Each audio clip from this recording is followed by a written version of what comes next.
The storage room stinks of dried herbs and old dust, and our boy Seo Ji-hoon is hunched over a workbench that's seen better days. His fingers are trembling, not from fear, from the sheer concentration of what he's about to do. He stares at the empty air above his palm and just focuses. The air ripples. A glass vial materializes out of nothing, glowing faint gold, filled to the brim with healing potion. No ingredients, no recipe, no chanting, just will. He sets it down next to 5 identical vials lined up on the splintered wood. 6 healing potions in under 40 seconds flat. The kid's a one-man factory, and nobody knows it. Nobody except the gap in his head where a memory used to be. He reaches for the 7th vial and feels something slip. A flash of sunlight through a window. A voice calling his name. The smell of fresh bread. Gone. The vial solidifies in his grip, and the memory's just not there anymore. He doesn't even know what he lost this time. That's the price. Every potion requires a moment of intense focus. But he never gets to choose what it is. 20 years old, and his past already looks like Swiss cheese. His mother's face vanished a year ago, and he didn't even notice until he tried to picture her, and came up blank. The memory of his father followed soon after. Just another empty shelf in the library of his mind. His first year at the academy. 2 years gone, swallowed by this power without so much as a farewell party. The face of the teacher who first believed in him vanished 6 months back. And 3 months ago, his first crush evaporated like morning mist. He doesn't remember her name or what she looked like, or why his chest tightens when he passes the old chapel on the east wing. At this point, the kid's running on instinct and stubbornness, and not much else. Ji-hoon caps the 7th vial and sets it with the others. The squad needs these by sundown. Captain Kang Min-seo's crew is heading into a B-rank dungeon tomorrow, and the academy's officially out of healing supplies. Officially, because the budget's been strangled by the Council of Nobles for 3 years straight. They want the academy weak, dependent, controllable. Ji-hoon's been the invisible middle finger to that plan since he first manifested this power. He crafts the potions in secret, funnels them through anonymous drops, and lets the squad think they've got a guardian angel with deep pockets. Min-seo's never seen his face, but she's fought alongside his potions for 2 years now. His fingers move to start the 8th vial, but a knock at the door freezes him solid. The vials disappear under a dusty cloth in one practiced motion. The door creaks open, and there's Soo-jin, junior alchemist with ink stains on her sleeves and a clipboard clutched to her chest. She asks if he's been in here all afternoon because the headmaster's looking for him. Ji-hoon keeps his face blank and asks what Ryu Tae-sung wants this time. Soo-jin shrugs and says something about inventory discrepancies and supply chain anomalies. Her words, not his, and she looks worried. The kid's heart doesn't even speed up anymore. He's been dodging the headmaster's suspicions for months now, ever since Tae-sung noticed that the academy's potion consumption didn't match the purchase order. Ji-hoon's been crafting a fake paper trail so intricate it would make a tax auditor weep. Fabricated receipts, forged supplier manifests, doctored inventory logs, all to explain the hundreds of potions appearing from thin air. Soo-jin lingers in the doorway, fidgeting with her clipboard. She asks if everything's okay with him lately because he seems distracted. She doesn't say forgetful. She doesn't have to.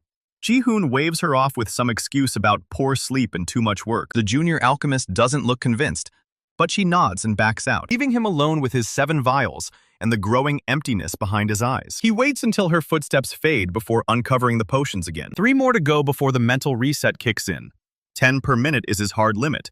And then he needs a breather. Not that anyone taught him that rule. He figured it out the hard way, back when this power first manifested, when he pushed for an 11th vial, and his brain felt like it was being scraped out with a rusty spoon. His hands start moving again, and the 8th potion shimmers into existence. This time, the memory loss hits different. It's not a flash or a flicker, but a slow drain, like watching water spiral down a sink. A birthday. His birthday, maybe. Candles on a cake, someone laughing, the warmth of a hand on his shoulder. He tries to hold on to the details, and they crumble like wet paper. The vial's full now, glowing soft amber, and the memory's locked behind a door he can't open. Ji-hoon stares at the potion in his hand and wonders how much of himself he's got left to spend. He's been doing the math in his spare moments. The thousands of potions he's crafted over 3 years. The steady erosion of his personal history. His childhood friend vanished from his mind 2 full years ago, and he only knows about it because Eunji mentioned the name once, and he drew a total blank. Yoon So-yeon. She's real. Childhood friend. Still at the academy.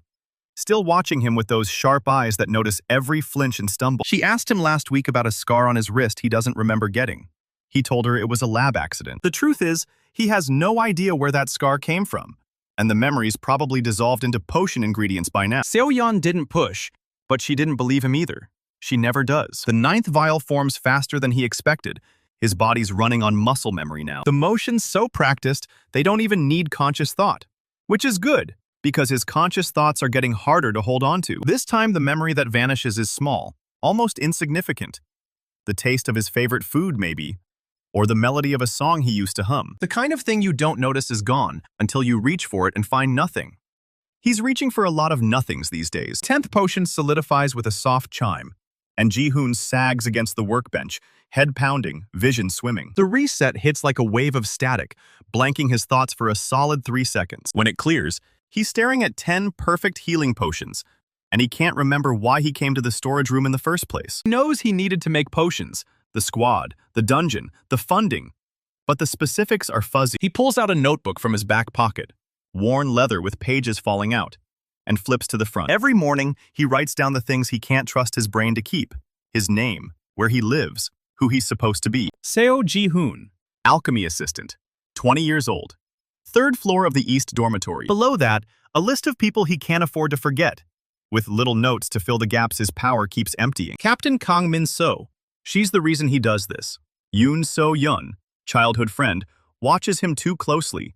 Don't let her see the notebook. No Eunji, academy nurse, knows more than she should. Can be trusted. The list goes on. A patchwork of relationships held together by ink and paranoia. He slips the notebook away and starts wrapping the potions in cloth for transport. The squad formed 3 years ago, back when Min-seo was just a first year with more talent than sense. Ji-hoon remembers that much. The founding, the early days, the way Min-seo's eyes lit up when she talked about protecting people. Everything else about that year is a haze of blank spaces, but that one image sticks. Maybe his power knows what matters. Maybe it's just random. He doesn't know anymore, and that's the part that scares him most. The door bursts open without a knock this time, and Ji-hoon's hand flies to the cloth, covering the potions in a heartbeat. But it's not Soo-jin. Jang Hyun-woo fills the doorway with his arms crossed, and a smirk that's been asking for a punch since the day they met. He says he's been looking everywhere for his favorite alchemy assistant. Ji-hoon doesn't rise to the bait, just asks what Hyun-woo wants. The rival squad member saunters in, all casual confidence, and picks up one of the vials before Ji-hoon can stop it. He holds it up to the light like he's appraising wine, then asks where Ji-hoon keeps getting his supplies. Because here's the thing. Hyun-woo's been watching. He saw Ji-hoon in the storage room 3 weeks ago. Hands empty 1 second and full of potions the next. He's been waiting for the right moment to cash in that knowledge. And apparently, the right moment is now. Ji-hoon's blood runs cold, but his face stays flat. He tells Hyun-woo to put the vial down and leave. Hyun-woo laughs and says he doesn't think he will. Not until they have a conversation about how this arrangement is going to work going forward. The word arrangement lands like a stone in Ji-hoon's stomach. He knows what's coming next, and he's already calculating how many potions it'll cost to keep this idiot quiet. Hyun-woo spells it out anyway. He wants a cut. Potions for his squad, money for his pocket, and Ji-hoon's silence in exchange for his own. Otherwise, Ryu Tae-sung gets an anonymous tip about embezzlement and illegal potion production. And Ji-hoon gets expelled before the week is out. Ji-hoon doesn't flinch. He just nods once and tells Hyun-woo he'll have his answer by tomorrow. The rival squad member grins like he's already won and drops the vial back onto the bench with a careless clink. He saunters out without looking back, and the silence he leaves behind feels heavier than any threat. Ji-hoon stares at the closed door and feels another memory slip. Nothing big, just the name of a dog he had as a kid, the way its fur felt under his fingers. It's gone before he can mourn it. He finishes wrapping the potions with steady hands and hides them in the false bottom of a supply crate. Squad will pick them up tonight from the dead drop behind the greenhouse. Min-seo won't ask questions because she never does. She just takes the gifts and uses them to keep her people alive. And that's enough for Ji-hoon.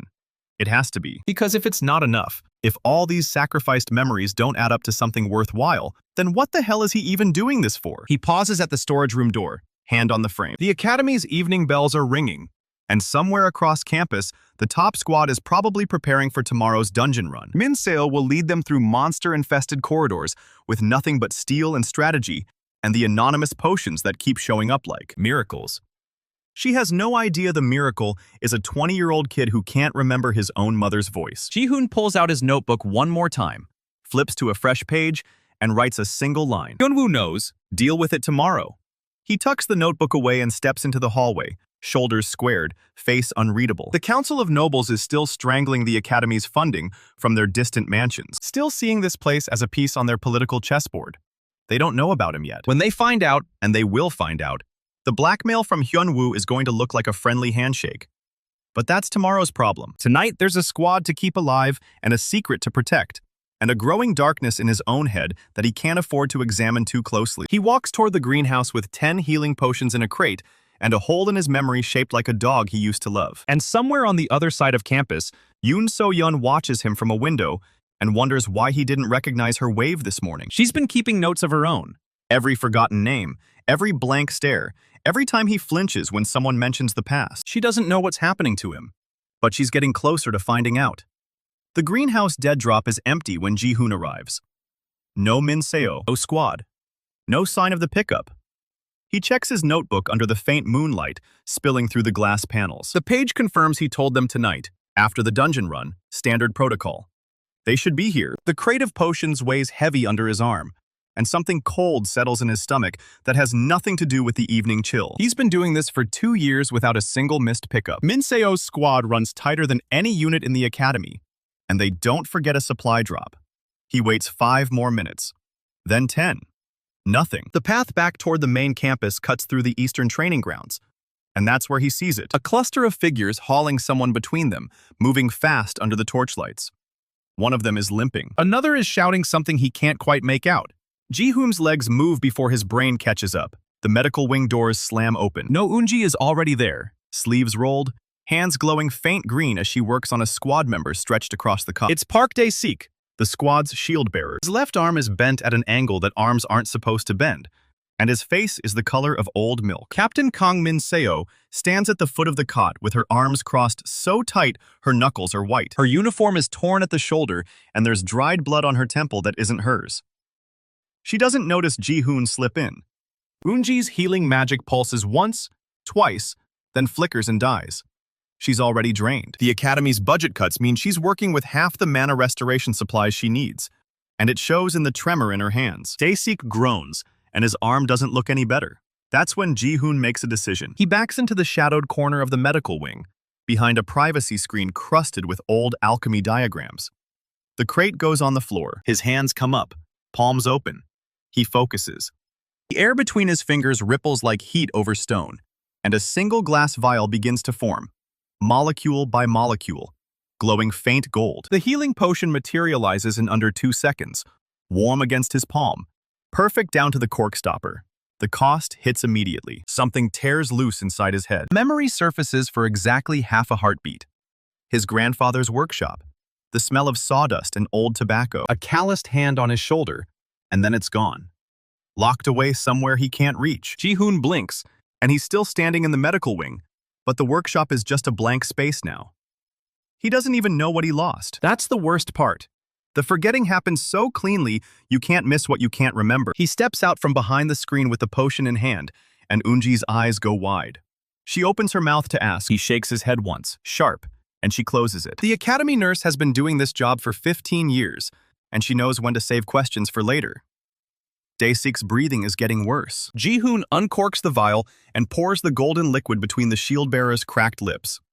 The effect is immediate.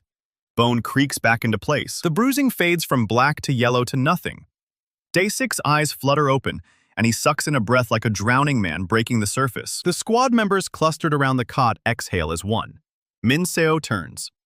Her eyes land on Ji-hoon and narrow by a fraction of a millimeter. She saw him come in. She saw the potion. She saw everything. He's been invisible to her for 2 years, and now he's not. She asks where he got that healing potion. Her voice is flat in the way of someone who's already done the math and doesn't like the answer she's getting. Ji-hoon says he found it in the storage room, leftover from the old alchemy department. Expensive stuff, probably expired but desperate times. It's a terrible lie. Min Seo knows it's a terrible lie because she's been running this squad on anonymous supply drops for 2 years. And she's not stupid. The potions always show up when they're needed most. They always come from nowhere. And now the quiet alchemy assistant nobody notices just happened to have one in his pocket the moment her shield bearer was dying. She doesn't call him out in front of her squad. That's not her style. Instead, she grabs his elbow and steers him into the hallway. The door clicks shut. Min Seo crosses her arms and waits. She's maybe 5 centimeters shorter than him, but she radiates the kind of authority that makes height irrelevant. Her gaze is a pressure he can feel on his skin. She says she's been trying to figure out who's been supplying her squad for 2 years. She's gone through every name in the academy roster, every alchemist, every merchant contact, every student with access to outside resources. She never once thought to look at the guy who sweeps the storage room floor. Ji-hoon's face stays blank. He's gotten good at that. He tells her she's mistaken. He just found a potion and helped someone who was hurt. That's all. Min Seo doesn't buy it for a second. She leans closer, and her voice drops to something almost soft. She asks if he has any idea how many of her people are alive right now because of those anonymous potions. She asks if he knows what it felt like, watching Day 6's arm bend the wrong way, knowing the nurse was out of mana, knowing help wasn't coming. Then she asks the question Ji-hoon has been dreading for 2 years. She asks what it costs him. The word cost lands in his chest like a fist. He almost tells her.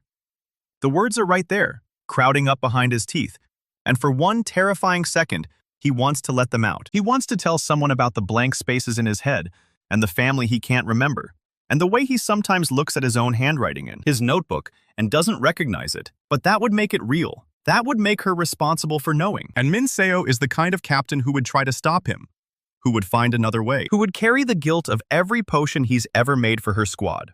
He can't put that on her, so he says it costs him nothing. He says it again, louder, with a shrug. Just found the potion. Just got lucky.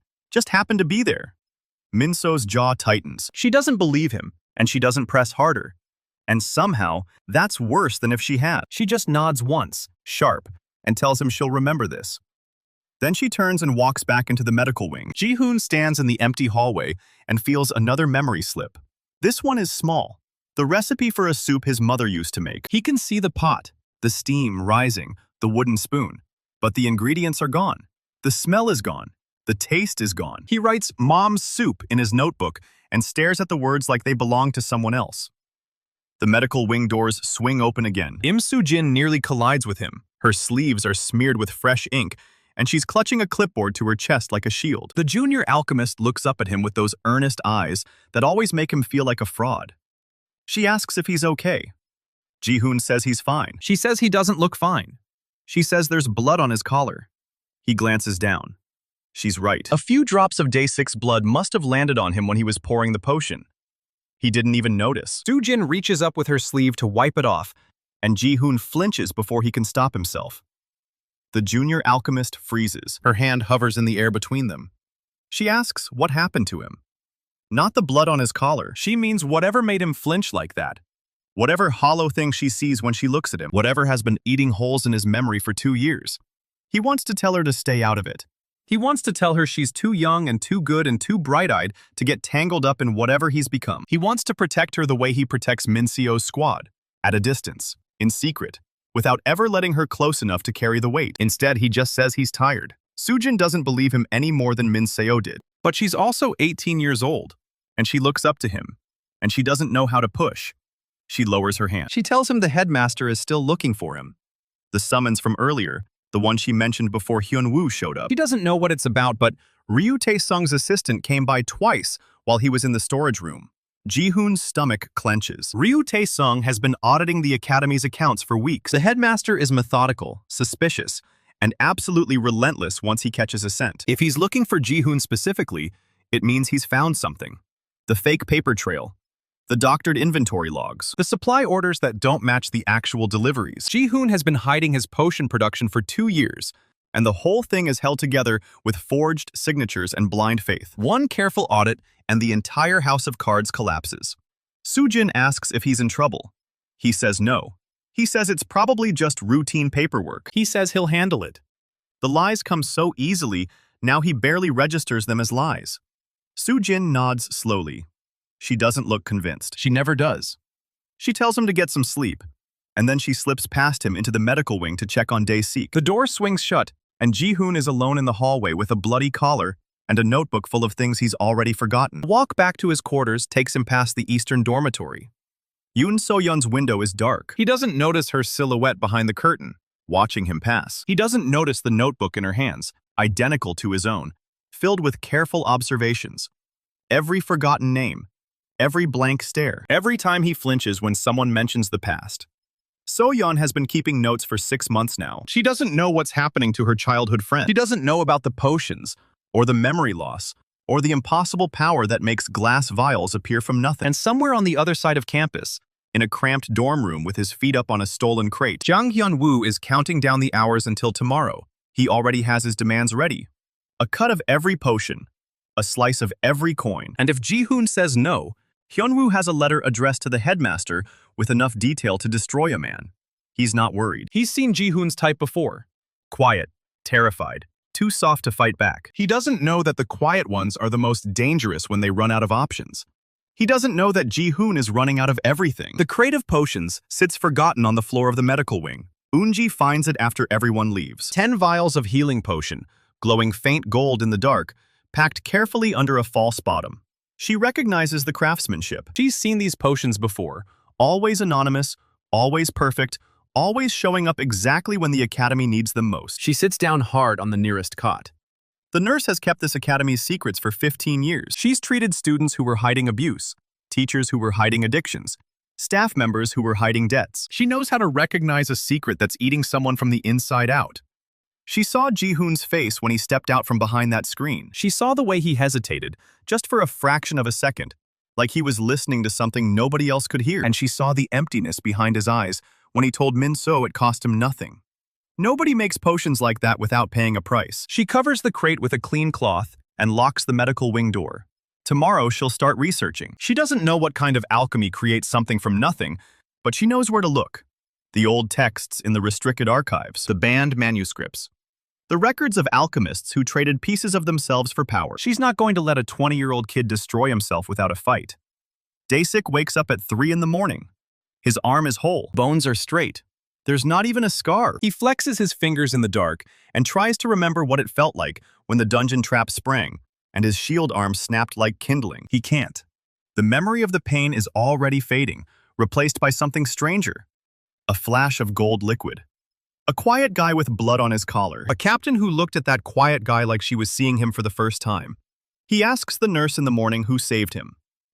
Eun-ji hesitates. She's not supposed to tell. She doesn't even know the full story herself. Daesik is a shield bearer, and shield bearers are stubborn by nature, and he won't stop asking until he gets an answer. She tells him the name. Park Daesik commits it to memory. He's not a strategist or a scholar or a captain. He's just a guy who blocks hits so other people don't have to. But he knows a debt when he owes one. He doesn't forget. Ji-hoon reaches his quarters just before dawn. He sits on the edge of his bed with his notebook open in his lap. The pages are crowded with names and dates and fragments of a life he's trying to hold together with ink and paper. Mom's soup. Dog's name. First crush. Grandfather's workshop. The last one is circled. He doesn't remember circling it. He doesn't remember what it refers to. He just knows, in some bone-deep way, that it was important. He closes the notebook. Tomorrow, he has to deal with Hyun-woo. Tomorrow, he has to face the headmaster's audit. Tomorrow, he has to figure out how to keep making potions when every new vial costs him a piece of himself he can't afford to lose. But tonight, there's a squad member who's still breathing. There's a captain who looked at him like he mattered. There's a nurse who locked the door behind her and started researching something she doesn't fully understand. Ji-hoon doesn't know if it's enough. He doesn't know if any of this adds up to something worthwhile. He just knows he's still here, still fighting, still holding onto the fragments of himself that haven't been locked away yet. And somewhere across campus, Min-so is standing at her window and looking toward the alchemy storage room and wondering what she missed. She's not going to miss it again. Neither is So-yeon, who's still watching from her darkened window, still taking notes, still putting together a puzzle that gets stranger with every piece. Neither is Hyun-woo, who's sleeping soundly on his stolen crate and dreaming of easy money. Neither is the Council of Nobles, who don't know about Seo Ji-hoon yet. But they will. They will. The first light of dawn hasn't touched the academy yet, and Ji-hoon is already moving through the back corridors with a leather satchel pressed against his chest. It's heavy.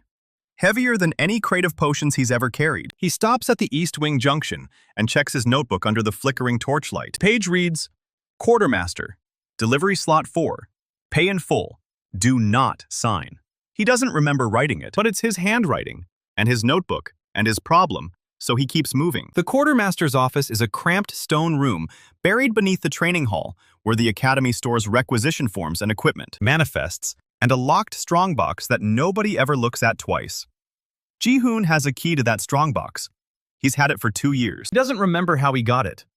The lock clicks, and the lid groans open, and inside are stacks of gold coins wrapped in cloth and tied with twine. This is where he keeps the money from his potion sales. He stopped counting the total 6 months ago because every time he tried, the numbers slipped away from him like water through cracked fingers. But there's enough. There's always enough. He takes 3 stacks and stuffs them into the satchel and closes the strongbox and locks it and leaves before the quartermaster arrives for his morning shift. The blacksmith's forge is a 20-minute walk through the eastern gate and across the merchant district where morning vendors are setting up their stalls and a butcher is hanging cured meat in the window. Nobody looks twice at an academy assistant carrying a satchel. Ji-hoon has been invisible for so long that he stopped thinking of it as a curse and started thinking of it as his only real protection. The blacksmith sees him coming and waves him inside without a word. Her name is Hari, and she's been crafting equipment for the Academy's top squads for a decade. And she's the only person in the city who knows Ji-hoon is the anonymous benefactor. She doesn't know his name. She doesn't ask. He points to the crate in the corner, and it's already packed and sealed and stamped with the Academy's requisition seal, forged so perfectly that even the headmaster wouldn't question it. Inside that crate is a full set of reinforced vambraces and greaves, and a new shield core for the squad's tank, and 3 enchanted blades calibrated for B-rank dungeon resistance. The total cost is 60 gold pieces. 3 months of potion sales. 12 memories he'll never get back. Ari asks if he wants a receipt, and Ji-hoon shakes his head, and she doesn't ask again. She's learned not to ask questions when a quiet young man pays in gold and never signs his name and leaves before the sun is fully up. The crate is heavy enough that Ji-hoon has to drag it through the back alleys, and by the time he reaches the Academy's supply depot, his arms are shaking and his collar is soaked with sweat. The depot is empty at this hour. He pries the lid off the crate and arranges the equipment on the receiving table exactly the way a legitimate delivery would look. Vambraces on the left, greaves on the right, shield core in the center, blades wrapped in oilcloth and tied with Academy standard twine. He places a manifest on top of the pile, and the manifest lists the squad's name and the equipment specifications and the price, and at the bottom, the benefactor's signature should be, there's just a blank space. Ji-hoon stares at that blank space for longer than he should. He could sign his name right now. He could walk into the training yard and hand Min-seo the manifest and watch her face when she realizes it's been him this whole time. He could stop being invisible. But Hyunwoo is still waiting for an answer, and the headmaster is still investigating the missing resources. And if Ji-hoon's name appears on a requisition form for 60 gold pieces of equipment, the audit will bury him before he can explain anything. So he leaves the manifest unsigned. He leaves the depot before anyone sees him, and he walks back to the alchemy storage room with his empty satchel and his full notebook, and a fresh blood stain spreading across his collar from a nosebleed he didn't notice until now. 2 hours later, Kang Min-seo is standing in the supply depot with her arms crossed and her jaw tight. The equipment is laid out on the table like a shrine, and she's staring at it like it might explode. She picks up one of the vambraces. The leather is new, and the reinforcement plates are forged from tempered steel, and the enchantment runes along the inner seam are so precise they look like they were inscribed by a master artificer. This is not standard-issue gear. This is custom work. This is the kind of equipment that costs more than her squad's entire monthly budget. She sets the vambrace down and picks up the manifest, blank at the bottom, just like the last 17 deliveries. She asks the quartermaster who brought this in. The quartermaster shrugs and says it was already here when he opened up, and the manifest is stamped with the proper seal, and the paperwork is all in order, and he doesn't see the problem. Min-seo sees the problem. Her squad has been receiving anonymous equipment deliveries for 2 years. First, it was small things, reinforced leather straps and sharpening stones and potion vials that appeared in the dead drop with no signature and no explanation. Then it was better gear, custom-fitted armor, enchanted blades that cut through C-rank monster hide like it was parchment. And now it's this, a full equipment restock worth 60 gold pieces delivered before dawn by someone who doesn't want to be found. She's been trying to track down the benefactor for 18 months, and every trail ends the same way. Forged paperwork and sealed crates, and a quartermaster who swears he didn't see anything. She carries the vambraces back to the training yard where her squad is running drills, and Dae-sik is testing his newly healed arm with a practice shield. He sees the equipment in her arms, and his eyes go wide. She tosses him the vambraces, and he catches them with his good hand, and turns them over and reads the enchantment runes. Dae-sik asks where this came from. Min-seo says the same place as always. Dae-sik straps on the vambraces and flexes his fingers, and the runes pulse faint blue, And he says, "This is better than anything the Academy has ever issued." He's right. The enchantment is a resonance weave designed to absorb impact force and redistribute it through the armor plates instead of the wearer's bones. It's a technique that was developed by a dwarven artificer who died 50 years ago and whose methods were lost when his workshop burned down. Except apparently they weren't lost. Apparently, someone knows how to recreate them. And that someone is funding a mid-tier academy squad with equipment that would make a noble house jealous. Min-seo asks Dae-sik if he remembers the guy who healed him in the medical wing. Dae-sik stops flexing his fingers. He says he remembers the potion more than the guy. He remembers gold liquid, and a quiet voice, and a captain looking at someone like she was seeing him for the first time. Min-seo says the nurse told her his name. Seo Ji-hoon, alchemy assistant. The same guy who's been working in the storage room for 2 years and never draws attention to himself and always seems to be in the right place at the right time with the right resources. Dae-sik asks if she thinks Ji-hoon is the benefactor. Min-seo doesn't answer right away. She's thinking about the hallway confrontation yesterday and the way Ji-hoon flinched when she asked what the potion cost him. She's thinking about the blood on his collar and the notebook he carries everywhere, and the way he looks at people like he's trying to remember if he's supposed to know them. She's thinking about the 17 anonymous deliveries and the fact that every single one of them arrived right when her squad needed it most. She says she doesn't know what to think, but she's going to find out. Ji-hoon is in the storage room when Soo-jin finds him. He's organizing alchemy supplies, and his hands are steady, and his expression is blank. And there's a fresh bandage wrapped around his wrist that she didn't notice yesterday. Soo-jin asks if he's okay. Ji-hoon says he's fine. She doesn't believe him. She's been his assistant for 6 months, and she's learned to read the signs. The way he pauses before answering simple questions, the way he checks his notebook before addressing people by name, the way he sometimes stares at his own handwriting like it belongs to a stranger. She asks about the headmaster's summons. Ji-hoon says he hasn't gone yet. Soo-jin asks why not. Ji-hoon says he's been busy. She looks around the storage room and sees the empty crate pushed against the wall and the scattered vials that haven't been cleaned up yet, and the notebook open on the workbench with a page that reads, "Grandfather's Workshop," circled in ink that's still fresh. She asks if he's in trouble. Ji-hoon stops organizing supplies. He doesn't turn around. He says he's always in trouble. Soo-jin wants to push harder, but she's seen what happens when Ji-hoon gets cornered. He deflects, and he lies, and he makes himself so small that people forget he's there. So she doesn't push. She just picks up the empty crate and carries it to the disposal chute. And when she comes back, Ji-hoon is writing in his notebook again. She doesn't look at what he's writing. She doesn't have to. She already knows it's something he's afraid of forgetting. The headmaster's summons arrives at noon. Not a messenger or a note this time. Ryu Tae-sung himself appears in the doorway of the storage room with 2 academy investigators flanking him and a ledger under his arm. His expression is calm, but his eyes are sharp, and Ji-hoon knows that look. It's the look of a man who's been doing sums in his head and doesn't like the result. The headmaster asks if Ji-hoon has a moment to talk. Ji-hoon says, of course. He closes his notebook and tucks it into his pocket and follows the headmaster down the corridor and into the administrative wing, where the audit offices are located. The investigators walk behind him the whole way. He's not under arrest. Not yet. But he's walking like a man who knows the distance between suspicion and accusation is measured in ledgers and receipts and missing resources that someone has to account for. The audit office is a small room with a single window and a wooden table covered in financial records. The headmaster sits on one side of the table. Ji-hoon sits on the other. The investigators stay standing by the door. The headmaster opens the ledger and turns it so Ji-hoon can see the numbers. 3 years of budget cuts.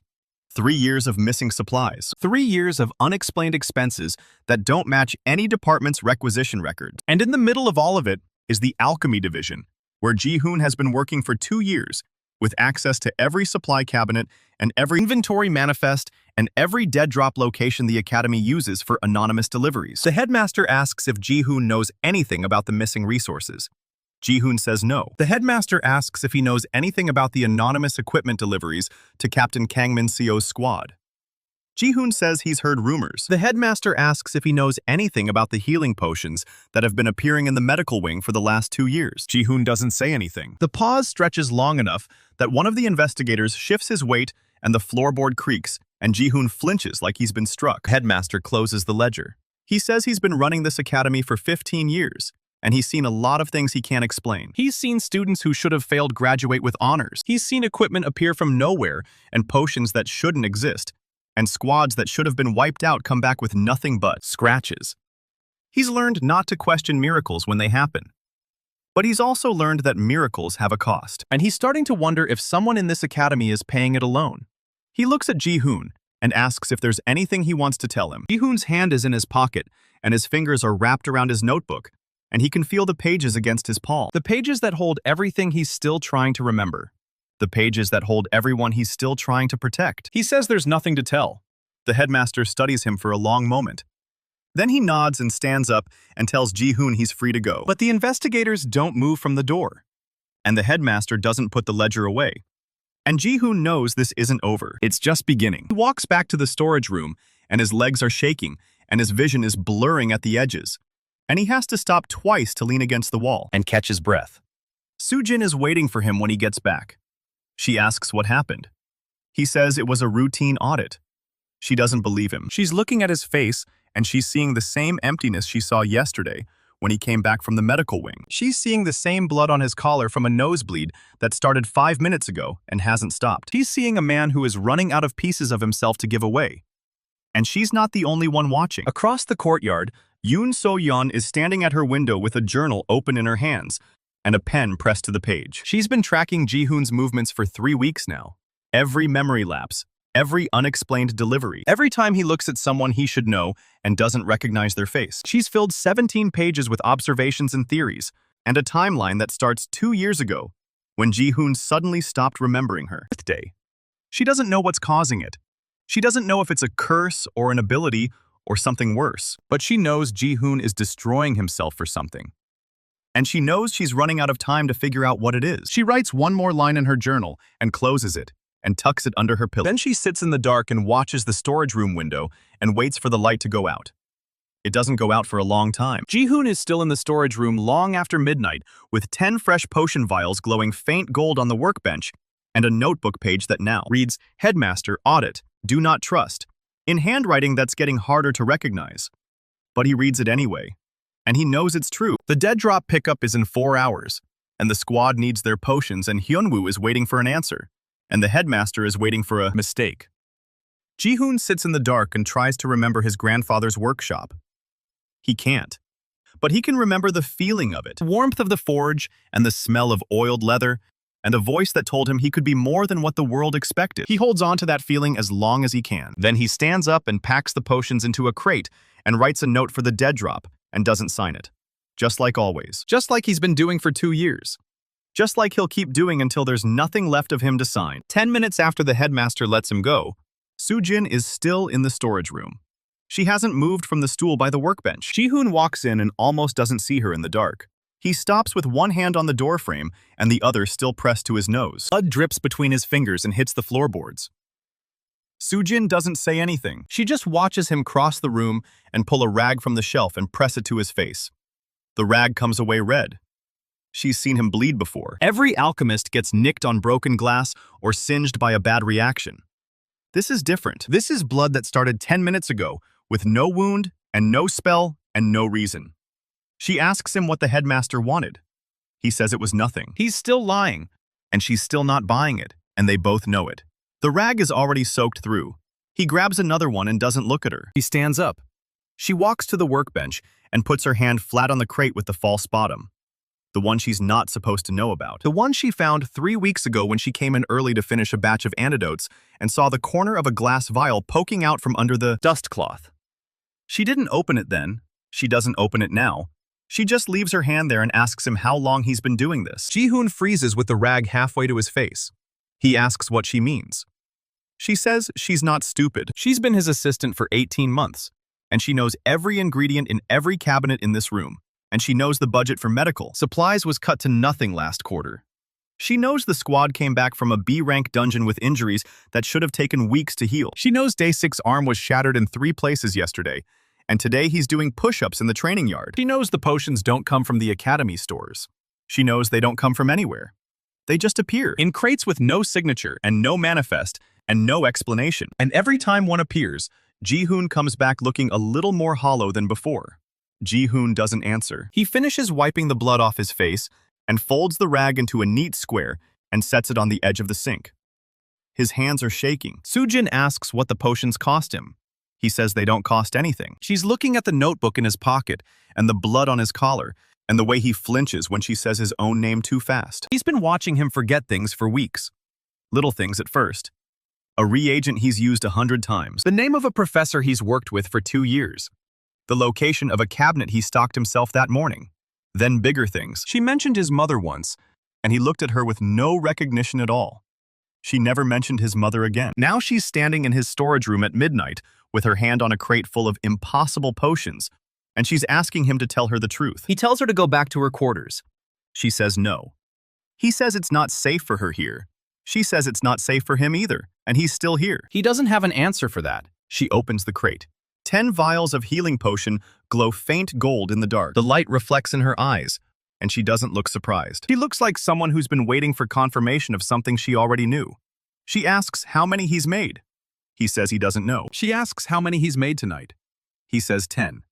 She asks what 10 potions cost him. He doesn't say anything. She closes the crate and turns to face him, and her voice is steady, but her hands are shaking too. She says she's been his assistant for 18 months, and in that time, she's learned more about alchemy than she learned in 3 years of formal training. She's learned how to stabilize a reaction that should have exploded. She's learned how to substitute ingredients when the real ones are too expensive. She's learned how to read a man who never says what he's actually thinking. And right now she's reading him perfectly. She says she knows he's dying, not in the way a soldier dies on the battlefield or a patient dies in the medical wing, but piece by piece, memory by memory. He's erasing himself to keep everyone else alive. And she's not going to stand here and watch him do it alone anymore. Ji-hoon opens his mouth to argue. Nothing comes out. He's too tired. He's been running on 3 hours of sleep and 10 potion resets and the adrenaline of a headmaster's interrogation, and he doesn't have any fight left in him. He sinks onto the stool and puts his head in his hands. Soo-jin doesn't move. She just stands there with her hand on the crate and waits. A full minute passes. Finally, Ji-hoon speaks. His voice is quieter than she's ever heard it. He says he doesn't remember his mother's face. He says he doesn't remember his father at all. He says he's been writing everything down in his notebook, but half the time he reads his own handwriting and doesn't recognize the person who wrote it. He says he's been doing this for 2 years, and he's running out of things to lose. Soo-jin sits down on the stool next to him. She doesn't try to comfort him. She doesn't tell him it's going to be okay. She just sits there in the dark, with the glow of 10 healing potions reflecting off the walls, and she says she's going to help him. Ji-hoon looks up. He asks why. She says because someone should have helped him 2 years ago. Because he's been carrying this alone for too long. Because she's his assistant, and it's literally her job to assist. The last one almost gets a smile out of him. Almost. He tells her she can't help. There's no cure for what he's doing. The memories don't come back. They're not suppressed or locked away or waiting to be recovered. They're gone. Permanently. Soo-jin doesn't accept that. She's an alchemist. She's been trained to believe that every reaction has a counter-reaction. Every poison has an antidote. Every transformation can be reversed if you understand the mechanism. She just needs to understand the mechanism. She asks him to tell her everything. How the power works. When it started. What happens when he creates a potion? Every detail that might tell her what kind of force he's dealing with. Ji-hoon hesitates. 2 years of secrecy don't break in one conversation. But he's so tired. And she's already seen the potions. And the headmaster is already investigating. And Hyun-woo is already blackmailing him. The secret is already crumbling at the edges. Maybe it's time to let someone in. He reaches into his pocket and pulls out the notebook. Leather is worn soft from 2 years of constant handling. Pages are falling out, and the binding is held together with twine and hope. He hands it to her. She opens it. The first page is a list of names. Captain Kang Min-seo, Park Dae-sik, Im Soo-jin, No Eun-ji, Ryu Tae-sung, Yoon So-yeon. Next to each name is a note about who they are and why they matter. Min-seo's says squad captain, trusts anonymous supplier, does not know it's me. Soo-jin says junior alchemist, ink stains on sleeves, asked about my mother once. She keeps reading, page after page of names and facts and reminders. Things anyone would remember about people they saw every day. Things Ji-hoon has forgotten and relearned, and forgotten again, and written down so he wouldn't lose them completely. At the back of the notebook, there's a page that's been circled so many times the paper is nearly worn through. Grandfather's workshop, warmth of the forge, oiled leather. He said I could be more. That's all that's left. Everything else about his grandfather is gone. Soo-jin closes the notebook. She doesn't cry. but her voice is rougher when she asks him to show her how the power works. Right now. Create a potion in front of her. Ji-hoon says he's already hit his limit tonight. 10 potions in 43 seconds. His mind needs to reset before he can make more. She asks how long the reset takes. He says a few hours. Maybe less if he sleeps. She tells him to sleep. She'll stay and watch the crate until the dead drop pickup. He starts to argue. She cuts him off. He says she's been watching him destroy himself for 18 months without knowing why. Now she knows. Now she's not going to look away. He doesn't have the energy to fight her. He lies down on the cot in the corner of the storage room and closes his eyes. Soo-jin sits on the stool with the crate at her feet and the notebook in her lap, and the glow of 10 healing potions lighting her face. She reads every page, every name, every fragment of a memory Ji-hoon thought was worth saving. She's still reading when the door opens, and Hyun-woo walks in. He stops in the doorway. He looks at Soo-jin sitting on the stool. He looks at the open crate of potions on the floor. He looks at Ji-hoon asleep on the cot, with dried blood still crusted under his nose. He smiles. It's not a friendly smile. He asks if he's interrupting something. Soo-jin closes the notebook and stands up. She asks what he wants. Hyun-woo says he's here for Ji-hoon's answer, the answer he was supposed to give tomorrow. But he got impatient. He figured he'd stop by and see if Ji-hoon had made a decision about his demands. His eyes drift to the crate of potions. His smile gets wider. He says it looks like Ji-hoon's been busy. Soo-jin steps between him and the crate. She tells him to leave. Hyun-woo laughs. He asks if she's Ji-hoon's bodyguard now. He asks if she even knows what Ji-hoon's been doing in here. He asks if she knows where these potions come from and what they cost. She doesn't answer. But her silence tells Hyun-woo everything he needs to know. She knows. Maybe not all of it, maybe not the details, but she knows enough. Hyun-woo takes a step closer. He says this is perfect. He was worried Ji-hoon might try to handle this alone and get himself in trouble. But now there's a witness. Someone else who knows the secret. Someone else who can be held responsible if things go wrong. Soo-jin's jaw tightens. She tells him she's not afraid of him. Hyun-woo says she should be. He's not just some random student trying to make a quick profit. His family has connections. His uncle sits on the academy's board of trustees. His cousin works for the Council of Nobles. If he brings evidence of unauthorized potion production to the right people, Ji-hoon doesn't just get expelled.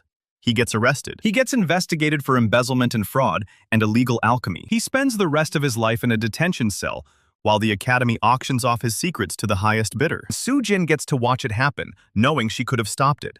Soo-jin doesn't flinch. Hyun-woo pulls a folded piece of paper from his pocket and tosses it onto the workbench. It's a list. 50 healing potions per week, 20 mana restoration potions, 10 antidotes for common dungeon poisons, and 1,000 gold pieces up front for his silence, delivered to a dead drop location he's marked at the bottom of the page. Every week, without fail. If a single delivery is late or short, the evidence goes to the headmaster. And from the headmaster, it goes to the council. Soo-jin reads the list. Her face doesn't change, but her knuckles are white where she's gripping the edge of the workbench. She says this is extortion. Hyun-woo says it's business. He tells her to give the list to Ji-hoon when he wakes up. He'll be expecting the first delivery in 3 days. He turns to leave. At the door, he pauses. He looks back at Soo-jin standing guard over the crate of potions. He says she should be careful. People who get too close to Ji-hoon have a habit of getting hurt. Or worse, forgotten. He walks out and closes the door behind him. Soo-jin doesn't move for a long time. She stands there with the list in her hand, and Hyun-woo's warning still ringing in her ears. Ji-hoon stirs on the cot. He murmurs something in his sleep. A name she doesn't recognize. Someone he's probably forgotten by. Soo-jin looks at the crate of potions. She looks at the notebook full of fading memories. She looks at the list of demands that will crush Ji-hoon if he tries to meet them. Then she folds the list and tucks it into her pocket. She doesn't put it in the notebook. She doesn't leave it on the workbench. She keeps it.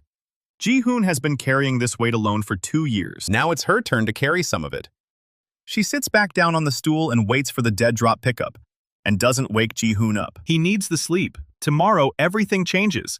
The dead drop pickup is at 4 in the morning. Soo-jin handles it herself. She carries the crate through the dark corridors and out to the greenhouse where the squad's runner is waiting. It's Dae-sik. His arm is completely healed, and he moves the crate like it weighs nothing. He asks where Ji-hoon is. Soo-jin says he's resting. Dae-sik looks at her for a long moment. He's not stupid either. He's seen Ji-hoon getting thinner and paler and more distant over the last 2 years. He doesn't know the whole truth, but he knows enough to be worried. He asks if Ji-hoon is okay. Soo-jin says he will. He says it with more certainty than she feels. Dae-sik nods and takes the crate and disappears into the pre-dawn darkness. Soo-jin walks back to her quarters and locks the door, and spreads Hyun-woo's list out on her desk. 50 healing potions a week, 1,000 gold pieces, 3 days to deliver. She starts writing. Not in Ji-hoon's notebook, in her own. A new section titled Countermeasures. Every connection Hyun-woo mentioned. His uncle on the board. His cousin at the council. Every weakness she can exploit. Every pressure point she can find. She works until the sun comes up. When she's done, she has 3 pages of notes and a plan. It's not a good plan. It's not a safe plan, but it's a plan. And for the first time in 18 months, Ji-hoon isn't fighting alone. Across the courtyard, Yoon Seo-yeon is still at her window. She saw Soo-jin carry the crate to the greenhouse. She saw Dae-sik take it. She saw Soo-jin return to her quarters and lock the door and not come out. She writes one more line in her journal. Soo-jin knows. The investigation is accelerating. Everyone who gets close to Ji-hoon eventually learns the truth. The question is what they do with it. Seo-yeon closes her journal and opens her desk drawer. Inside is a letter she's been drafting for 3 weeks. It's addressed to the Council of Nobles. It details everything she's observed about Ji-hoon's behavior and his potion production and his connection to Min-seo's squad. She hasn't sent it yet. She doesn't know if she will. She's still trying to decide whose side she's on. She tucks the letter back in the drawer and locks it. Then she sits in the dark and watches Ji-hoon's window and waits for him to wake up, because when he does, everything is going to change. And she needs to be ready. Ji-hoon wakes up in the storage room with no idea how he got there. The last thing he remembers is Soo-jin telling him to rest. Now it's morning and she's gone. And there's a blanket draped over him that wasn't there before. He sits up too fast and the room tilts sideways. His head pounds like someone's driving a spike through his temple. He reaches for his notebook on instinct. It's on the workbench where Soo-jin left it, open to a page he doesn't remember writing. The handwriting is his, but the words feel foreign. He reads the top line 3 times before it sinks in. Soo-jin knows. Trust her. She's helping. Below that is a list of names with short descriptions next to each one. Kang Min-seo, squad captain, fierce, loyal. Don't forget her face again. Im Soo-jin, junior alchemist, ink stains on sleeves, she's on our side. Yoon So-yoon, childhood friend, sharp eyes, she's watching. He stares at Seo-yeon's name for a long time.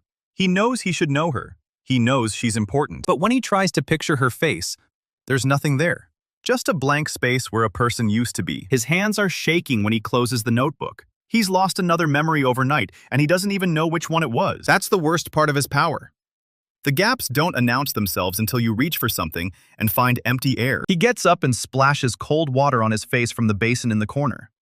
There's dried blood on his collar and crusted under his nose. He scrubs at it until his skin is raw. Then he checks the crate with the false bottom. The potions are gone. Soo-jin must have handled the dead drop while he was unconscious. He should feel relief. Instead, he feels like he's standing on a cliff edge, and the ground is crumbling under his feet. The door opens, and Soo-jin walks in carrying 2 cups of tea. She stops when she sees him awake. She says he looks terrible. He asks if the pickup went smoothly. She hands him a cup and says, Dae-sik took the crate without any problems. Then she pulls Hyun-woo's list from her pocket and unfolds it on the workbench. She's been up all night working on countermeasures. She's found 3 pressure points on Hyun-woo already. His uncle on the academy board is up for reappointment next month. His cousin at the council has a gambling debt she's been hiding from her superiors. And Hyun-woo himself failed his last 3 combat evaluations. He's barely holding on to his spot in the squad. One word to the right person and his whole house of cards comes down. Ji-hoon reads her notes, and something cold settles in his chest. He asks if she's planning to blackmail the blackmailer. Soo-jin says she's planning to make sure Hyun-woo understands that threatening Ji-hoon comes with consequences. She says it with ice in her voice. This is not the shy junior alchemist who used to knock on his door and ask about reagent ratios. This is someone who's made a decision and isn't looking back. Ji-hoon tells her to be careful. Hyun-woo isn't stupid, and he's not alone. If he figures out what she's doing, he'll go straight to the headmaster. Soo-jin says she knows. She's counting on it. She's already drafted an anonymous tip to the board about Hyun-woo's failed evaluations. If he tries to expose Ji-hoon, the tip goes out and Hyun-woo loses everything. Mutually assured destruction. Ji-hoon stares at her. He asks when she became this ruthless. He says about 3 seconds after she read his notebook and realized he's been destroying himself for 2 years while everyone else got to be heroes. The words land like a punch to the gut. He doesn't have a response for that, so he drinks his tea and stares at the list of demands and tries to think. 50 potions a week. That's 5 full production cycles at his limit. 5 resets. 5 sets of memories he'll never get back. Every single week. He's already losing names and faces faster than he can write them down. At this rate, he'll be a blank slate by the end of the month. Soo-jin watches him do the math. She says she has an idea about that too. She pulls out her own notebook and flips to a new page. She's been researching his condition all night while he slept. Not just Hyunwoo's weaknesses, he's been cross-referencing his symptoms with every medical text in the academy library. Ji-hoon asks what she found. Soo-jin says the memories aren't being destroyed. They're being locked away. The potion creation process doesn't erase anything. It seals the memory behind a barrier he can't access on his own, which means there might be a way to unlock them. Ji-hoon goes very still. He asks if she's sure. She says she's not sure about anything yet, but the pattern matches a rare condition documented in the restricted medical archives. Alchemical memory suppression. It's temporary in theory, permanent in practice because no one's ever found a way to reverse it. But the theory says the memories are still there, still intact, still his, just out of reach. Ji-hoon feels something he hasn't felt in 2 years. Hope. It's a small and fragile thing, and he doesn't trust it. But it's there. He asks if there's a cure. Soo-jin hesitates. She says there's a ritual mentioned in one of the texts. It requires ingredients that don't exist anymore. A flower that went extinct 50 years ago. A stone that only forms in dungeons above S rank. And a catalyst she doesn't even recognize. She's been trying to find alternatives all night. Nothing so far. Ji-hoon nods slowly. He didn't expect it to be easy. Nothing about his power has ever been easy. But knowing the memories are still there changes everything. 2 years he thought he was burning pieces of himself for nothing. 2 years he thought he'd eventually become a hollow shell with no past and no identity. Now he knows there's a possibility, a chance. He grabs his notebook and flips to the back. He writes in large letters across a fresh page. The memories are still there. Underneath, he adds Soo-jin's notes about the ritual ingredients, just in case he forgets again. Soo-jin watches him write, and her expression softens. She says they'll find a way. She promises. Ji-hoon closes the notebook and looks at her. He says thank you. He doesn't remember the last time he said those words to anyone. It feels foreign in his mouth. Soo-jin just nods and hands him the list again. They still have a blackmailer to deal with. And a headmaster's investigation. And a squad that's starting to ask questions. Ji-hoon takes the list and folds it into his pocket. He says they'll handle Hyunwoo the way Soo-jin suggested. Mutual destruction. But they need more leverage first. Something Hyunwoo can't wriggle out of. Soo-jin asks what he has in mind. Ji-hoon tells her to find out everything she can about Hyunwoo's uncle on the board. Not just his reappointment. Everything. Where his funding comes from, who he owes favors to, what he's afraid of. If they're going to play this game, they're going to play it to win. Soo-jin smiles. It's not a nice smile. She says she'll have a full dossier by tonight. She grabs her tea and heads for the door. Before she leaves, she pauses. She asks if he's going to be okay. Ji-hoon looks at his notebook full of fading memories. He looks at the empty crate where his potions used to be. He looks at the bloodstains on his collar that he couldn't quite wash out. He says he will be. He says it like he's trying to convince himself. Across the courtyard, Yoon Seo-yeon watches Soo-jin leave the storage room. He's been at her window since dawn. She saw Soo-jin carry the crate in the dark. She saw her return alone an hour later. She saw her leave just now with a look on her face that So-yeon can't quite read. Determination, maybe. Or fear. Or both. So-yeon writes another line in her journal. Soo-jin is involved now. Whatever's happening, it's accelerating. She closes the journal and opens her desk drawer. The letter to the council is still there. 3 weeks she's been drafting it. 3 weeks she's been trying to decide whose side she's on. Ji-hoon is her oldest friend. She's known him since they were children. She knows something is wrong with him. She's been documenting his memory lapses for months now. The way he forgets names he should know. The way he walks past people like they're strangers. The way he looked right at her yesterday and didn't recognize her wave. But she also knows he's been helping people. She's watched him deliver equipment to Min-seo's squad for 2 years. She's seen the potions that appear from nowhere. She's connected the dots that no one else has bothered to connect. Ji-hoon isn't stealing from the academy. He's sacrificing pieces of himself to keep everyone else alive. And now, the headmaster is investigating him for embezzlement. And Hyunwoo is circling like a vulture. And Soo-jin has joined whatever desperate game Ji-hoon is playing. So-yeon takes the letter out of the drawer. She reads it through one more time. Then she tears it in half. She tears the halves in half. She keeps tearing until the letter is nothing but confetti in her wastebasket. She's made her decision. She's on Ji-hoon's side. She always has been. She just needed to admit it to herself. She pulls out a fresh sheet of paper and starts writing again. Not to the council. To Ji-hoon. She writes everything she knows. Everything she's observed. Everything she suspects about his power and his memory loss and the cost he's been paying. She writes that she wants to help. She writes that she's sorry she didn't say something sooner. She writes that he doesn't have to do this alone. She folds the letter and seals it with wax. Then she waits. She'll deliver it when the moment is right. When he's ready to hear it. When she's sure he won't forget who she is before she can reach him. In the medical wing, No-Eun-ji is still awake from the night before. He hasn't slept since she watched Ji-hoon create a healing potion from thin air behind a privacy screen. She's been running tests on the residue Daesik left behind on the examination table. The potion was pure, stronger than anything in the Academy's stores. Stronger than anything she's ever seen.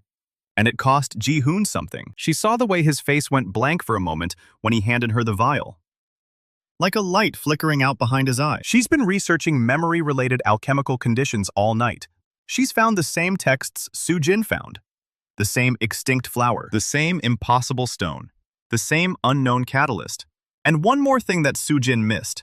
A footnote in the oldest manuscript. It says the ritual doesn't just require ingredients. It requires a price. Someone has to give up something to unlock what was lost. A memory for a memory. A sacrifice for a sacrifice. Eun-ji closes the manuscript and rubs her eyes. She doesn't know if Ji-hoon knows this part. She doesn't know if he'd accept help even if she offered. But she knows she can't stand by and watch him destroy himself. She starts drafting a letter of her own. To Ji-hoon. To Soo-jin. To anyone who can help her reach him before it's too late. In the storage room, Ji-hoon is alone again. Soo-jin is out gathering information on Hyunwoo. The potions are delivered. The notebook is updated. The plan is in motion. He should rest. He knows he should rest. But the memory of Seo-yeon's blank face keeps nagging at him. He knows she's important. The notebook says she's his childhood friend. Sharp eyes. Watching. But he can't picture her. He can't remember a single conversation they've ever had. He can't remember her voice, or her laugh, or the way she looked when they were kids. He's lost her completely. And he didn't even notice until now. He sits down at the workbench and opens his notebook to a blank page. He writes Yoon So-yeon at the top and stares at the name. Then he writes everything the notebook says about her. Childhood friend. Sharp eyes. She's watching. Below that, he adds what Soo-jin told him. She's been at her window. She's tracking my movements. She knows something. Then he writes the hardest part. I don't remember her face. I don't remember her voice. I don't remember anything about her except that she matters. He closes the notebook and presses his palms against his eyes. Somewhere across the courtyard, So-yeon is watching his window. She's waiting for the right moment to deliver a letter he might not even remember receiving. And he doesn't know it yet. By tonight, everything is going to change. Hyunwoo's deadline is 2 days away. The Headmaster's investigation is still open, and 3 people have just decided to put themselves between Ji-hoon and the people trying to destroy him. Soo-jin with her countermeasures, Eun-ji with her research, So-yeon with a letter she tore up and rewrote. Ji-hoon has been fighting alone for 2 years. But he's not alone anymore. He just doesn't know it yet. And when Hyunwoo comes back for his first payment, he's not going to find a broken alchemist he can push around. He's going to find an army. The morning of the dungeon clear, the academy courtyard is already packed. Min Seo's squad stands at the portal gate in full kit. The reinforced vambraces Ji-hoon delivered gleam on every forearm. Enchanted blades hang at every hip. Park Daesik flexes his newly healed arm inside a shield core that still smells of fresh forge smoke. He slams his fist into his palm and grins. The bone that was shattered 3 days ago doesn't even ache. Min Seo runs a final equipment check with the efficiency of someone who's done this 100 times. But her eyes keep drifting to the edge of the crowd. Ji-hoon is there. He's standing with the other support staff, a leather satchel over one shoulder and his notebook in hand. He looks pale. He always looks pale these days. Min Seo notices the dried blood on his collar that he didn't manage to scrub out. She notices the way he keeps glancing at his notebook, like he's afraid he'll forget why he's standing there. She doesn't say anything. She just tightens the strap on her vambrace and turns back to the gate. The headmaster's voice cuts across the courtyard. Yu Tae-sung announces the dungeon assignment with the same measured tone he uses for everything. B-rank dungeon, northeastern corridor. Estimated clear time, 6 hours. Min Seo's squad will lead. The portal flares open in a spiral of blue light. Min-seo doesn't look back at Ji-hoon as she steps through, but Dae-sik does. He catches Ji-hoon's eye and gives him a short nod. Ji-hoon nods back. Then the squad is gone. The portal ripples and stabilizes into a viewing screen suspended above the courtyard. Every dungeon clear is broadcast live for evaluation purposes. Students and instructors gather to watch. Ji-hoon stays at the back of the crowd. His satchel is heavy with 10 healing potions he crafted this morning. 10 new blanks in his memory. He doesn't know what he lost yet. He wrote everything he could remember in his notebook before he started crafting. But he already found a page this morning with a name crossed out and no replacement written in. He doesn't know whose name it was. He doesn't know if it mattered. On the viewing screen, Min-seo's squad moves through the first chamber. The dungeon is a collapsed temple complex overgrown with bioluminescent fungi. Stone pillars lean at broken angles. The air is thick with spores that glow pale green. Min-seo signals the formation with 2 fingers. Dae-sik takes point with his shield raised. 2 blade specialists flank him at 3 and 9 o'clock. The mage hangs back at 7 o'clock with a barrier spell prepped. Min-seo herself takes the rear guard position. It's a textbook vanguard wedge. Ji-hoon recognizes it from a tactics manual he studied 2 years ago. He still remembers that manual. He doesn't remember who gave it to him. The first wave hits 30 seconds in. Jade-scaled serpentine creatures burst from the fungal growths, fangs dripping with corrosive venom. 6 of them. Dae-sik catches the first strike on his new shield core, and the impact rings like a bell. The reinforcement plates, Ha-ri forged into the leather, hold without a crack. The old shield would have splintered on that hit. Dae-sik grins through the shockwave and shoves the serpent back. The blade specialists move in perfect sync. Left flank carves through 2 serpents in a single arc. Right flank severs a third at the spine. The mage drops a barrier behind them to cut off reinforcements. Min-seo doesn't even draw her sword for the first wave. She just watches the formation and calls adjustments. Her voice is calm. Her squad doesn't hesitate. The first chamber clears in under 4 minutes. In the courtyard, the watching students murmur with something between awe and envy. One of the instructors checks a stopwatch and raises an eyebrow. Headmaster folds his arms and says nothing. Ji-hoon writes in his notebook. Clear time projected under 3 hours at current pace. Record is 4 hours and 12 minutes. He doesn't write that the last record was set by a squad that had academy funding. He doesn't write that Min-seo's squad is running on equipment he paid for with pieces of his own mind. He just notes the numbers. Then he looks up at the screen and watches Min-seo lead her people into the second chamber. The second chamber is a vertical shaft descending into darkness. Stone platforms jut from the walls at irregular intervals. The bottom is invisible. The bioluminescent fungi thin out as they descend, replaced by something worse. The walls are covered in web, thick white silk strands that pulse with a faint heartbeat rhythm. Arachnid territory.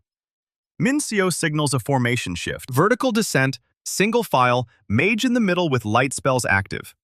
Dae-sik takes rear guard this time. The blade specialists go first. They drop from platform to platform with the precision of people who've trained this exact maneuver until it's muscle memory. The mage's light spells illuminate the shaft in clean white circles. The webs recoil from the light. That's the first sign of trouble. Normal arachnid silk doesn't react to light. Something in this dungeon has evolved. Min-seo notices immediately. She calls a halt on the 4th platform down and pulls out a detection charm. The charm flares red. Not ambient threat, active targeting. The arachnids aren't just reacting. They're waiting. The ambush triggers on platform 7. A brood matriarch the size of a horse explodes from the web-choked darkness directly beneath them. 8 legs of chitinous black armor. 12 eyes reflecting the mage's light spells in fractured rainbows. Fangs dripping the same corrosive venom as the serpents, but thicker, more corrosive. The blade specialists engage on instinct, but their strikes skid off the carapace without leaving a scratch. The matriarch's armor is B-rank density at minimum. The mage drops a barrier, but the matriarch tears through it with 1 leg. The barrier shatters. Mage staggers. Min-seo is already moving. She draws her sword for the first time in the dungeon, and the blade ignites with a pale silver fire. Enchantment resonance. The same resonance weave Ji-hoon paid the blacksmith to embed in the steel. The fire catches the matriarch's attention. It turns all 12 eyes on Min-seo, and she smiles. Back in the courtyard, the viewing screen shows the matriarch lunging and Min-seo meeting it head-on. The silver fire carves a gash across the creature's thorax. Not a kill strike, but the armor cracks. The blade specialists adjust their angles and drive their own enchanted blades into the gaps.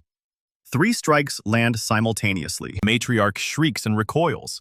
Daesik slams his shield into its flank, driving it off the platform edge. It catches itself on a web strand 6 feet down and starts climbing back up.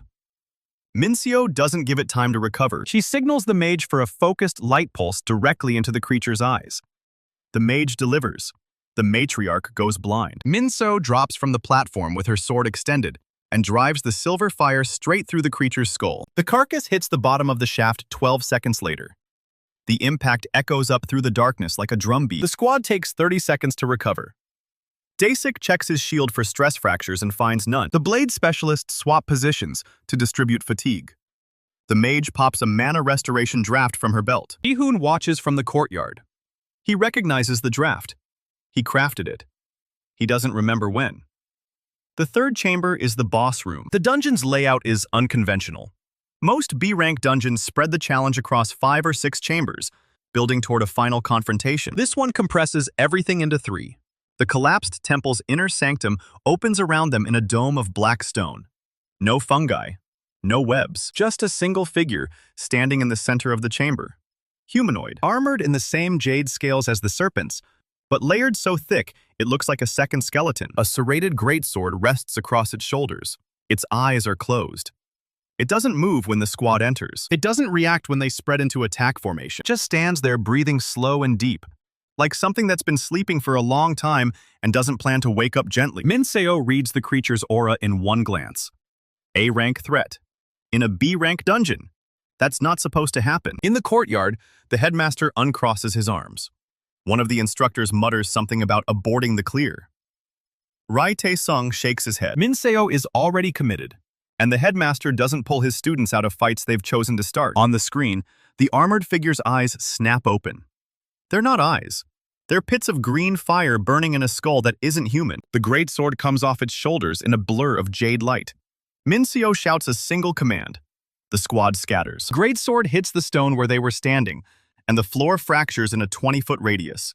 The shockwave knocks Daesik off his feet. The mage's barrier spell flickers and nearly fails. One of the blade specialists catches a shard of flying stone across the cheek, and blood sheets down her face. The creature straightens, and its burning eyes find Seo. It speaks. Not in words, but in a resonance that vibrates through the stone itself. The meaning is clear regardless. It's been waiting for a challenge, and Seo's squad is the first thing in 50 years that might actually be worth waking up for. Seo doesn't waste breath on banter. He signals Daesik for a shield rush. Daesik charges with the new shield core braced and every ounce of his body weight behind it. The impact shakes the chamber. The creature slides back 3 inches. That's it. 3 inches. Daesik is 190 pounds of trained muscle with a reinforced shield, and the creature barely moved. But Seo isn't counting on brute force. She's counting on the opening. While Daesik holds the creature's attention, the blade specialists hit its flanks simultaneously. The enchanted blades bite into the gaps between the jade scales. Not deep, but deep enough to draw blood. Black ichor wells up from the wounds. The creature roars, and the sound shatters a chunk of the ceiling. Stone fragments rain down. The mage drops a barrier over the squad, but the fragments are too heavy. The bracket cracks. The mage coughs blood. Seo makes a decision in half a second. She signals a full offensive formation. No more defense. Every resource committed to killing this thing before it kills them. The squad shifts without hesitation. Daesik abandons the shield and draws his secondary blade. The mage drops the barrier and channels everything into offensive enhancement spells. The blade specialists discard their flanking pattern and move directly into the creature's guard. Seo leads the charge. The silver fire on her sword blazes to full intensity. The creature meets her with the greatsword. The collision of jade light and silver fire whites out the viewing screen. In the courtyard, the crowd holds its breath. The screen resolves. Seo is still standing. Her sword is locked against the greatsword. The silver fire is dimming. The creature is pushing her back inch by inch. Daesik drives his blade into the creature's knee joint. The joint buckles. The creature stumbles. Blade specialists hit the other knee simultaneously. The creature drops to one knee.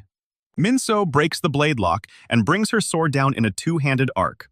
The silver fire cuts through the jade-scaled armor at the neck. The creature's head separates from its shoulders. The green fire in its eyes gutters and dies. The body crashes to the stone and doesn't move. The viewing screen shows the timer. total clear time for the boss room is 2 hours and 41 minutes. Squad's overall time for the full dungeon is 2 hours and 58 minutes. The old Academy record was 4 hours and 12 minutes. Minseo's squad just shattered it by more than an hour. The courtyard erupts, students cheer. Instructors exchange looks of disbelief. The headmaster's expression doesn't change, but he makes a notation in his own logbook.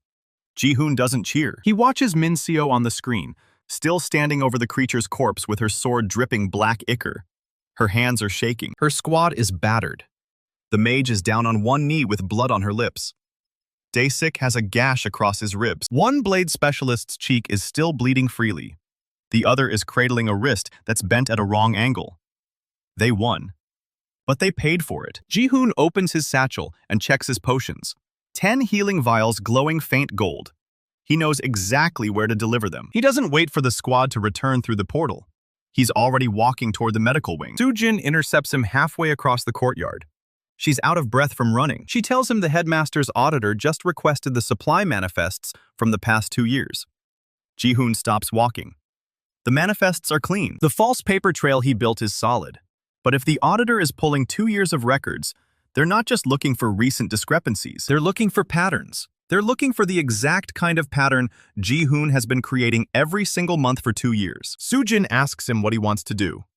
Ji-hoon looks at the medical wing entrance. Minseo's squad is going to come through those doors in 10 minutes, bleeding and broken and riding the high of a record clear. They're going to need healing potions.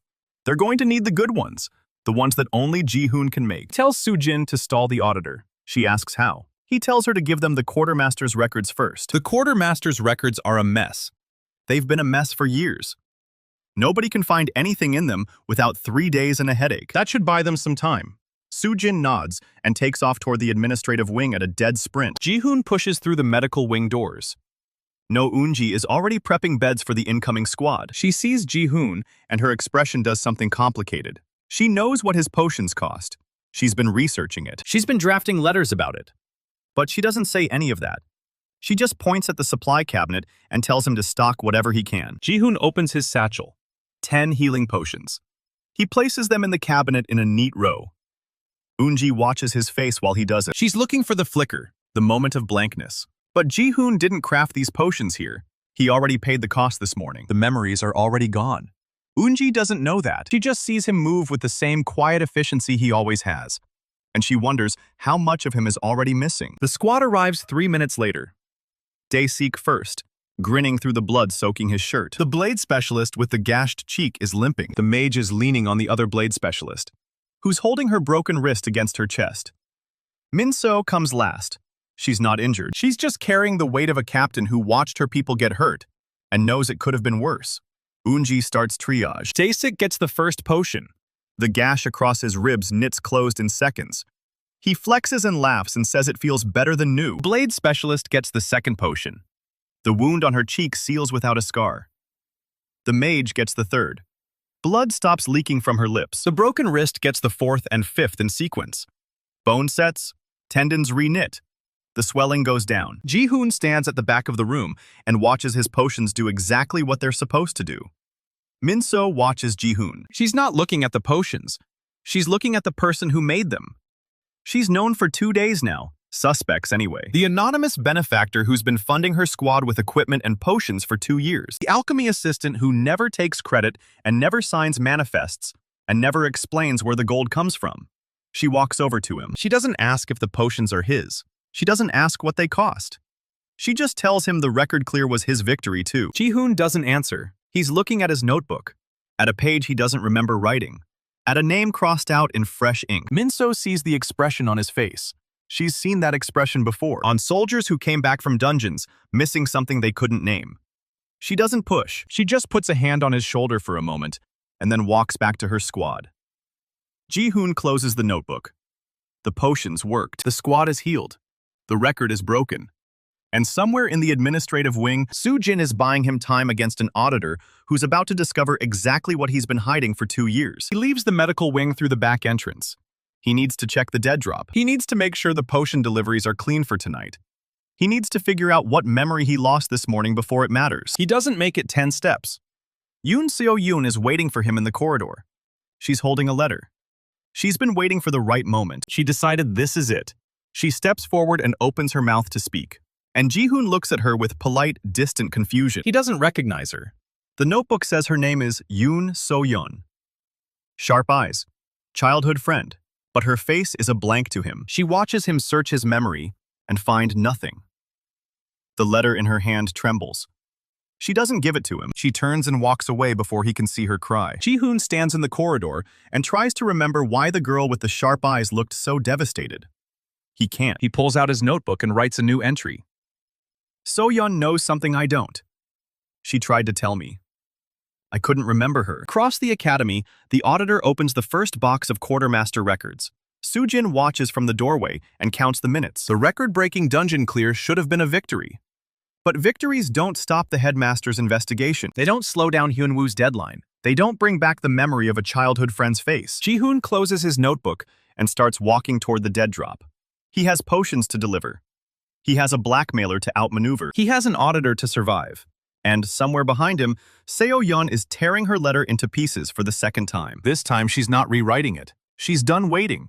She's going to find Soo-jin. She's going to find Eun-ji. She's going to find everyone who's been trying to help Ji-hoon from the shadows.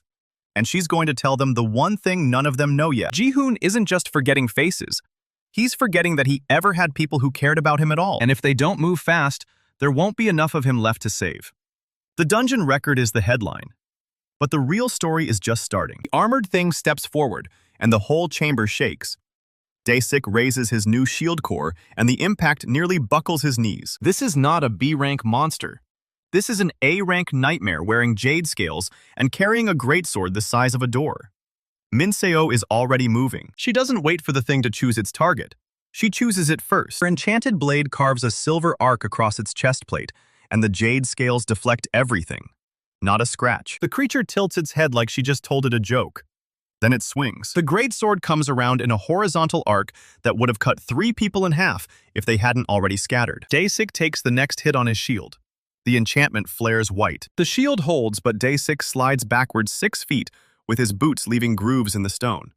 He's grinning anyway. He just blocked an A-rank strike with a shield that didn't exist 3 days ago. Blade specialist with the gashed cheek, her name is Yuri, flanks left with her partner. They're looking for the knee joints, same tactic that worked on the serpents. The creature doesn't give them the angle. It pivots faster than anything that size should be able to move, and its free hand catches Yuri by the shoulder. It throws her 20 feet into a pillar. She hits hard. She doesn't get up. Min-seo sees it happen, and something behind her eyes goes very cold. She calls for the mage. The mage, her name is Sola, is already weaving. Light gathers at her fingertips. Not a combat spell, a binding. Golden threads snap out from her hands and wrap around the creature's ankles. It looks down at the threads like they're mildly interesting. Then it flexes. The threads snap. Sola coughs blood and drops to one knee. The creature raises its greatsword to finish her. Dae-sik gets there first. He doesn't block. He slams his shield into the side of the creature's knee with every ounce of strength in his healed arm. The knee buckles. The creature stumbles. Its greatsword misses Sola by inches and bites into the stone floor instead. Min-seo is already in the air. She comes down with both hands on her blade and drives it into the gap between the creature's helmet and its gorget. Silver fire erupts along the edge. The creature roars. It's the first sound it's made since they entered the chamber. Not pain, exactly. More like annoyance. It backhands Min-seo off its shoulders, and she hits the ground rolling. She's up again in 2 seconds, but her left arm is hanging wrong. Dislocated. She pops it back into place with a shove against the wall and doesn't make a sound. This is where the record clear stops being a victory lap. This is where it turns into a survival exercise. The viewing screen outside the portal shows everything. Students in the courtyard have gone silent. Headmaster Ryu Tae-sung watches with his arms crossed and his expression unreadable. He doesn't pull them out. He never pulls them out of a fight they chose to start. Ji-hoon is not in the courtyard. Ji-hoon is in the medical wing. He's been there for 3 minutes. He walked through the back entrance while everyone else was watching the broadcast, and now he's standing in the supply closet with his satchel open and his hands shaking. No Eun-ji finds him there. She doesn't ask why he's not watching the dungeon clear. She doesn't ask why his collar is stiff with dried blood. She just looks at the 10 vials of healing potion glowing in his satchel, and she understands exactly what she's looking at. Squad is going to need these. The squad is going to need more than these. Ji-hoon meets her eyes. He doesn't waste time on explanations. He tells her to clear a bed. She clears 3. The dungeon fight keeps going. The creature is limping now. Day 6 hit to the knee did actual damage. Min-seo sees the opening and takes it. She calls for the other blade specialist, Jin-hwa, the one with the bent wrist, who's been fighting one-handed this whole time. Jin-hwa throws her blade. Min-seo catches it mid-spin and drives it into the same knee from the other side. Its greatsword comes up. Daesik meets it with his shield. The impact shatters the enchantment. Shield core cracks down the middle, but Daesik holds his ground and the greatsword stops. Min-seo is already climbing the creature's back. She uses the embedded blade as a foothold and grabs the rim of its helmet. She pours silver fire directly into the gap. The creature convulses. Its free hand grabs for her, but Sola hits it with another binding thread. This one holds for 2 seconds. 2 seconds is enough. Min-seo drives her main blade through the gap and out the other side. The creature goes still. It topples forward. Min-seo rides the corpse down and lands on her feet with her blade still smoking. The squad is still alive. Yuri is unconscious against the pillars. Sola can't stand. Jinhwa's wrist is worse than before. Daesik's shield is destroyed. But they cleared it. The viewing screen flares with the completion notice. Record time, 2 hours, 58 minutes. The courtyard erupts. Headmaster Ryu Tae-sung doesn't smile, but something in his posture shifts. He turns and walks toward the medical wing. He's been watching Ji-hoon as closely as he's been watching the dungeon. The portal opens, and the squad stumbles through. Daesik first, carrying Yuri over his shoulder with a grin that's half blood and half triumph. Jinhwa next, cradling her wrist. Sola leaning on a blade specialist whose name nobody remembers because she never talks. Min-seo last. She's walking on her own, but she's leaving a trail of blood from a gash across her ribs that she didn't tell anyone about. They head for the medical wing. Ji-hoon is waiting. He's standing at the back of the treatment room with his satchel open and his face completely blank. No Eunji is already moving. She takes Yuri first. Spinal compression, internal bleeding. She's dying. Eunji's hands glow with healing magic, but her mana reserves are still shot from treating Daesik's arm earlier. She's not going to make it. Ji-hoon steps forward. He puts a vial in Eunji's hand. She doesn't ask where it came from. She pours it down Yuri's throat. The glow spreads through Yuri's body in seconds. The internal bleeding stops. The spinal compression reverses. Her eyes open. She's alive. Ji-hoon is already handing Eunji the second vial, Sola. The mana burnout is killing her from the inside out. The potion hits her bloodstream and the coughing stops. The blood on her lips dries. Her eyes focus. She looks at Ji-hoon like she's never seen him before. He doesn't notice. He's already handing Eunji the third vial. Jinhwa's wrist, the bones set with an audible click. The swelling vanishes. She flexes her fingers and stares at her hand like it belongs to someone else. The fourth vial goes to Min-seo. She tries to wave it off. She says the gash on her ribs isn't that bad. Eunji doesn't ask permission. She just tips the vial into Min-seo's mouth and watches the wound seal. Min-seo glares at her. Eunji glares back. Some conversations don't need words. Daesik gets the fifth vial for the half-dozen smaller wounds he's been ignoring. He drinks it like a shot of whiskey and laughs. Says it tastes like mint. It doesn't taste like anything. Ji-hoon is still holding 5 more vials. His hands are steady now. The shaking stops somewhere around the third potion. He doesn't remember the third potion. He doesn't remember handing it to Eunji. He's standing in a medical wing with 5 vials of healing potion and no memory of the last 60 seconds. Eunji sees it happen. She's watching his face when the blankness hits. It's not dramatic. It's not a seizure or a scream. It's just a moment where Ji-hoon looks at the vial in his hand like he's not entirely sure what it's for. Then it passes. He puts the remaining vials back in his satchel. He asks if anyone else is injured. His voice is perfectly calm. Eunji doesn't answer. She grabs his wrist and pulls him into the private examination room. She closes the door. She locks it. Ji-hoon stands in the middle of the room with his satchel still open and his expression still blank.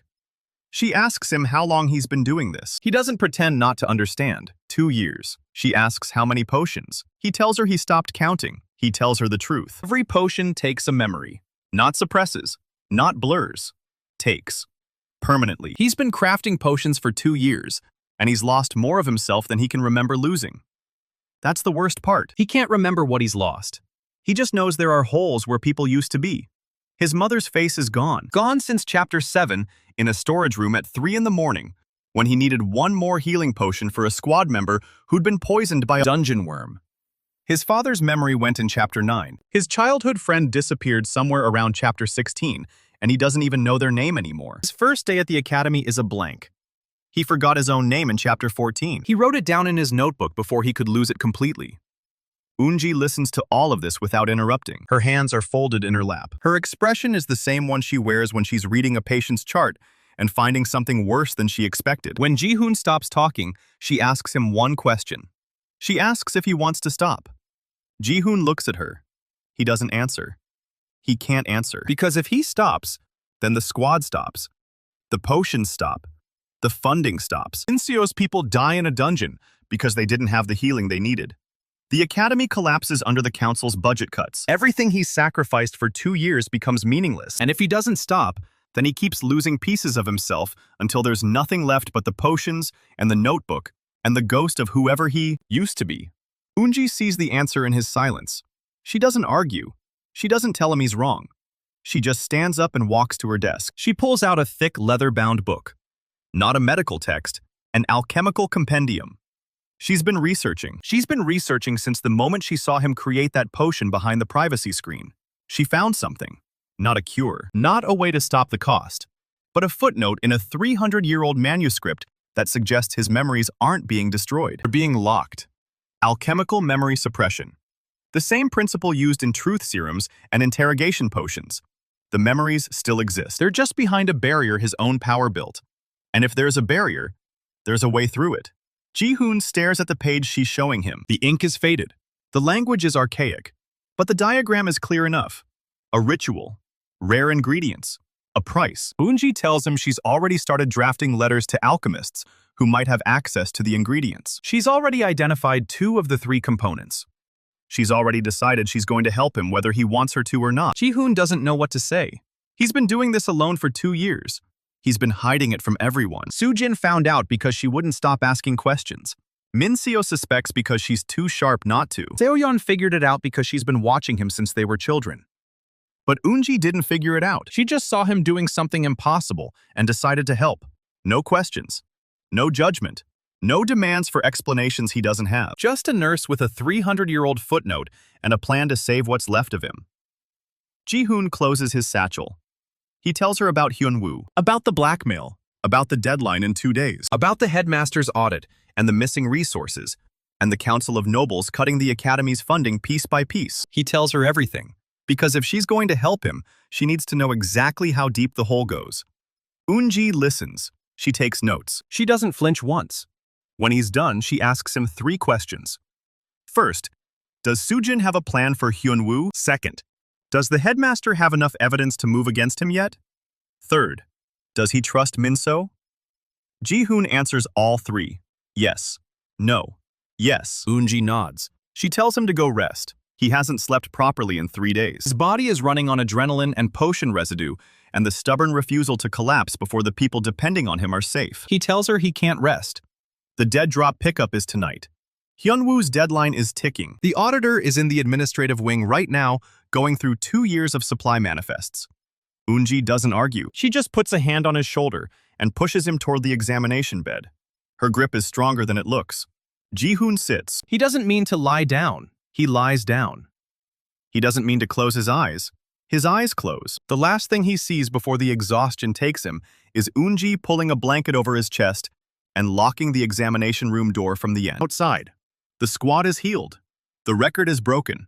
The auditor is still digging. And Ji-hoon is unconscious in a locked room, while 3 different people try to save him from 3 different directions. Soo-jin is in the administrative wing, buying him time against an auditor who's asking the wrong questions. She's not answering them. She's giving him different answers. Answers to questions he hasn't thought to ask yet. She's been feeding him a trail of paperwork that leads away from Ji-hoon and toward a shell account Hyun-woo's uncle set up 3 years ago. She found the account 3 hours ago. She's been nudging the auditor toward it ever since. He hasn't made the connection yet. But he's close. Seo-yeon is in the library. She's not reading. She's waiting. She tore up her letter to the council.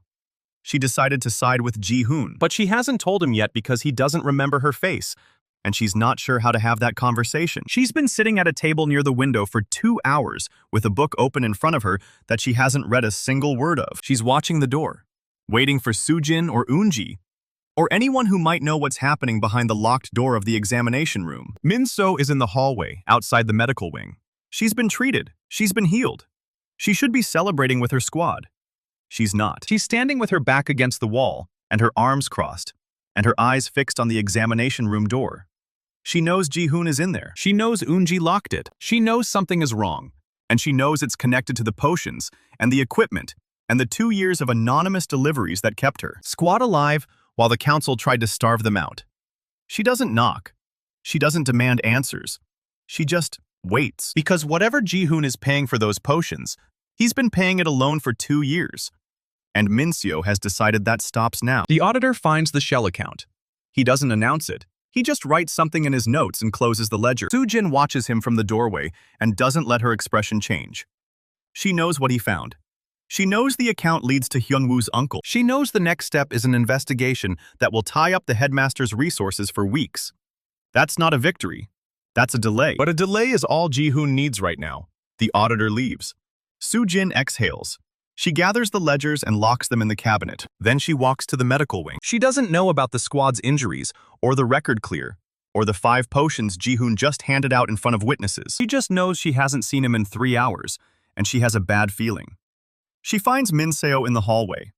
They look at each other. Neither of them speaks. They don't need to. They're both here for the same reason. Eun-ji opens the examination room door. She tells them Ji-hoon is asleep. She tells them he's been running on empty for days. She tells them the potions he gave the squad cost him more than any of them understand. Then she tells them about the ritual, about the locked memories, about the ingredients, about the price. She doesn't ask for their help. She just gives them the information and lets them decide. Min-seo decides in 3 seconds. She asks what she needs to find. Soo-jin asks where she needs to look. Eun-ji hands them each a list. The 3 women stand in the hallway outside the room where Ji-hoon is finally sleeping, and they make a plan. They're going to find the ingredients, going to perform the ritual. They're going to get his memories back. And then they're going to deal with Hyun-woo and his uncle and the Council of Nobles, and every other person who's been trying to grind Ji-hoon into dust. One problem at a time. Ji-hoon sleeps through all of it. He doesn't dream. He never dreams anymore. The memories he's lost don't even visit him in his sleep. When he wakes up 3 hours later, the room is dark, and there's a glass of water on the table beside him, and a note in Eun-ji's handwriting. It says 3 things. The squad is safe.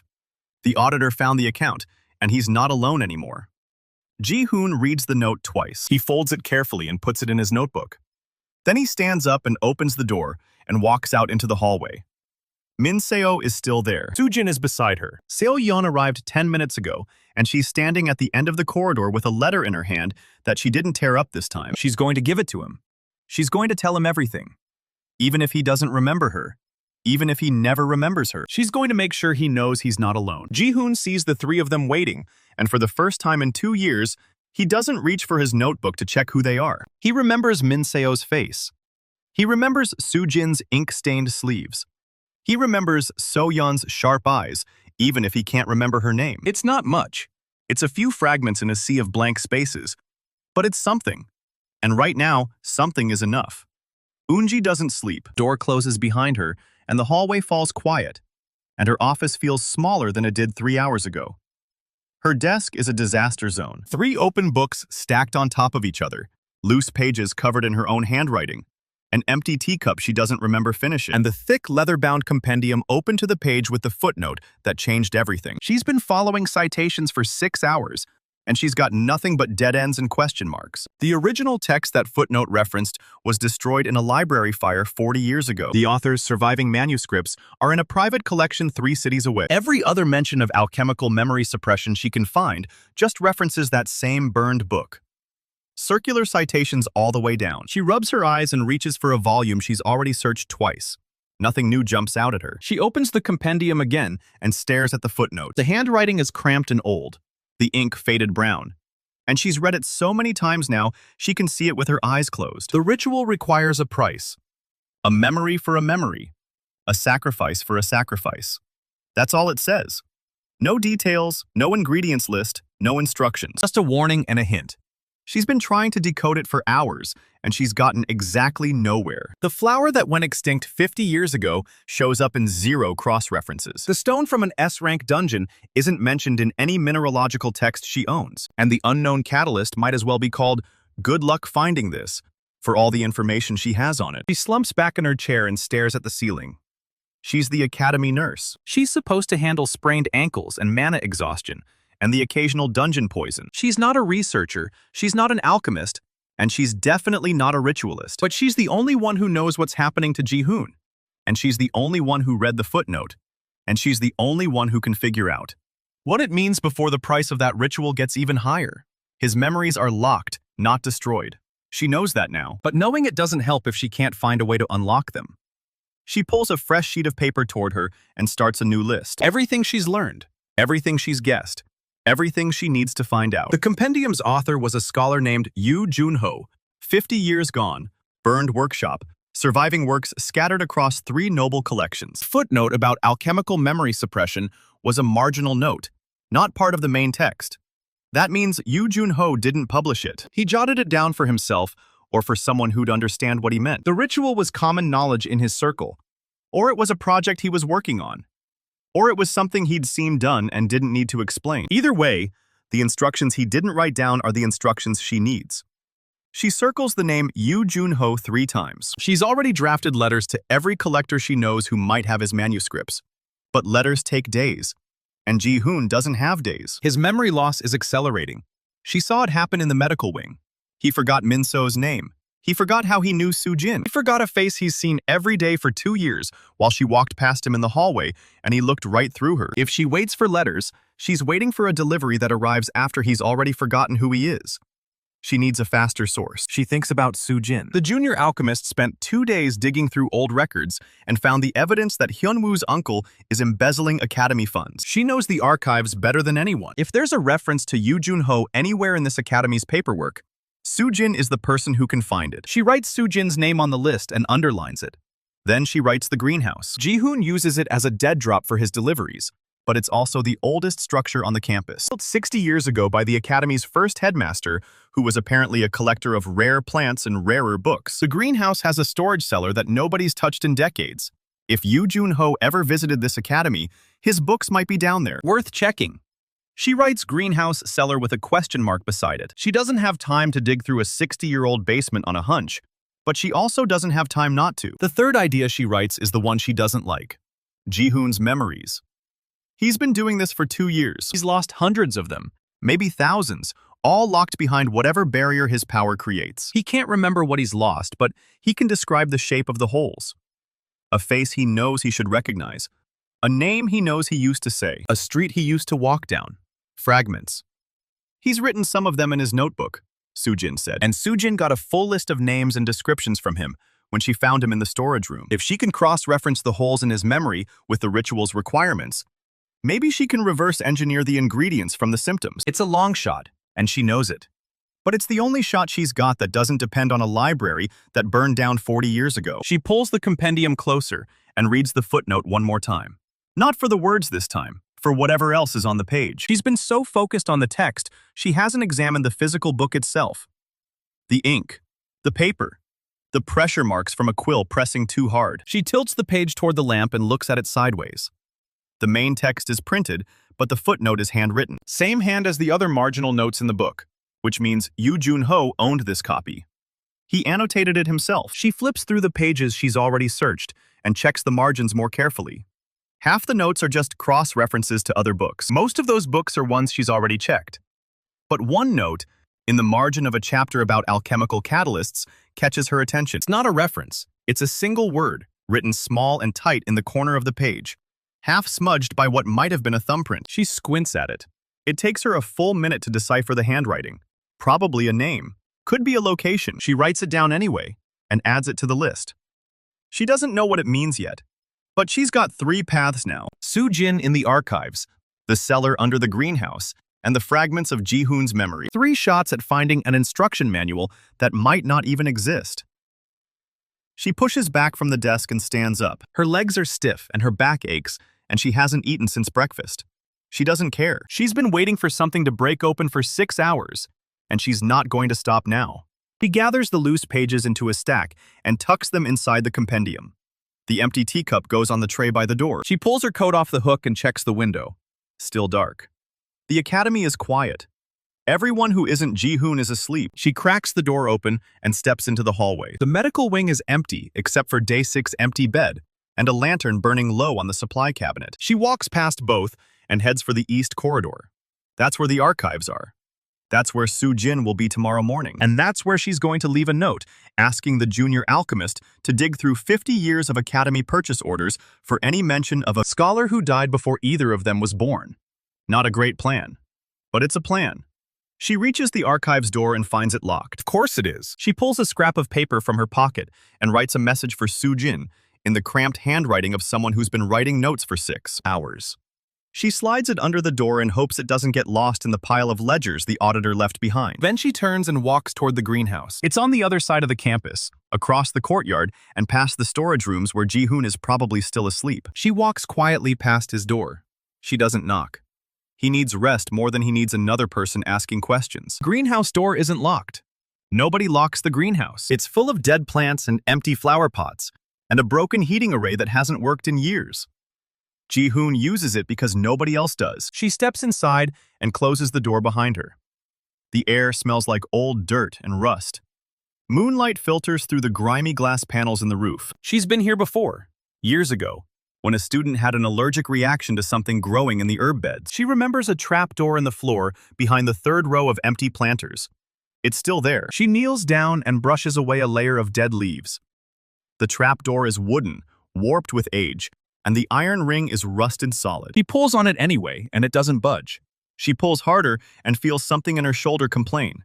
She doesn't care. She plants both feet and heaves, and the trapdoor groans open with a sound like a dying animal. The cellar underneath is dark. A ladder descends into the black. She doesn't have a lantern. Of course she doesn't. She pulls a light stone out of her coat pocket and activates it with a whisper of mana. It's not bright, just a faint blue glow that casts long shadows. Good enough.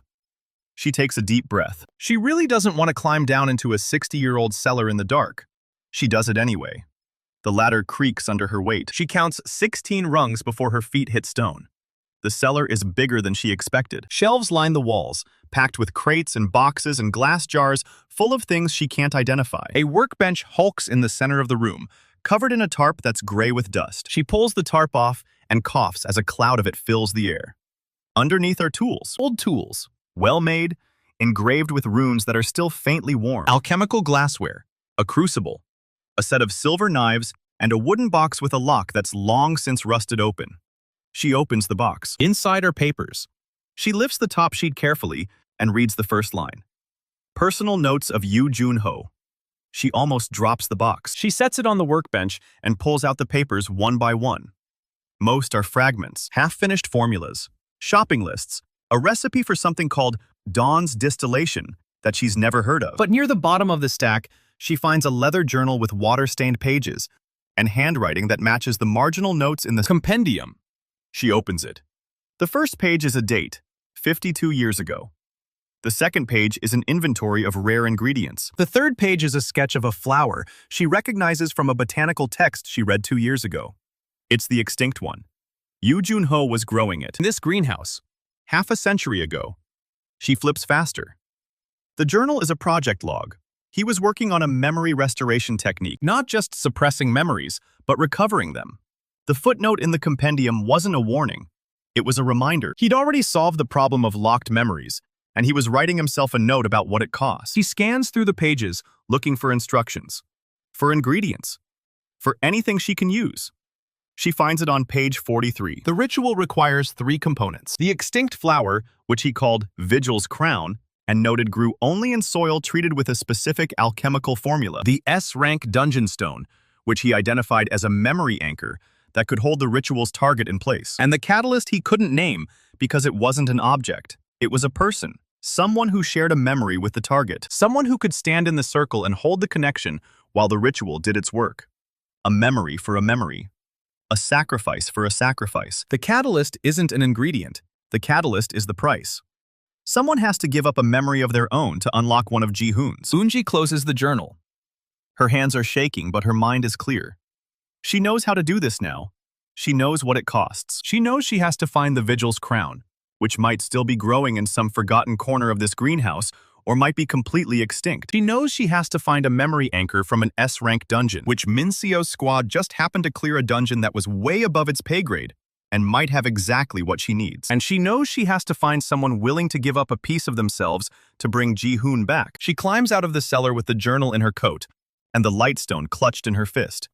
The greenhouse is still dark. The academy is still quiet. She walks back toward the medical wing with a plan forming in her head. She'll need Min Seo's help to search the dungeon records. She'll need Soo-jin's help to cross-reference Yoo Jun-ho's alchemical formula. And she'll need to find the person who's going to stand in that circle and pay the price. She has a feeling she already knows who that person is going to be. She's not wrong. She reaches the medical wing and unlocks her office door. The compendium is still on her desk where she left it. She places Yoo Jun-ho's journal beside it, open to page 43. Then she sits down and starts writing letters again. Not to collectors this time. To the head of the botany department at the Capital University, asking if any of their greenhouses still have Vigil's crown. To the quartermaster of the academy, requesting access to the dungeon hall records for the last 5 years. To Soo-jin, asking her to meet at dawn with everything she's found on Yoo Jun-ho.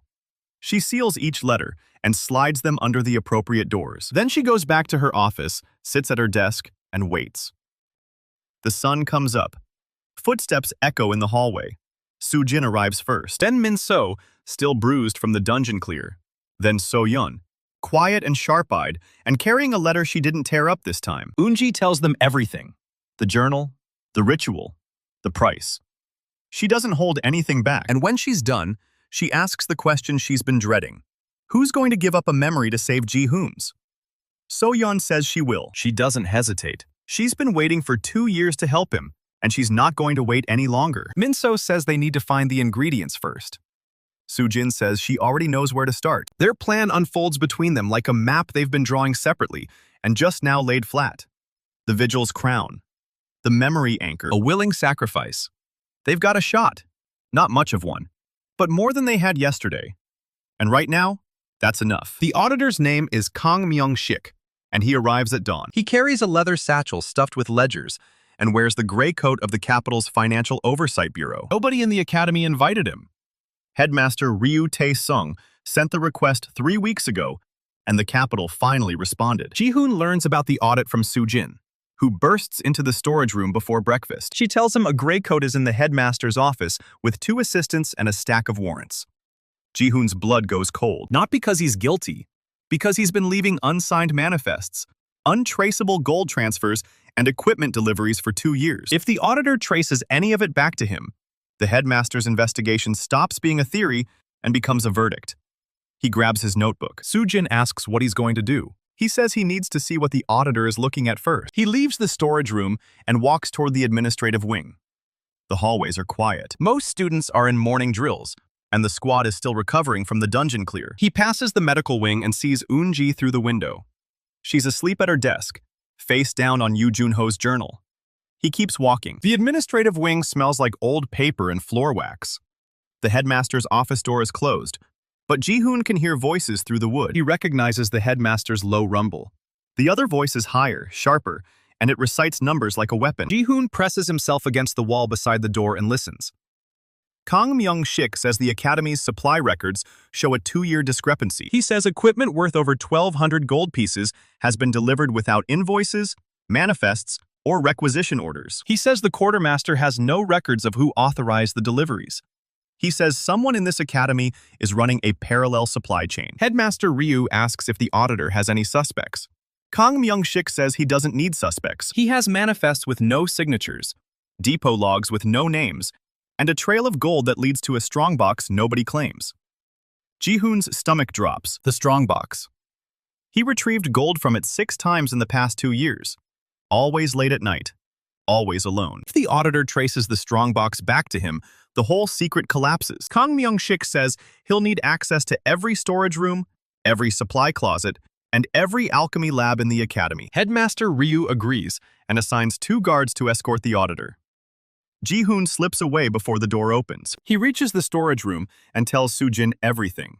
Soo-jin listens without interrupting. When he's done, she asks one question. Does the auditor know about the potions? Ji-hoon says no. The potions were never listed on any manifest. He delivered them through the false bottom crate to the dead drop. The only people who know about the potions are Soo-jin, Hyun-woo, and now Eun-ji. Soo-jin says that's too many. Ji-hoon agrees.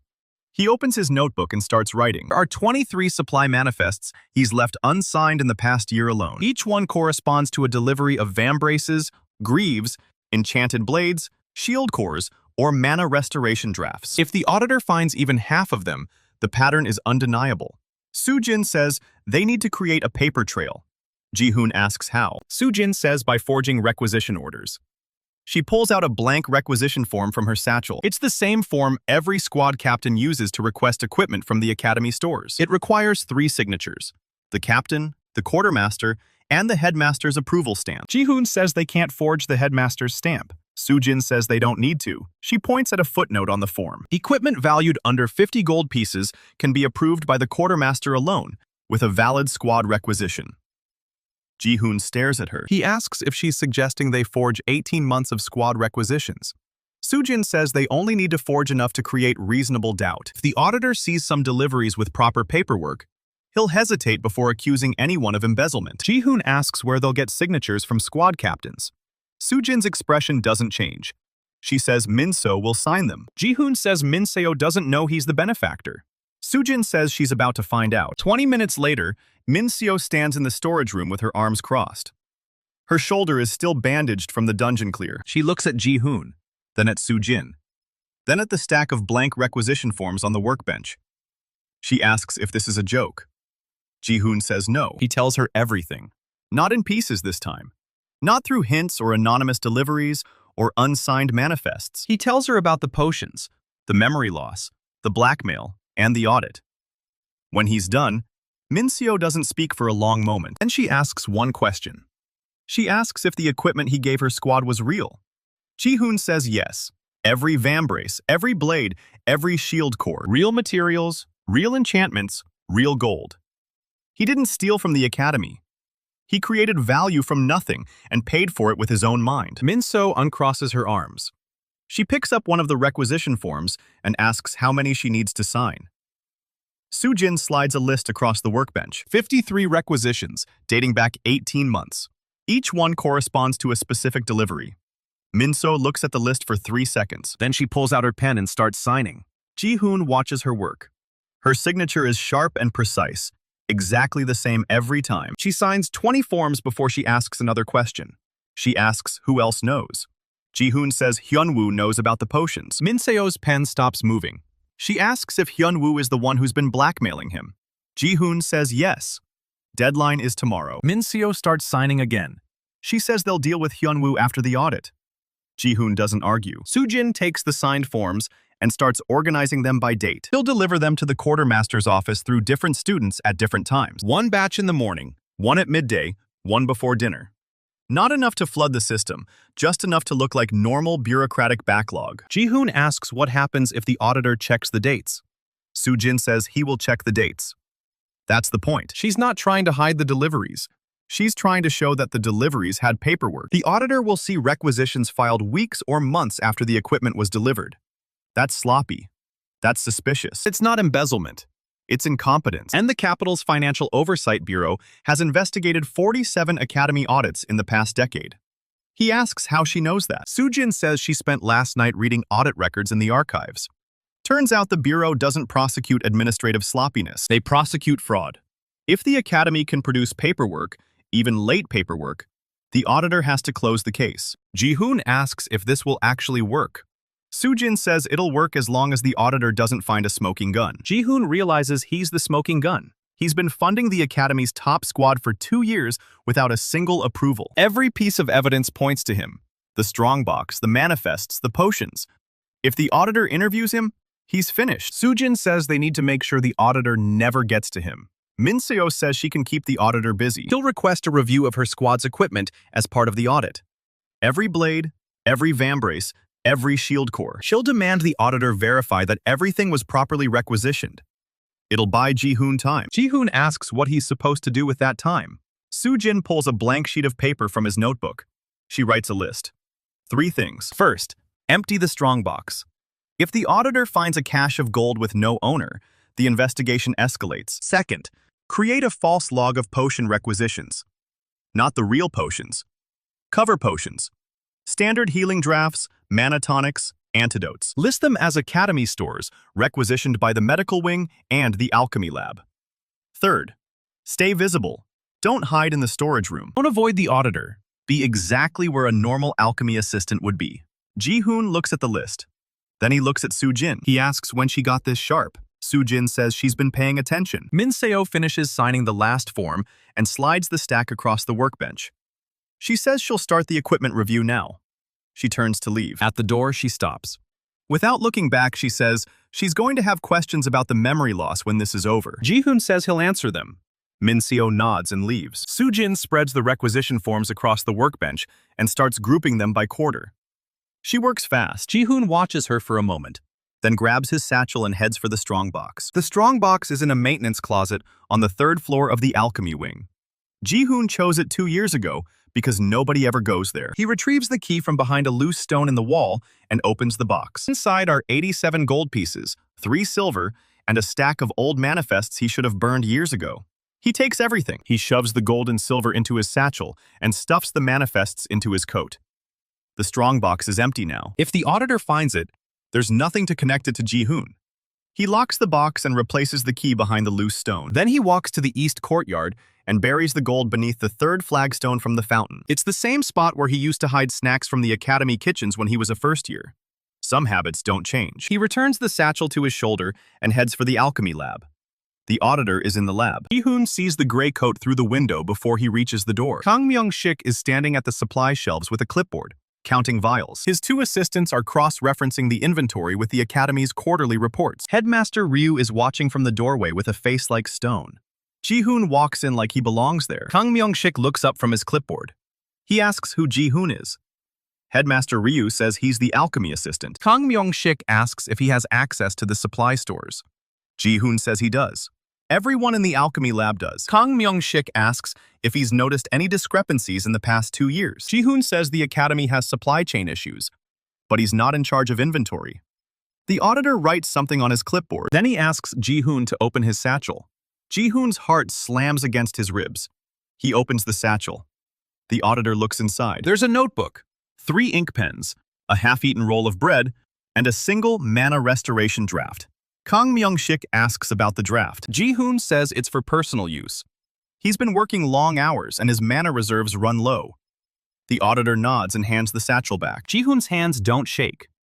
2 years of hiding his secret has given him nerves like iron. Kang Myung-sik turns back to the supply shelves and continues counting. Ji-hoon walks to his workbench and starts organizing his equipment. He's visible, exactly like Soo-jin told him to be. An hour passes. The auditor finishes the alchemy lab inventory and moves to the medical wing. Ji-hoon stays at his workbench. Soo-jin arrives with a stack of signed requisition forms and says the first batch is in the quartermaster's office. She says 2 students delivered them 10 minutes ago, and the quartermaster didn't question it. He just stamped them and added them to the pile. Ji-hoon asks if the auditor has checked the quartermaster's office yet. Soo-jin says not yet. He's in the medical wing, interviewing Eunji. Ji-hoon goes still. He asks what Eunji knows. Soo-jin says she knows about his memory loss. She knows about the potion in the medical wing, but she doesn't know about the auditor. Soo-jin didn't have time to warn her. Ji-hoon is already moving. He reaches the medical wing in under 3 minutes. Through the door, he sees Kang Myung-sik standing at the foot of Eunji's desk. Eunji is awake now. She's sitting upright with Yoo Jun-ho's journal closed on the desk in front of her. The auditor asks if she's noticed any irregularities in the medical wing's supply deliveries. Eunji says no. The auditor asks about the equipment deliveries to the squad. He says Captain Kang Min-seo's squad has been outfitted with equipment worth over 1,200 gold pieces in the past year. That's more than any other squad in the academy. Eunji says she doesn't handle equipment. She's a nurse. Kang Myung-sik writes something on his clipboard. Then he asks about the healing potion. Ji-hoon freezes. The auditor says the medical wing's records show a patient named Park Dae-sik was treated for a shattered arm yesterday. The arm was healed in under 3 minutes using a potion that doesn't appear in any inventory log. He asks if Eunji knows where that potion came from. Eunji's expression doesn't change. She says the potion was a private donation. The auditor asks from whom. Eunji says she doesn't know. It was delivered anonymously. Kang Myung-sik stares at her for a long moment. Then he writes something else on his clipboard and leaves the medical wing. Ji-hoon waits until the auditor's footsteps fade, and he slips into the medical wing. Eun-ji looks up at him. She says she didn't tell him anything. Ji-hoon asks why. Eun-ji taps Yoo Jun-ho's journal. She says because she just spent an entire night learning how much this secret has already cost him. She's not going to be the one who makes it worse. Eun-ji opens the journal to page 43 and shows him the ritual. 3 ingredients: the Vigil's crown, the memory anchor, and a catalyst who shares a memory with him. She says it's possible. She says his memories aren't gone. They're locked behind an alchemical barrier, and this ritual can unlock them. Ji-hoon stares at the page. His mother's face, gone. His father's voice, gone. So-yeon's face, gone. All locked away behind doors he can't open. Eun-ji says she's already sent letters to the botany department, the quartermaster, every contact she has. She's going to find the ingredients. Ji-hoon asks what happens if the ritual fails. Eun-ji closes the journal. She says it won't fail. She won't let it.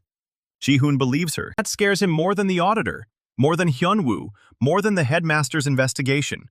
Because hope is heavier than despair. If he lets himself hope and it collapses, he's not sure what's left of him to break. Kang Myung-sik spends the rest of the day combing through the academy's financial records. Min-so's equipment review eats up 2 hours and yields nothing suspicious.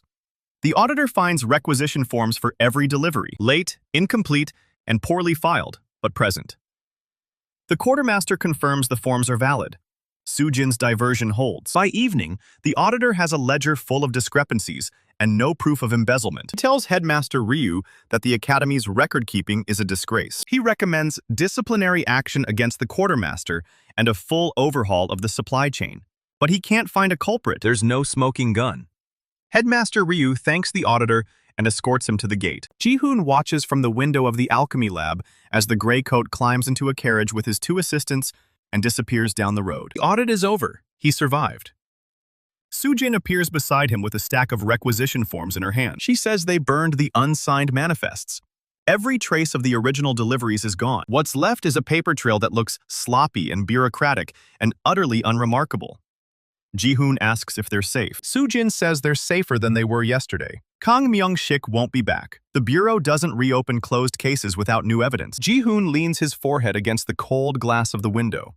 He thinks about Eun-ji's ritual and the ingredients scattered across the kingdom. He thinks about Hyun-woo's deadline, now less than a day away. He thinks about Seo-yeon, who he can't remember but who watches him from windows and tears up letters to protect him. He thinks about the memory of his mother's face, locked behind a barrier he never knew existed. He survived the audit, but survival isn't the same as winning. The war is still coming, and his mind is still a fortress with half its rooms sealed shut. Soo-jin asks what he's going to do about Hyun-woo. Ji-hoon pulls out his notebook and turns to a blank page. He writes one word: tomorrow. Then he closes the notebook and goes back to work. The alchemy lab should be empty at this hour. That's the first thing wrong. Ji-hoon approaches the door and sees the lock is already broken. The door swings open on its own, and the smell hits him first. Burned sulfur, crushed nightshade, and something metallic underneath it all. The morning light through the windows shows a war zone. Shelves overturned, glass vials shattered across the floor, reagents mixed into puddles of sludge. Ji-hoon steps inside, and his boot crunches on broken glass. Someone trashed the place. Not randomly either. The damage is surgical. Every jar of high-grade reagent is gone. Every sealed container pried open and emptied. The in-progress workbenches are still smoking. Then he sees the note pinned to the center table with a dagger. The handwriting is blocky, deliberate, written in red ink that looks way too much like blood. It was him. Storage room, 3rd floor. Ji-hoon doesn't have time to ask who he is. Headmaster Ryu Tae-sung is already standing in the doorway behind. His face says everything Ji-hoon needs to know. This is not going to be a conversation. The headmaster steps inside the ruined lab and surveys the damage with cold, slow precision. He picks up a shard of glass from the floor and turns it over in his fingers. Then he asks Ji-hoon what he's doing here. Ji-hoon explains he came in early to check on his batch and found the lab like this. Headmaster Ryu asks why his alchemy assistant is the first person on the scene of a sabotage. Again. Ji-hoon doesn't have an answer for that. The headmaster tells him to come to his office immediately. Ji-hoon glances at the dagger and the note on the table. He pulls the blade free and folds the paper into his pocket before following. Bad idea, right? The walk to the headmaster's office takes 4 minutes. Ji-hoon spends all 4 of them trying to figure out who set him up. He's got a list of enemies, and it's getting way too long to manage. In the office, Headmaster Ryu gestures for him to sit. Ji-hoon stays standing. The headmaster doesn't insist. He tells Ji-hoon that the alchemy lab represents 18 months of accumulated research, materials, and student work. Someone destroyed all of it in a single night. He asks Ji-hoon if he knows anything about who might be responsible. Ji-hoon shakes his head and says no. The headmaster holds up a small glass vial with a purple residue clinging to the bottom. He found it in the wreckage. It's trace residue from a potion that doesn't exist in any academy recipe book. A potion designed to destabilize other alchemical compounds. Ji-hoon stares at the vial, and something cold settles in his stomach. He knows that residue. He knows it because he's the only one in the academy who could make a compound that aggressive. The headmaster asks if the residue is from one of his potions. Ji-hoon says he doesn't recognize it. Ryu Tae-sung's expression doesn't change, but his eyes get sharper. He tells Ji-hoon that the auditor may have left, but the discrepancies in the academy's records didn't disappear with him. Someone has been moving resources through the academy without leaving a trail. Now someone has destroyed the alchemy lab using a potion that shouldn't exist. He asks Ji-hoon what he thinks the connection is. Ji-hoon says he doesn't know. The headmaster tells him to figure it out before the end of the day. He adds that if Ji-hoon can't explain what happened by sundown, he'll have no choice but to suspend him pending a formal investigation. Ji-hoon leaves the office with his heart hammering against his ribs. He walks straight to the storage room on the 3rd floor. The note said to go there, and he's not about to ignore a smoking gun. What he finds inside makes his blood run cold. Soo-jin is already there. She's standing over the false bottom crate with her hands full of glowing healing potions. 11 of them. He only ever made 10. And Jang Hyun-woo is standing beside her with a smile that could curdle milk. Hyun-woo says he found the lab wrecked this morning and decided to check the storage room for evidence. Imagine his surprise when he found Soo-jin standing over a crate full of illegal, unregistered potions. Soo-jin's face is pale, her jaw tight. She says she came in because she heard a noise and found the crate already open. Hyun-woo laughs and asks who she thinks is going to believe that. Ji-hoon steps fully into the room and every eye snaps to him. Hyun-woo's smile gets even wider. He says the assistant alchemist and the junior assistant caught red-handed with contraband potions and a destroyed lab upstairs. He asks if they coordinated the sabotage together or if one of them is covering for the other. Ji-hoon doesn't answer. He's looking at the 11 potions in the crate. He made 10 last night, and all 10 were picked up by Daesik for the dead drug. Soo-jin confirmed the delivery went smoothly. These aren't his potions. Hyun-woo planted them. Hyun-woo sees the recognition on Ji-hoon's face, and his smile becomes a grin. He says the headmaster is going to love this. He reaches for the crate, and Ji-hoon grabs his wrist. Hyun-woo freezes. Ji-hoon says the potions aren't his. Hyun-woo asks if he's going to explain the 1,200 gold pieces of equipment that appeared with no signatures, or the healing potion that fixed Park Dae-sik's arm in 3 minutes, or the fact that every time Min-seo's squad gets in trouble, a crate of supplies magically appears. Ji-hoon tightens his grip. Hyun-woo leans in close and whispers that his deadline was today, and Ji-hoon didn't deliver. He told him what would happen. Now he's making good on the threat. He yanks his arm free and tells Soo-jin she picked the wrong side. Then he walks out of the storage room, and Ji-hoon knows exactly where he's going. Soo-jin asks what they do now. Ji-hoon looks at the 11 fake potions in the crate. He tells her they prove the potions are fake before Hyun-woo gets to the headmaster. Soo-jin asks how. Ji-hoon opens his notebook to a blank page. He writes, Hyun-woo, planted evidence. Potions don't match. Then he tells Soo-jin to find Eun-ji and bring her to the storage room. Soo-jin runs. Ji-hoon stays behind and picks up one of the fake potions. He holds it up to the light, and the glow is wrong. His potions shimmer gold at the edges with a faint pulse that matches his heartbeat. These glow green, steady and cold, like something manufactured in a lab with actual ingredients. Han Do-yoon. The name slams into his brain with the force of a hammer. The rogue alchemist who's been operating on the academy's edges for months. The guy who's been selling dangerous, experimental potions to students with more money than sense. The same guy Hyun-woo's cousin owes gambling debts to. Hyun-woo didn't just plant evidence. He hired a professional to make it look real. Eun-ji arrives 6 minutes later with Soo-jin right behind her. Ji-hoon hands her one of the fake potions and asks if she can identify the maker. Eun-ji turns the vial over in her hands, studying the residue along the glass. She says the compound is unstable, poorly mixed, and the glow is wrong. It's not Ji-hoon's work. She'd stake her medical license on it.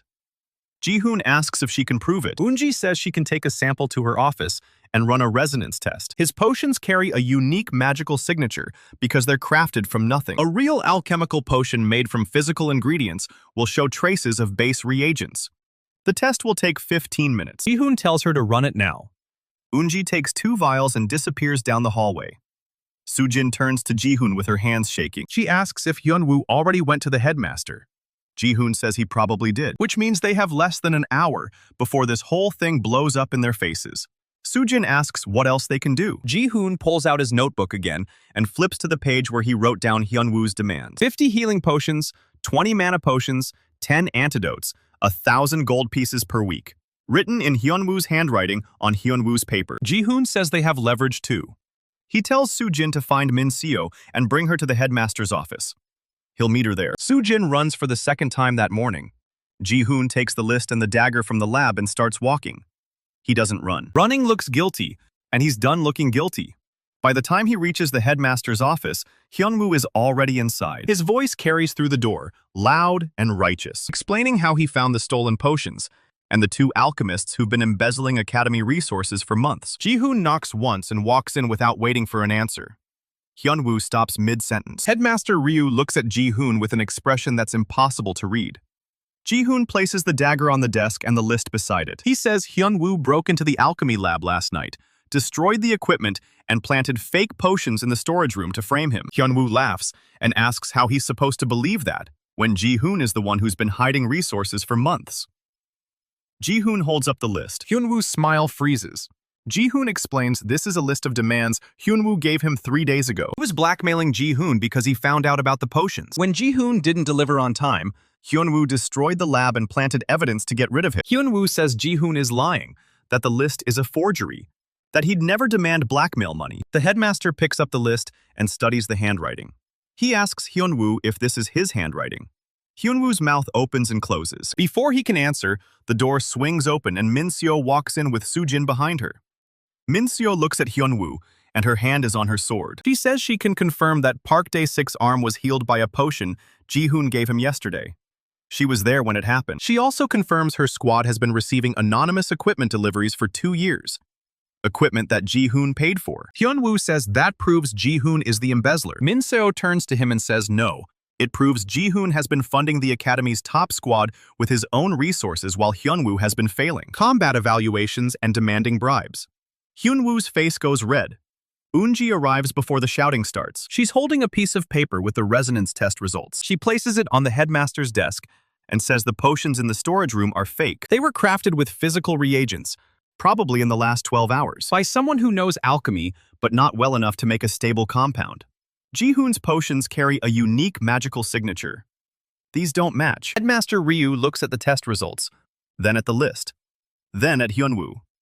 He asks Hyun-woo if he hired someone to manufacture counterfeit potions. Hyun-woo starts backing toward the door. He says this is a setup, that they've all been working together to frame him, that Ji-hoon is a fraud who's been lying to the entire academy. The headmaster stands up. He tells Hyun-woo he's seen enough. Hyun-woo panics. He bolts for the door, and Min Seo's sword is out of its sheath before he takes 2 steps.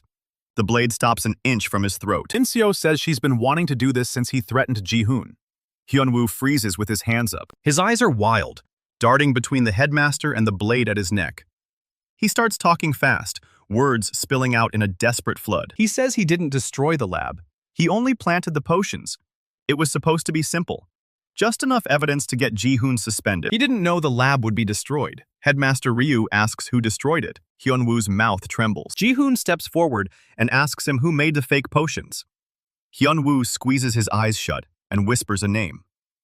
Han Do-yoon. The headmaster's expression hardens. He tells Min Seo to lower her sword and tells Hyun-woo to start talking from the beginning. Hyun-woo collapses into a chair and the whole story spills out. He found out about Ji-hoon's potions weeks ago by following him to the storage room. He confronted Ji-hoon and demanded payment, and when Ji-hoon didn't deliver on time, he decided to ruin him. He reached out to Han Do-yoon through his cousin, who owed Do-yoon money from a gambling debt. Do-yoon agreed to make the fake potions in exchange for Hyun-woo's cousin clearing the debt. But when Hyun-woo went to the lab last night to plant the potions, the door was already open and the room was destroyed. He panicked and planted the evidence anyway. figuring the destruction would just be extra weight against Ji-hoon. He didn't know who destroyed the lab, and he doesn't know why. Headmaster Ryu is silent for a long moment. Then he tells Hyunwoo he's expelled, effective immediately. His belongings will be packed by sundown, and he'll be escorted off academy grounds tonight. Hyunwoo's face goes white, and he starts begging. Headmaster doesn't look at him. He turns to Ji-hoon and says the truth about the potions is still unknown to him. Ji-hoon's method of producing them, how he paid for 1,200 gold pieces of equipment, and why he's been hiding it for 2 years. He says Ji-hoon cleared his name today, but the questions aren't going away. Ji-hoon nods. He says he understands. The headmaster dismisses them all. Hyunwoo is dragged out by 2 guards who appear from the hallway. Min-seo sheathes her sword, and Ji-hoon walks out of the office with his legs barely holding him up. The hallway is quiet and cold, and the morning light feels like it belongs to a different day entirely. Soo-jin finds him leaning against the wall with his eyes closed. Ji-hoon opens his eyes and says Hyunwoo is gone. The blackmail is over. Han Do-yoon is still out there somewhere, and whoever destroyed the lab is still a mystery. This victory feels more like a pause than an ending. Eunji appears behind Soo-jin and hands Ji-hoon a folded note. She says her letters got a response from the botany department. Someone there has records of a flower matching the Vigil's crown, cultivated in a private greenhouse 40 years ago. The greenhouse is abandoned now, and the records are incomplete, but it's a lead. Ji-hoon stares at the note, and for the first time all day, something other than dread flickers in his chest. He tells Eunji he'll follow it tonight. Eunji nods and says she'll keep researching the other ingredients. Soo-jin asks what she can do. Ji-hoon looks at her and sees the ink stains on her sleeves and the dark circles under her eyes. She hasn't slept. She's been fighting beside him since the moment she opened that crate and saw the potions. He tells her to get some rest. Soo-jin says no. She's in this now, all the way, and he can't shake her off.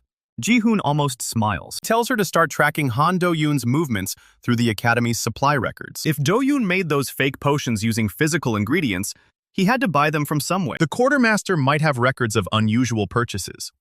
Soo-jin nods and walks toward the archives without another word. Ji-hoon watches her go, and the weight in his chest shifts. Not lighter exactly, but distributed now, shared across people who chose to carry it with him. Eunji taps his shoulder.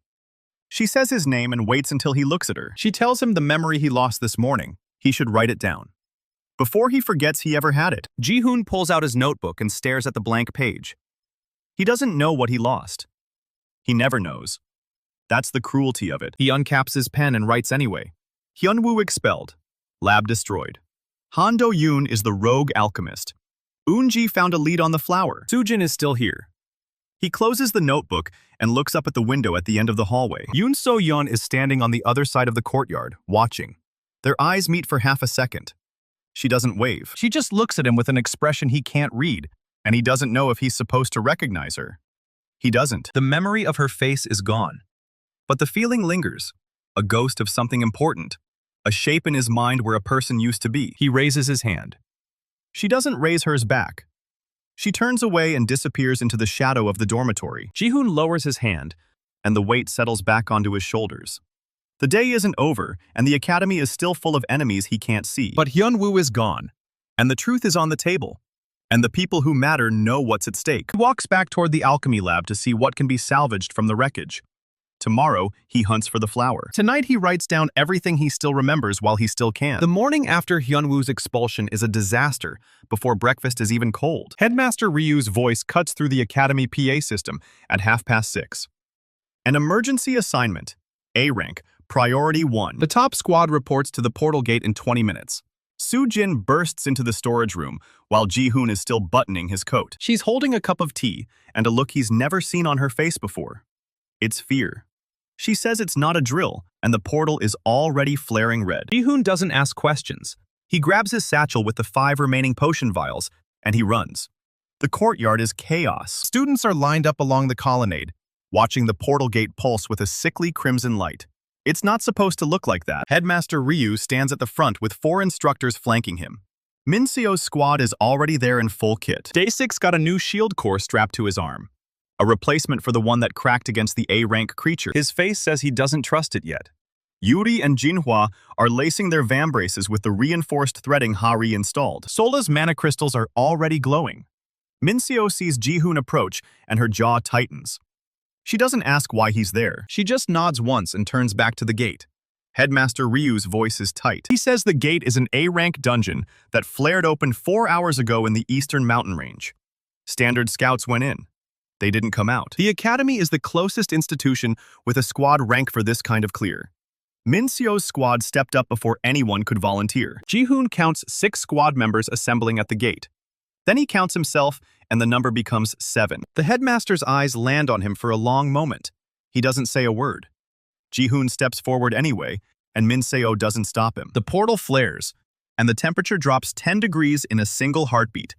They step through. The dungeon is a cathedral of black stone and amber light. Pillars the width of siege towers rise into a ceiling you can't see. Floor is cracked like a dried riverbed, and there's a smell Ji-hoon can't place. It's not rot, and it's not dust. It's something older, something that doesn't belong in any B-rank dungeon. Daesik takes point with his new shield core humming. Min Seo's blade is already drawn, and the silver fire licks along the edge. Yuri and Jinhwa fan out to the flanks. Sola's eyes are scanning the pillars with her binding threads trailing behind her. Ji-hoon stays in the center, with Yuri's healer kit in one hand and his satchel clutched in the other. He's got 5 potions. That's it. The first chamber is empty. Not empty like the dungeon was before, with dead creatures or abandoned webs. Empty like something left in a hurry. Daesik mutters that he doesn't like it. Nobody argues. They move deeper, and the amber light starts to pulse. With every pulse, the shadows on the pillars shift in ways that don't match any light source. Ji-hoon watches them move, and his brain screams that something is wrong. He can't name it. He just knows. The second chamber opens into a hall shaped like a funnel, wide at the entrance, narrow at the far end, with a single stone bridge crossing a chasm you can't see the bottom of. Daesik steps onto the bridge first. His shield core flares white, and he's thrown backward before anyone hears the sound. The sound comes a half-second later. It's a roar that isn't a roar. It's a frequency that makes Ji-hoon's teeth ache and his vision blur. Sola screams for everyone to cover their ears. Too late. The creature drops from the ceiling like a falling star. It lands on the bridge with a crash that splits the stone in 3 places. It's not a serpent, and it's not an armored warrior. And it's not anything Ji-hoon has ever seen in a bestiary. It's a mass of shifting amber plates and black tendrils, with a single glowing eye the size of a carriage wheel. The eye opens vertically. Ji-hoon looks into it, and his mind goes blank for a full second. When he comes back, Yuri is already on the ground. She's got a gash across her chest that goes through the reinforced vambrace like it's paper.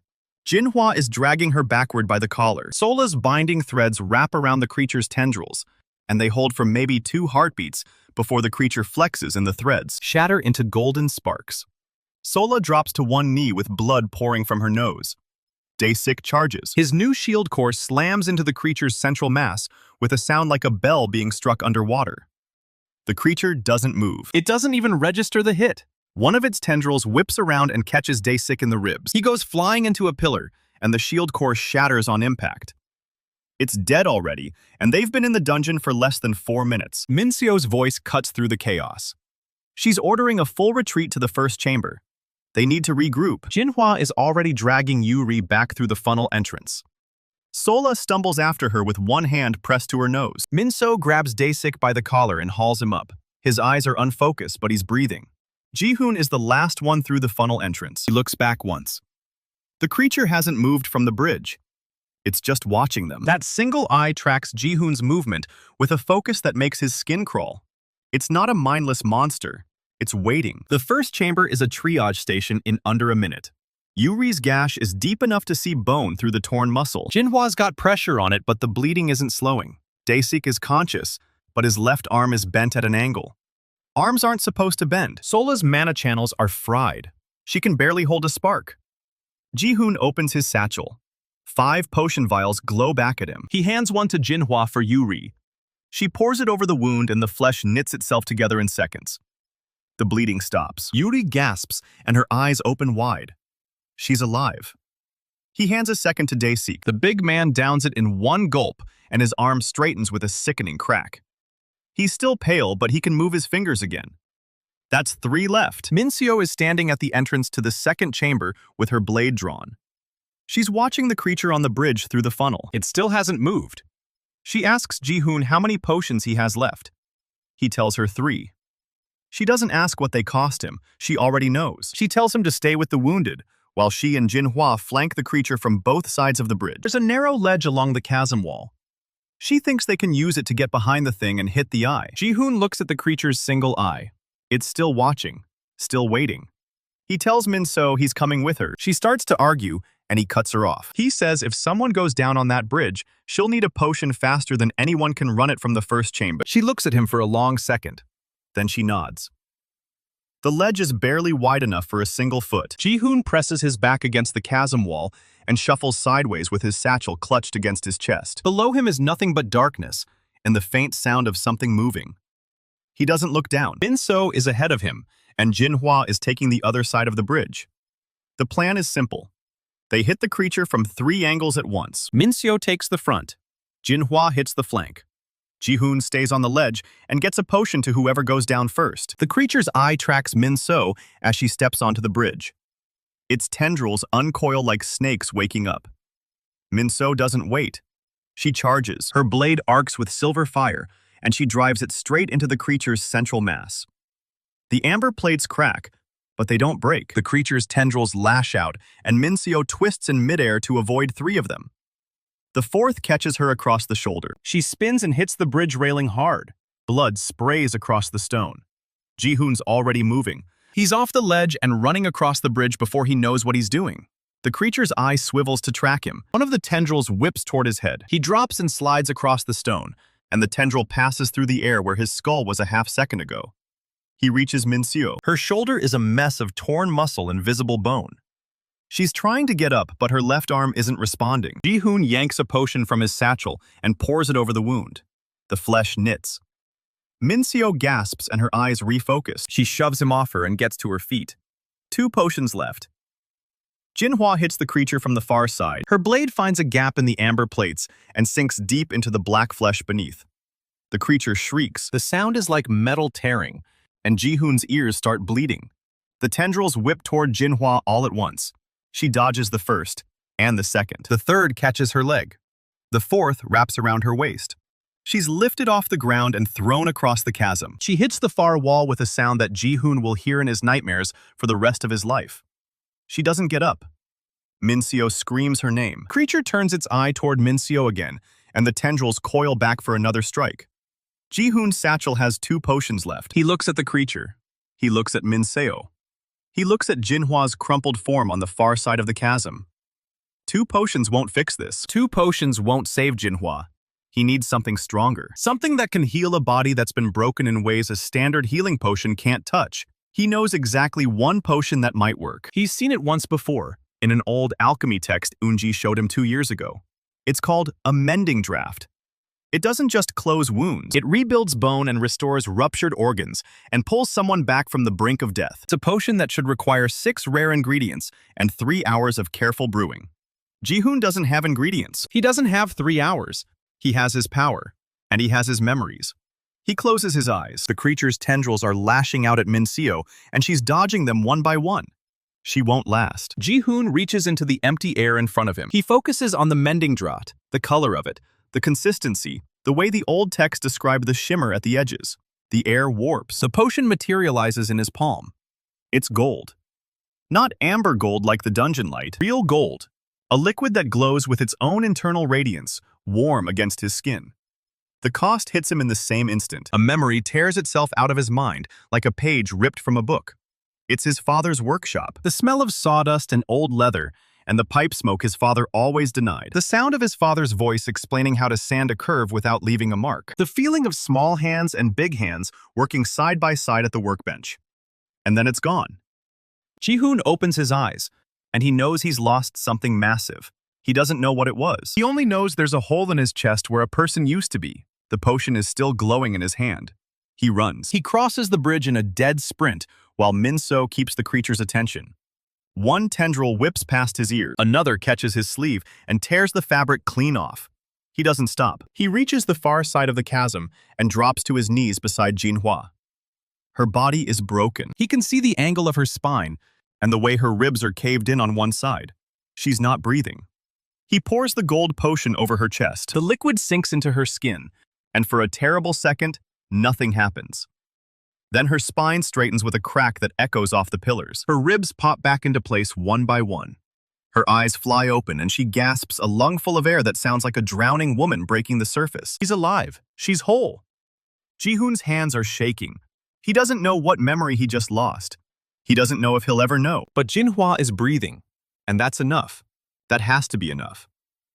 Min-seo's voice cuts through the haze. She's shouting at him to move. The creature has turned. Its single eye is fixed on Ji-hoon, and there's something new in its gaze. Recognition. It saw what he just did. It saw a potion appear from nothing, and it knows. The tendrils all retract at once. The creature's amber plates shift and rearrange, and the mass of its body begins to compress. It's changing shape. Min-seo doesn't wait to see what it becomes. She launches herself at the creature's eye with her blade wreathed in silver fire. The blade sinks into the glowing pupil. The creature shrieks, and the sound is so loud the pillars crack. Min-seo drives the blade deeper, and the silver fire pours into the wound like molten metal into a mold. The creature convulses. Its tendrils lash out blindly, and one catches Min-seo across the ribs. She doesn't let go of the blade. She twists it. The eye goes dark. The amber plates lose their glow and crumble into dust. The creature collapses. Min-seo pulls her blade free and staggers backward. She's holding her ribs with one hand, and blood is seeping between her fingers. Ji-hoon runs to her. He's got one potion left. He hands it to her, and she drinks it without a word. The gash across her ribs closes, and she straightens up. She's looking at him with an expression he can't read. She says his name. She asks what he just did. Ji-hoon looks at the empty vial in her hand, and the lingering gold glow on Jinhwa's skin across the chasm. He doesn't have an answer that won't shatter everything. He tells her he made a potion. She says that wasn't a normal potion. She says she's never seen anything like it, and she's seen every potion the Academy's alchemists can produce. Ji-hoon's mouth is dry. He says it's called a mending draft. He says he learned it from a book. Min-seo looks at him for a long time. She's a captain and a blade specialist, and she's smart enough to know when someone's not telling her the whole truth. But she's also standing in a dungeon with a dead creature at her feet and 2 squad members who nearly died. She doesn't push. She sheathes her blade and turns to assess the damage. The squad is battered but alive. Yuri's got a scar across her chest that'll never fade. J6's new shield core is scrap metal. Sola's mana channels will need a week to recover. Manhwa is sitting up on the far side of the chasm, staring at her own unbroken hands like she doesn't believe they're real. Ji-hoon stands in the center of the bridge with an empty satchel and a hole in his memory where his father used to be. He won't know until he tries to remember something that isn't there. The creature is dead, and the dungeon is clear, and the squad is alive. That's a victory. It doesn't feel like one. Min-seo calls for a portal extraction. The headmaster's voice crackles through the communication crystal, asking for a status report. Min-seo looks at Ji-hoon one more time. Then she tells the headmaster the dungeon is clear, and they have wounded. The portal flares open. The squad limps through one by one. Ji-hoon is the last to leave. He looks back at the dead creature one more time. Its single eye is dark, and its amber plates are dust. Whatever it saw in him, whatever it recognized, died when Min-seo's blade hit its pupil. He steps through the portal, and the Cathedral of Blackstone vanishes. The academy courtyard is bright with morning sun. Students are still lined up along the colonnade. They're staring. They just watched the whole thing through the viewing screen. They saw Jinhwa get thrown across the chasm. They saw Ji-hoon run across the bridge. They saw the gold light. Soo-jin is at the front of the crowd with her hands pressed over her mouth. Eunji is pushing through the students with her medical kit already open. Yoon So-yeon is standing at the back of the crowd with her arms crossed and her eyes fixed on Ji-hoon. She's looking at him the way she always does, like she's trying to remember something she lost. Ji-hoon walks past all of them. He doesn't stop until he reaches the storage room on the 3rd floor. He closes the door behind him and pulls out his notebook. He writes what he can remember. The creature. The mending draft. Jinhwa's bones knitting. Min-seo's question. He pauses with the pen hovering over the page. He tries to think of his father. Nothing comes. There's a space in his mind where a man should be. A smell of sawdust and leather that he can't place. A voice he can't hear.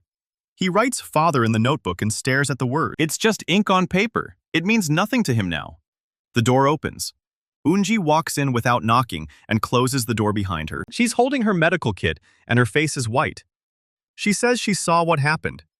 She saw the gold potion and she knows what it was. Ji-hoon doesn't deny it. He asks her what it cost him. Eunji's voice breaks when she answers. She says the mending draft is one of the most complex potions in existence. She says the memory it demands isn't small. Take something foundational, something that shaped who you are. Ji-hoon looks at the word father in his notebook. He asks if it's permanent. Eun-ji says yes. She says the ritual she found might help with the locked memories. But she doesn't know if it works on a memory that was sacrificed for a potion. He asks if she knows what it does. She shakes her head. But she's got a letter in her hand from the botany department. They found records of the Vigil's crown. It's not extinct. Someone's been growing it in a private greenhouse for 40 years. The greenhouse is in the capital. The records say it belongs to a noble family. Ji-hoon looks at the letter. The Council of Nobles has been circling the academy for years, looking for leverage. If one of their members has been cultivating the flower Ji-hoon needs for the ritual, that's not a coincidence. It's a trap, or it's the only chance he's got. He tells Eun-ji he's going to the capital. She says she knows. She's already booked 2 horses. Eun-ji doesn't wait for him to change his mind. She's already out the door with her medical kit banging against her hip. Ji-hoon stares at the word father in his notebook for 3 more seconds. Then he closes it and follows her. The academy stables are on the east side of the grounds, past the training yards. 2 horses are already saddled and waiting. Eun-ji really did book them in advance. She's efficient when she's terrified, and right now she's both. Ji-hoon swings onto the gray mare without a word. His satchel is empty, and his coat still has old manifests stuffed in the lining. The auditor is somewhere on the grounds asking questions. Hyunwoo is being escorted off academy grounds tonight. The headmaster still wants answers about the funding. And Ji-hoon is riding toward the capital to find a flower that's supposed to be extinct. This is either the smartest thing he's ever done or the dumbest. Eun-ji pulls her horse alongside his as they clear the academy gates. She says the botany department's records were specific. A private greenhouse on the estate of House Myung. 40 years of cultivation. The same family that produced Yoo Jun-ho, the scholar who wrote the journal. Ji-hoon asks if she thinks that's a coincidence. She doesn't answer. That's an answer. The road to the capital is 2 hours of hard riding through autumn forest. Leaves the color of rust and old blood crunch under the horse's hooves. Ji-hoon doesn't speak much. His mind keeps drifting to the space where his father used to be. He knows there was a workshop. He knows there was sawdust and leather and a voice. But the shape of the man is gone. Like a hole cut out of a photograph with scissors. Neat and clean and impossible to fix. Eun-ji notices him touching his temple. She asks if he's lost another one. He says yes. She doesn't ask which one. She already knows. The capital rises out of the farmland like a fist of white stone and red tile. It's noon when they pass through the south gate. The streets are crowded with merchants and guild couriers and nobles in sedan chairs. Ji-hoon hasn't been here in 2 years. He walked these streets with his father once. He doesn't remember that. He just knows it from the empty space it left. Eun-ji leads them through the merchant district toward the noble quarter. The botany department gave her an address. A greenhouse keeper named Ma Suk-woon. Old man, 72 years old. Employed by House Myung for 5 decades. If anyone knows whether the Vigil's crown is still alive, it's him. The greenhouse is tucked behind the estate's main compound. It's a long glass structure with iron ribs, half hidden by cypress trees. Ji-hoon and Eun-ji tie their horses at the side gate. A servant tries to stop them. Eun-ji flashes her academy medical seal and says they're here on official research business. The servant hesitates. Ji-hoon doesn't. He walks straight through the gate and into the greenhouse. The air inside is thick and wet. Rows of plants stretch the length of the building. Some glow faintly. Some turn their leaves toward him like they're watching. Ma Suk-woon is at the back, repotting a black-stemmed orchid. He's a small man with dirt under his fingernails and spectacles so thick his eyes look like fish behind glass. He doesn't look up when they approach. He asks if they're from the academy. Eun-ji says yes. He asks if they're here about the flower. Ji-hoon's pulse kicks. He says yes. Ma Suk-woon sets down his trowel. He says the academy's been asking about the Vigil's crown for 30 years. Every few years, a new scholar shows up. Every time he tells them the same thing. The flower is alive. But it doesn't bloom anymore. Ji-hoon asks why not. The old man finally looks at him. His eyes are pale and watery, but they're sharp. He says the Vigil's crown needs more than soil and water. It needs a memory. Specifically, it needs a memory of someone who's been forgotten. Ji-hoon's blood goes cold. Eun-ji asks what that means. Ma Suk-woon stands and gestures for them to follow. He leads them past rows of shimmering ferns and a vine that drips silver sap. At the back of the greenhouse, behind a locked iron gate, is a single flower bed. The soil is black and steaming faintly. In the center of the bed, a single plant grows. It's tall, maybe 3 feet, with broad gray leaves veined in silver. The flower bud at the top is the size of a fist. It's closed. It's been closed for 40 years. Ji-hoon stares at it. The bud pulses faintly, a slow rhythm like a heartbeat. His heartbeat. Ma Seok-woon says the flower was bred by Yoo Jun-ho himself. It's the only one in existence.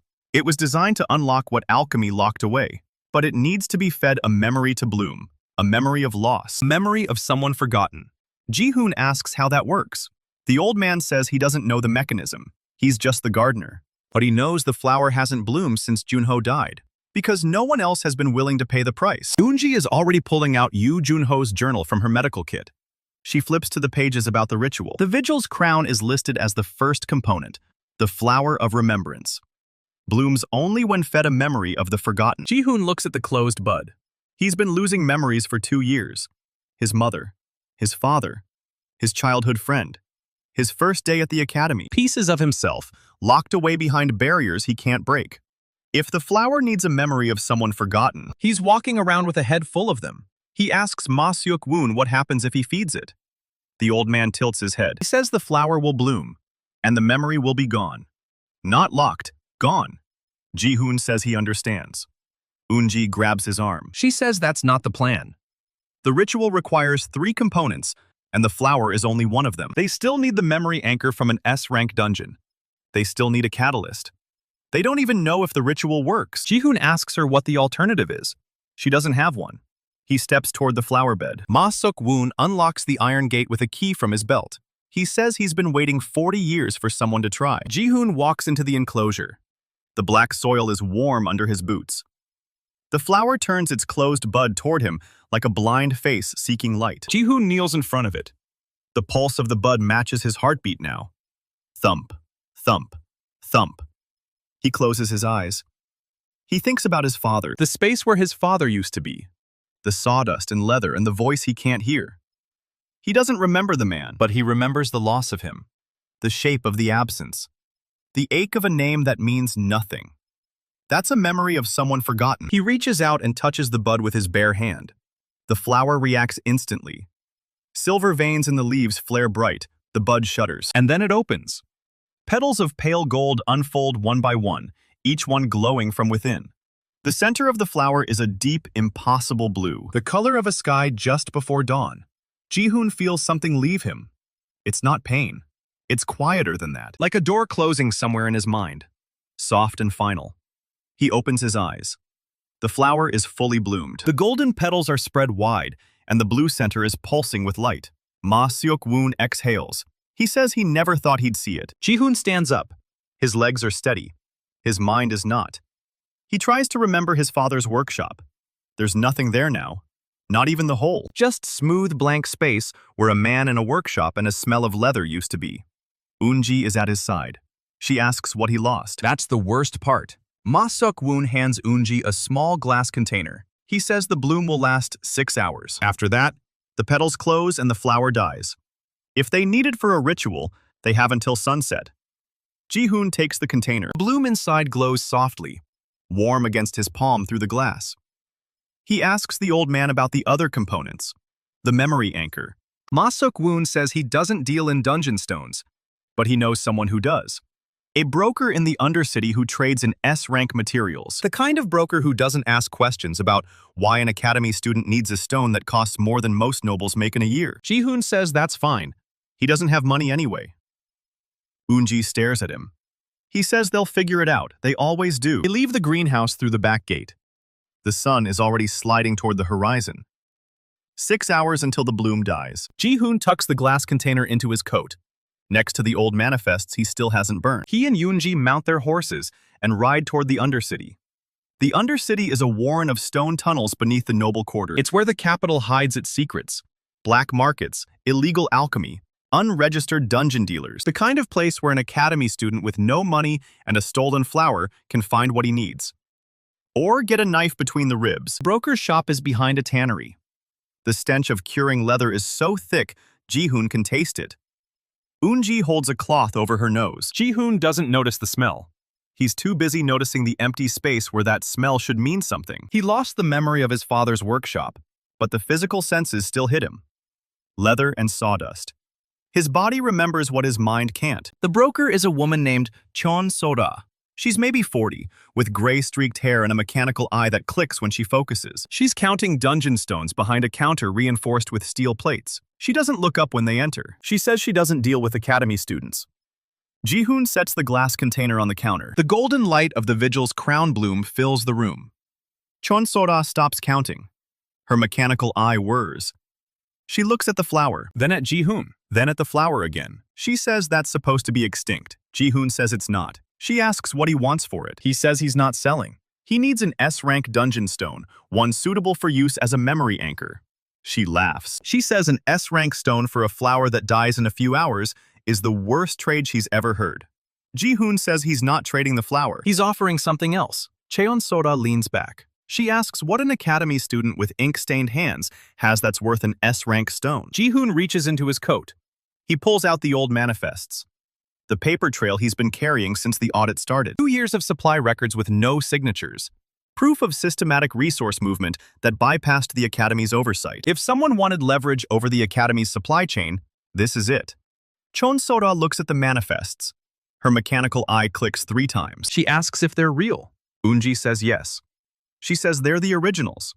The ones the auditor from the capital is looking for. Chon-sora's expression doesn't change, but her fingers tighten on the counter. Information is worth more than gold in the Undercity. Information about an academy that trains the kingdom's most powerful hunters is worth more than an S-rank stone. She says she'll need to verify them. Ji-hoon says he doesn't have time. The flower dies in 6 hours. She can verify the manifests while he takes the stone. If the manifests are fake, she keeps his horse. If they're real, she wires the difference to the academy's medical wing. Chon-sora studies him for a long moment. Her mechanical eye clicks one final time. She reaches under the counter and pulls out a steel box. Inside, on a bed of black velvet, is an S-rank dungeon stone. It's the size of a fist, rough and obsidian black, with veins of silver light pulsing through it. She says it was harvested from a Kraken-class dungeon 3 years ago. It can hold a mind in place through any ritual. Ji-hoon takes the stone. It's heavier than it looks, and warm, like it's alive. He sets the manifests on the counter and slides them toward her. Chon-sora doesn't touch them yet. She asks why he's doing this. The flower, the stone, the risk. Ji-hoon looks at Eunji. She's watching him with a mix of fear and hope that makes her look younger than she is. He says he's trying to remember something. Chon-sora says that's a bad trade. He says it's the only one he's got. They leave the broker's shop as the tannery whistle blows. 4 hours until sunset. 2 components down. 1 to go. The catalyst. A person who shares a memory with the target. Someone willing to give up a memory of their own. Ji-hoon and Eunji ride back toward the academy as fast as the horses can manage. The stone is heavy in Ji-hoon's satchel. The bloom glows against his chest. The manifests are gone, traded away for a chance to fix what he's been breaking. Eunji shouts over the wind that they still need a catalyst. She says the journal is specific. The catalyst must be someone who shares a specific memory with Ji-hoon. A memory both of them hold. If the memory anchor holds the target in place, the catalyst provides the bridge. Ji-hoon asks who would volunteer for that. Eunji doesn't answer. Ji-hoon already knows. There's exactly one person at the academy who's been trying to make him remember something since the day he forgot it. Someone who watches him from windows. Someone who tore up a letter to the council to protect him. Someone who looked at him like she was trying to remember something she lost. Yoon So-yeon. He doesn't remember her, but she remembers him. And if the ritual requires a shared memory, she's the only person who still holds a piece of what he sacrificed. They reach the academy gates as the sun touches the tree line. 2 hours until the bloom dies. Ji-hoon dismounts before the horse has fully stopped. He's through the gates and across the courtyard before Eunji can call his name. The colonnade is empty. The training yards are dark. The viewing screen above the portal gate is blank. The academy feels like it's holding its breath. Ji-hoon doesn't go to the storage room. He doesn't go to the medical wing. He goes to the dormitory where Yoon So-yeon lives. She's standing outside her door. She's been waiting for him. She's got her arms crossed and her hair is loose, and her eyes are sharp as broken glass. She asks if he finally figured it out. Ji-hoon stops 3 paces from her. He says he needs her help. She asks what he needs. He says he needs a memory she has and he doesn't. She asks which one. He doesn't remember. She looks at him for a long time. The light of the Vigil's crown bloom pulses through his coat, gold against the twilight. She sees it. She asks if he's been hurting himself again. He says yes. She asks if it's worth it. He says he doesn't know that either. She uncrosses her arms. She says she's been trying to get him to remember one thing for 2 years. One specific memory. The day they met. He was 8. She was 7. She fell out of a tree in the academy orchard. He caught her. He broke his arm doing it. She never forgot. He never remembered. The potions took it. So-yeon says if the ritual needs a memory, she'll give that one. The day they met for the chance that he might meet her again. Ji-hoon says that's too much. She says it's not his choice. It's hers. She asks where they're doing this. Eunji appears behind Ji-hoon, breathing hard from running. She says the medical wing. They have 2 hours. The 3 of them walk together through the darkening academy. Ji-hoon carrying the flower and the stone. So-yeon carrying a memory she's held for 10 years. Eunji carrying Yoo Jun-ho's journal with the ritual instructions bookmarked. None of them speak. Medical wing is empty when they arrive. Eunji clears the center of the room and begins drawing a ritual circle on the stone floor with chalk. The symbols are old. Older than the academy. Older than the kingdom. She copies them from Jun-ho's journal with steady hands. Ji-hoon sets the S-rank stone in the center of the circle. It pulses silver the moment it touches the chalk lines. He sets the bloom of the Vigil's crown next to it. The golden petals are already starting to curl at the edges. Less than 2 hours left. Seo-yeon kneels on the opposite side of the circle. She asks what she has to do. Eunji says she has to hold the memory in her mind. Focus on it. Every detail. The orchard, the tree, the fall, the catch, the arm breaking. And then, when the ritual activates, she has to let it go. So-yeon closes her eyes. Ji-hoon kneels across from her. The stone between them. The flower between them. The chalk circle around them. Eunji begins to read from the journal. The words are old and strange, and they make the air taste like copper. The chalk lines start to glow. The stone pulses brighter. The flower opens wider. Ji-hoon feels something pulling at the barriers in his mind. The walls that alchemy built. The locks that keep his memories sealed. They're straining. Cracking. Seo-yeon gasps. He opens his eyes and looks at her.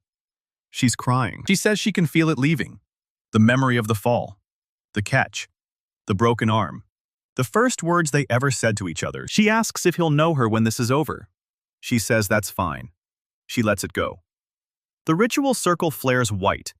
The stone shatters. The flower dissolves into a cloud of gold light, and Ji-hoon falls backward into darkness with a single image burning behind his eyes. A girl falling from a tree. His arms reaching up. The snap of bone. And her voice saying his name for the very first time. The ritual circle goes dark. Ji-hoon lies on the cold stone floor of the medical wing, eyes open, chest barely moving. Eunji kneels beside him, pressing 2 fingers to his wrist, counting his pulse under her breath. So-yeon hasn't moved from her side of the circle. Her hands are still open on her knees, palms up, like she's still holding something that's already gone. Shattered S-rank stone lies in fragments across the chalk lines, its silver veins fading to dull gray. The bloom of the Vigil's crown is gone completely. Not even a petal left behind. Just a faint gold dust hanging in the air, settling slow over everything. Ji-hoon blinks. He sits up so fast Eunji has to catch his shoulder. He asks if it worked. Eunji asks him what he remembers. Ji-hoon closes his eyes. He sees the girl falling from the tree. He sees his 8-year-old arms reaching up. He hears the snap of his own bone. Clean and bright, and somehow not painful in the memory. He hears her voice saying his name for the first time. He opens his eyes and looks at Seo-yeon. He says her name. Not because he read it in a notebook, not because someone told him who she was, because he remembers. Seo-yeon's face doesn't change. He asks if he knows her now. Ji-hoon says he remembers the orchard, the tree, the fall, the catch, the broken arm. He remembers her voice. Seo-yeon's jaw tightens. She asks what else. Ji-hoon doesn't understand the question. Then he does. He reaches for the memory the ritual was supposed to restore. The one he's been chasing for 2 years. The one that's been locked behind alchemical barriers since the day he crafted his first potion. His mother's face. He closes his eyes again. He searches the dark inside his own mind. The walls. Yoo Jun-ho's ritual cracked open are still there, but they're thinner now. He can feel light pushing through the gaps. Not memories yet, but the shape of where memories used to be. He reaches deeper. And there it is. A face. A woman with dark hair pulled back from a tired smile. Eyes the same shade of brown as his own. A hand brushing hair off his forehead. Voice humming something soft and old while she worked in the kitchen. He was 10 years old. She was sick. He didn't know how sick until it was too late. Now he remembers. He remembers everything. Ji-hoon opens his eyes. Tears are running down his face, and he didn't even feel them start. He says he can see her. Eun-ji exhales like she's been holding her breath for hours. Seo Ji-hoon doesn't cry. Her eyes are wet, but she doesn't let anything fall. She says that's good. That's what she paid for. Ji-hoon looks at her. He asks what she lost. So-yeon stands up. Her legs are unsteady, but she doesn't reach for the wall. She says it doesn't matter.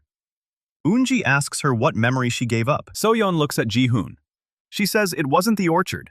It wasn't the fall or the catch or the broken arm. The ritual took something else. Something she didn't expect. Ji-hoon asks what it was. So-yeon says she doesn't remember. That's the problem. She knows she gave something up. She knows it mattered. But she can't recall what it was. The ritual took a memory she didn't choose to offer. That's the price the old magic always exacts. A memory for a memory, but never the one you're willing to lose. Ji-hoon gets to his feet. His legs hold. Barely. He steps over the shattered stone and the dead chalk lines, and he stands in front of So-yeon. He says he's sorry. She says she's not. She chose this. 2 years she's been trying to make him remember her. Now he does. That's worth whatever she lost. Ji-hoon doesn't know what to say to that. Eun-ji breaks the silence. She says they need to document everything that happened here before the traces fade. The ritual's residue is still in the air, still readable to anyone trained in alchemical analysis. If the headmaster walks in right now, there's no explaining this away. Ji-hoon helps Eun-ji sweep up the shattered stone fragments, while So-yeon scrubs the chalk lines off the floor with a wet cloth. Nobody speaks. The work takes 20 minutes. When they're done, the medical wing looks exactly like it did before. No evidence of the ritual. No evidence of the miracle that just happened. Nothing but 3 people who know the truth. Eun-ji collapses into her desk chair and opens the journal again. She mutters that Yoo Jun-ho's notes are incomplete. The ritual worked, but the unpredictable memory cost isn't documented anywhere in the text. Either he never tested it on a living subject, or he deliberately left that part out. Ji-hoon asks if there's more. More rituals. More ways to unlock memories. Eun-ji flips through the journal. He says there are references to other techniques, but most of them are just fragments. Half-finished theories. Diagrams with missing steps. The Vigil's crown was the only complete ritual in the entire book. So-yeon finishes wiping the last of the chalk dust and stands up. She asks what happens now. Ji-hoon looks at his hands. They're still pale, still ink-stained, still trembling slightly from the aftermath of the ritual. But something feels different inside his skull. The barriers are cracked. Not broken, cracked. He can feel memories pressing against the gaps like water against a dam. He says he needs to test something. Before Eun-ji can stop him, Ji-hoon closes his eyes and reaches for his power. The potion crafting mechanism that's been embedded in him since the day he awakened. He focuses on the space just above his open palm. A healing potion. The simplest formula he knows. The one he's made 1,000 times.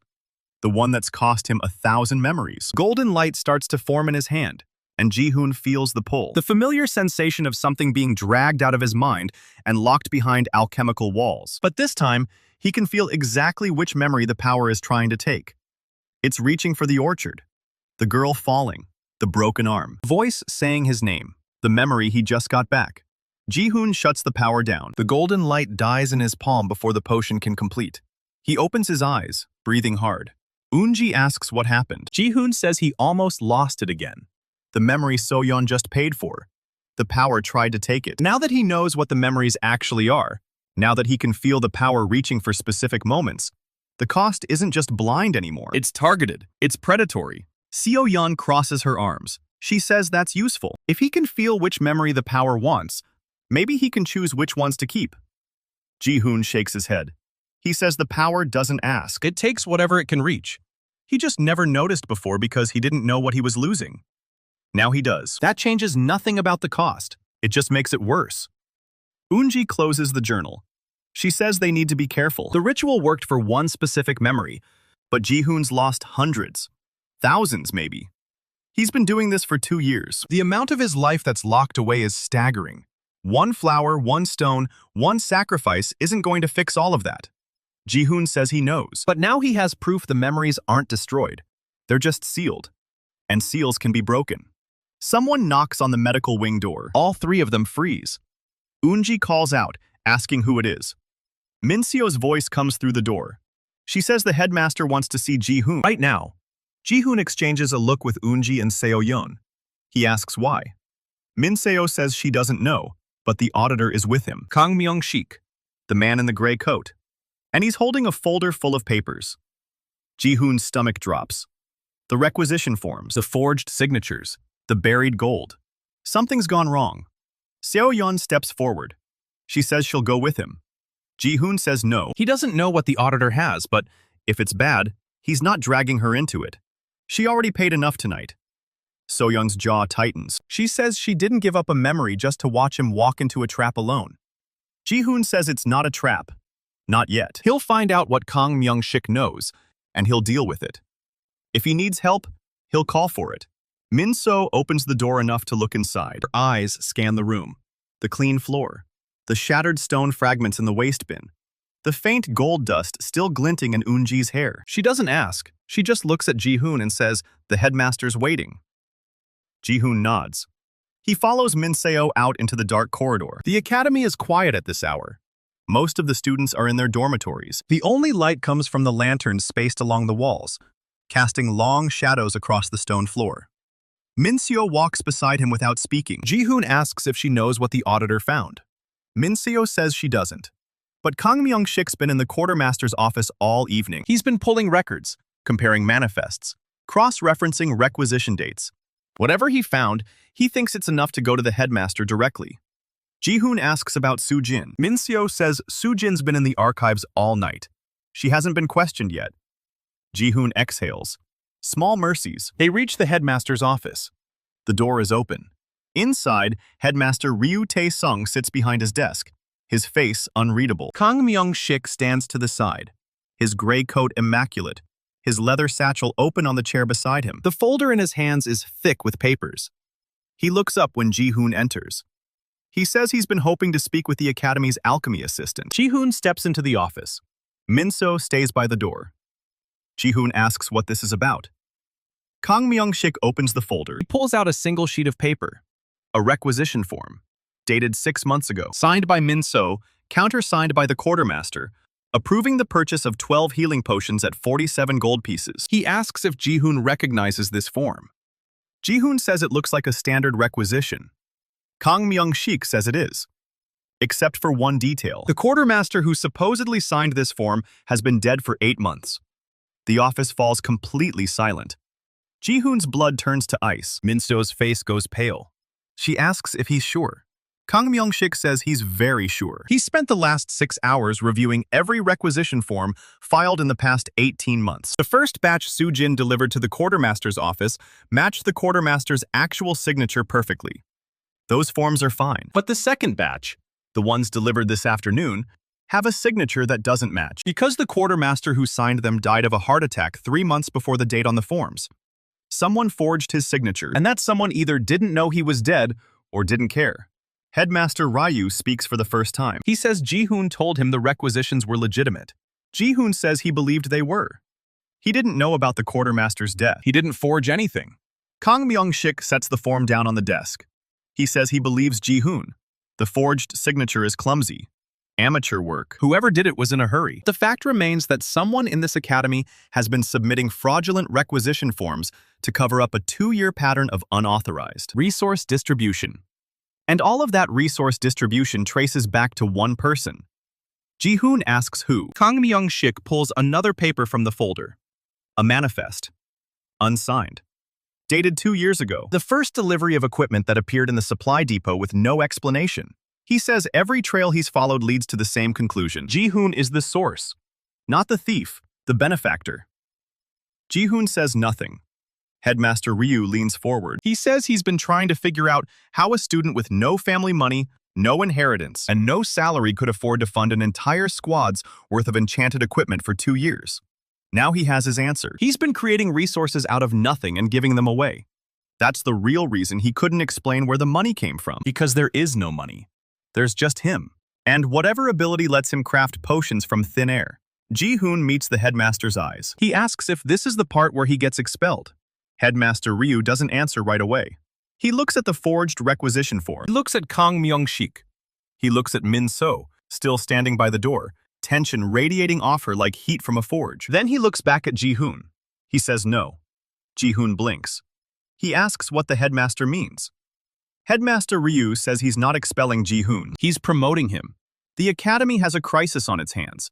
The Council of Nobles is pushing for budget cuts. The auditor is here because someone in the capital wants to find evidence of financial mismanagement so they can justify stripping the academy's funding entirely. If Kang Myung-sik files a report saying the academy's resources are being fraudulently diverted, the council wins. But if he files a report saying the academy has a student capable of generating resources without cost, the council loses their leverage entirely. Ji-hoon's power isn't a crime. It's a strategic asset. Kang Myung-sik clears his throat. He says he's willing to omit the forged signatures from his report. On one condition. Ji-hoon asks what condition. Kang Myung-sik says he needs to see the power in action. Right now, in this office. Ji-hoon looks at the headmaster. Headmaster Ryu nods. No more hiding. No more secrets. If Ji-hoon wants to stay at the academy, he has to prove his power is real. Ji-hoon feels the cracked barriers in his mind. The memories pressing against the gaps. The predatory hunger of the potion crafting mechanism, waiting to take whatever it can reach. He reaches for his power, and he lets the golden light bloom in his palm. A healing potion. Pure and perfect, and pulsing with the rhythm of his own heartbeat. Kang Myung-sik stares at the vial forming out of nothing. His professional composure cracks for the first time since he arrived. He whispers that it's real. Headmaster Ryu watches the potion complete in Ji-hoon's hand. He asks what it costs. Ji-hoon feels the mechanism pull. Memory slides out of his mind and locks behind the barrier. The sensation is sharp and cold, and very, very clear now. He knows exactly what he just lost. The first time Soo-jin smiled at him. 3 years ago. He was alone in the storage room. She walked in with ink stains on her sleeves and asked if he needed help. He said no. She smiled anyway. Now that memory is gone. Ji-hoon opens his eyes. He says it costs him pieces of his life. A memory for every potion. And he can't choose which ones. Headmaster Ryu stares at him for a long moment. Then he stands up. He walks around the desk and puts a hand on Ji-hoon's shoulder. He says the academy is in Ji-hoon's debt, and he's going to make sure the council knows it.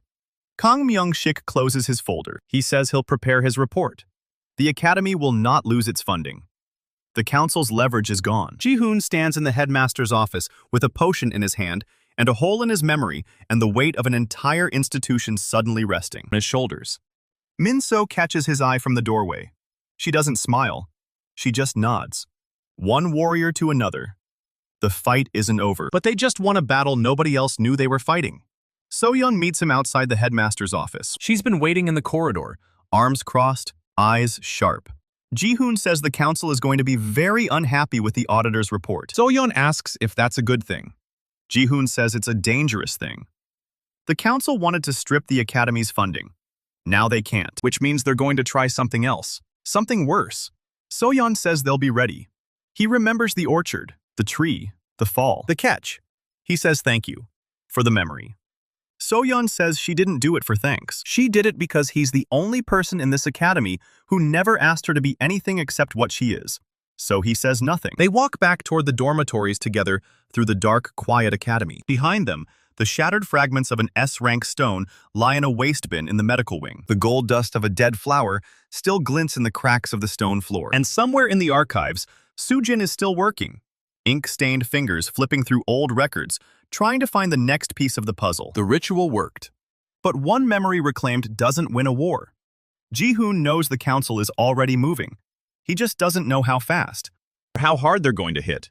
Headmaster Ryu looks at Ji-hoon for a long moment after Kang Myung-sik leaves the office. The old man's face is unreadable, but his fingers drum once on the desk.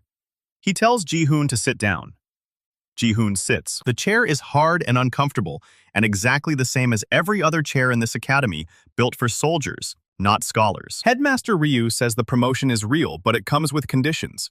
Ji-hoon asks what kind of conditions. Headmaster Ryu says full transparency from now on. No more dead drops. No more unsigned manifests. No more secrets. Every potion Ji-hoon crafts gets logged, stamped, and accounted for by the quartermaster's office. Ji-hoon says that creates a paper trail straight to him. Headmaster Ryu says that's the point. The council wanted to strip the academy's funding because they couldn't control it. Now they can't touch the academy without touching Ji-hoon. And touching Ji-hoon means touching the only person in the entire kingdom who can generate resources from nothing. Ji-hoon is no longer a liability. He's a deterrent. Ji-hoon absorbs this. The weight of it settles into his chest like cold iron. He asks what happens if the council decides to remove the deterrent. Headmaster Ryu's eyes go hard. He says that's why Ji-hoon is being assigned a security detail. Minseo's squad. Full-time protection. Where Ji-hoon goes, they go. Ji-hoon almost laughs. The weakest student in the academy, the unranked alchemy assistant, getting a full combat squad as bodyguards. The irony isn't lost on him. Headmaster Ryu stands and walks to the window. He looks out at the courtyard, where students are drilling in the early morning light. He says there's one more thing. Ji-hoon braces himself. Headmaster Ryu says Jang Hyun-woo is being escorted off academy grounds tonight. Ji-hoon feels something cold slide down his spine. He asks if that's wise. Headmaster Ryu turns. He says Hyun-woo knows too much, but he can't stay here. Expulsion is the only option that keeps the academy's hands clean. Ji-hoon asks what stops Hyun-woo from going straight to the council. The silence stretches. Ji-hoon understands. Nothing stops him. Headmaster Ryu says Hyun-woo will be monitored. But monitoring isn't the same as stopping. Ji-hoon stands up. He says he needs to talk to Hyun-woo before he leaves. Headmaster Ryu asks why. Ji-hoon says Hyun-woo tried to blackmail him. But Hyun-woo is also scared and in debt and desperate. And desperate people talk to the wrong people. Ji-hoon needs to know exactly what Hyun-woo knows and exactly who he's planning to tell. Headmaster Ryu considers this. Then he nods. He says Ji-hoon has until sunset. After that, Hyun-woo is gone. Ji-hoon leaves the office. The corridor outside is empty. Min-seo is gone, probably back to the barracks. Seo-yeon isn't waiting for him this time. Ji-hoon walks fast toward the East Dormitory, where the expelled students are held pending escort. His mind is racing. Hyun-woo has been a problem since the beginning. The blackmail, the fake potions, the deal with Han Do-yoon. But Hyun-woo also knows the truth about Ji-hoon's power, and the council would pay anything for that information. Ji-hoon reaches the East Dormitory. It's a squat stone building with barred windows and a single guard at the door. The guard is a senior student with a dragon emblem on his collar, third-year combat track. Ji-hoon says he has authorization from the headmaster. The guard checks a clipboard and waves him through. The inside of the dormitory smells like dust and old wood and something sour. Hyun-woo is in the last room on the left. The door is unlocked. Ji-hoon pushes it open. Hyun-woo sits on the edge of a narrow cot with his head in his hands. He looks up when Ji-hoon enters, and his face cycles through surprise, then anger, then something that looks almost like relief. He asks what Ji-hoon wants. Ji-hoon closes the door behind him. He says he wants to talk. Hyun-woo laughs, but there's no humor in it. He says he has nothing to say to the guy who got him expelled. Ji-hoon says Hyun-woo got himself expelled by trying to blackmail him, and by hiring a rogue alchemist to frame him for sabotage. Hyun-woo's jaw tightens. He says he didn't have a choice. Ji-hoon asks who forced him. Hyun-woo doesn't answer. Ji-hoon pulls the chair from the corner of the room and sits down facing Hyun-woo. He says he knows about the gambling debts. He knows about Hyun-woo's cousin. He knows about Han Do-yoon. Hyun-woo goes pale. Ji-hoon says he's not here to gloat. He's here because Hyun-woo is about to be thrown out of the academy with nothing except the clothes on his back and a head full of secrets. Secrets that people will kill for. Hyun-woo asks what Ji-hoon wants. Ji-hoon says he wants to know who Hyun-woo is planning to sell those secrets to. Hyun-woo stares at him. Then he laughs again, but this time it's bitter and hollow. He says Ji-hoon thinks he's some kind of master manipulator. He thinks Hyun-woo has some grand plan. Hyun-woo says he doesn't have a plan. He's been improvising since the day he followed Ji-hoon to that storage room. Ji-hoon asks what he saw that day. Hyun-woo says he saw Ji-hoon create a potion out of nothing. Golden light in his palm, a vial forming where there was nothing. He didn't believe in it first, thought he was hallucinating. But then Ji-hoon did it again, and again. Hyun-woo says that's when he knew he had leverage. Ji-hoon asks who else he told. Hyun-woo hesitates. Ji-hoon leans forward. He says the council is already trying to strip the academy's funding. They sent an auditor. They're looking for any excuse to shut this place down. If they find out about Ji-hoon's power, they won't just shut down the academy. They'll take him. They'll dissect him. They'll turn his power into a weapon. Hyun-woo stares at him. He says he didn't tell anyone.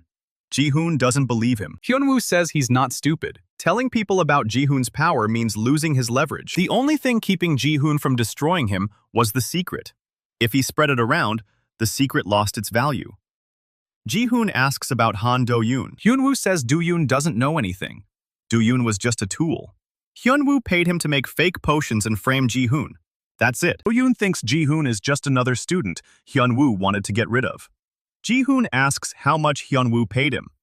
Hyun-woo says nothing. He cleared his cousin's debt. That was the payment. Ji-hoon files that away. Hyun-woo's cousin is still a loose end. Ji-hoon asks if his cousin knows about the potions. Hyun-woo shakes his head. He says his cousin thinks Hyun-woo has a rich patron.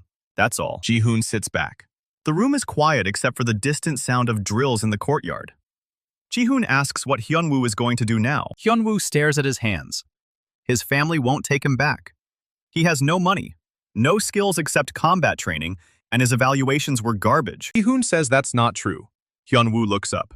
Ji-hoon says Hyun-woo is resourceful. He found out about Ji-hoon's power without anyone noticing. He negotiated with a rogue alchemist. He almost got away with framing Ji-hoon for sabotage. Those aren't the skills of a failure. Those are the skills of someone who knows how to survive. Hyun-woo says survival isn't a career path. Ji-hoon says it is if you work for the right people. Hyun-woo asks what he means. Ji-hoon says the academy needs eyes on the outside. People who can move through the undercity, talk to brokers, track threats before they reach the academy gates. Hyun-woo can do that. He knows the underworld. He knows how to find people who don't want to be found. Ji-hoon says he'll talk to the headmaster about a commuted sentence. Instead of expulsion, Hyun-woo gets reassignment. He works for the academy as an intelligence asset, off the books. No official rank, no official pay, no official record. But he gets to stay alive, stay useful, and stay connected to the only institution that might protect him from the council. Hyun-woo stares at him like he's grown a second head. He asks why Ji-hoon would do this for him. Ji-hoon says he's not doing it for Hyun-woo. He's doing it for himself. Hyun-woo knows too much to be cut loose, but he's also too useful to throw away. This is the only solution that keeps everyone safe. Hyun-woo is quiet for a long time. Then he nods. He says he'll do it. Ji-hoon stands up. He says he'll talk to the headmaster tonight. Until then, Hyun-woo stays in this room and talks to no one. Hyun-woo says he understands. Ji-hoon leaves the dormitory. The guard nods as he passes. Outside, the sun is climbing toward noon. Ji-hoon walks across the courtyard toward the alchemy wing. His legs are shaking. He didn't know if that would work. He didn't know if Hyun-woo would take the deal. But Hyun-woo is a survivor, and survivors make the pragmatic choice. Ji-hoon just bought himself one less enemy and one more asset. It's not trust, it's leverage. And leverage is something Ji-hoon understands very well now. He reaches the alchemy wing. The storage room door is open. Soo-jin is inside, organizing shelves with ink-stained fingers and a look of intense concentration. She looks up when he enters. She asks how the meeting with the headmaster went. Ji-hoon closes the door. The auditor's report, the forged signature, the demonstration, the promotion, Hyun-woo's deal. Soo-jin listens without interrupting, her hands still on the shelf. When Ji-hoon finishes, she's quiet for a moment. And she says he just turned a blackmailer into an intelligence asset in the space of an afternoon. Ji-hoon says it was that or let Hyun-woo walk straight to the council. Soo-jin says he's starting to think like a strategist. Ji-hoon doesn't know if that's a compliment. Soo-jin says it is, but it's also a warning. The more he plays the game, the more the game plays him. Ji-hoon asks what that means. Soo-jin says the headmaster promoted him to protect the academy. Min-so agreed to protect him because it's her duty. Hyun-woo took the deal to save himself. Everyone around Ji-hoon has their own agenda, their own reasons for being useful. Ji-hoon says that's how alliances work. Soo-jin says alliances work until the agendas stop aligning. Ji-hoon asks if her agenda is going to stop aligning. Soo-jin looks at him. He says her agenda is making sure he doesn't burn himself out trying to save everyone else. So he changes the subject. He asks if she found anything in the archives about Yoo Jun-ho's journal. Soo-jin's expression shifts. She says she found something, but he's not going to like it. She pulls a folder from her satchel and spreads it on the workbench. Inside are pages of notes, handwritten in Soo-jin's precise script, with cross-references to catalog numbers and shelf locations. She says Yoo Jun-ho wasn't just researching memory restoration, he was researching memory transfer. He asks what the difference is. Soo-jin says restoration pulls a memory back from where it's locked. Transfer moves a memory from one person to another. Ji-hoon asks why anyone would want to transfer memories. Soo-jin says imagine a dying general transferring his battle knowledge to his successor. Imagine a spy stealing secrets directly from a target's mind. Imagine a noble family preserving their lineage's knowledge across generations. Ji-hoon stares at the notes. He asks if the ritual they performed was a transfer. Soo-jin shakes her head. The Vigil's crown only restores. That's why Yoo Jun-ho bred it specifically. He wanted a tool that couldn't be weaponized. Ji-hoon asks why Yoo Jun-ho was researching transfers if he didn't want to weaponize them. Soo-jin says because someone else already had. Soo-jin pulls out a single page from the folder. It's a copy of a letter, dated 30 years ago, addressed to Yoo Jun-ho from someone named Counselor Seo. Ji-hoon's heart stops. He asks who Counselor Seo is. Soo-jin says the letterhead is from the Council of Nobles. Internal correspondence. Counselor Seo was the head of the council's research division 3 decades ago, and he wanted Yoo Jun-ho to develop a memory transfer technique for state security purposes.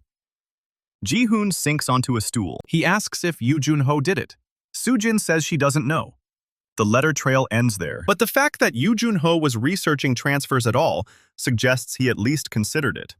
Ji-hoon's mind is racing. The council has been trying to weaponize alchemy for decades. They wanted Yoo Jun-ho to build them a tool for stealing knowledge. When he refused, or failed, or went underground, they found other ways. And now they see Ji-hoon as a threat because his power is the opposite of what they wanted. He creates resources. They want to control resources. Ji-hoon is living proof that the council's model is obsolete. Soo-jin says there's more. She flips to another page. It's a list of names. Alchemists who worked with the council over the past 30 years. Most are dead. A few are missing. One name is circled in red ink. Han Do-yoon's mentor. Ji-hoon looks up. He asks if Do-yoon is connected to the council. But his mentor was. And Do-yoon is still active in the capital. Ji-hoon says that can't be a coincidence. Soo-jin agrees. She says Do-yoon may not know the full scope of what he's part of. But the council has a long reach, and they've been building alchemical assets for decades. Ji-hoon feels the floor shifting under him. The conspiracy isn't just about budget cuts and funding. It's about control of knowledge itself.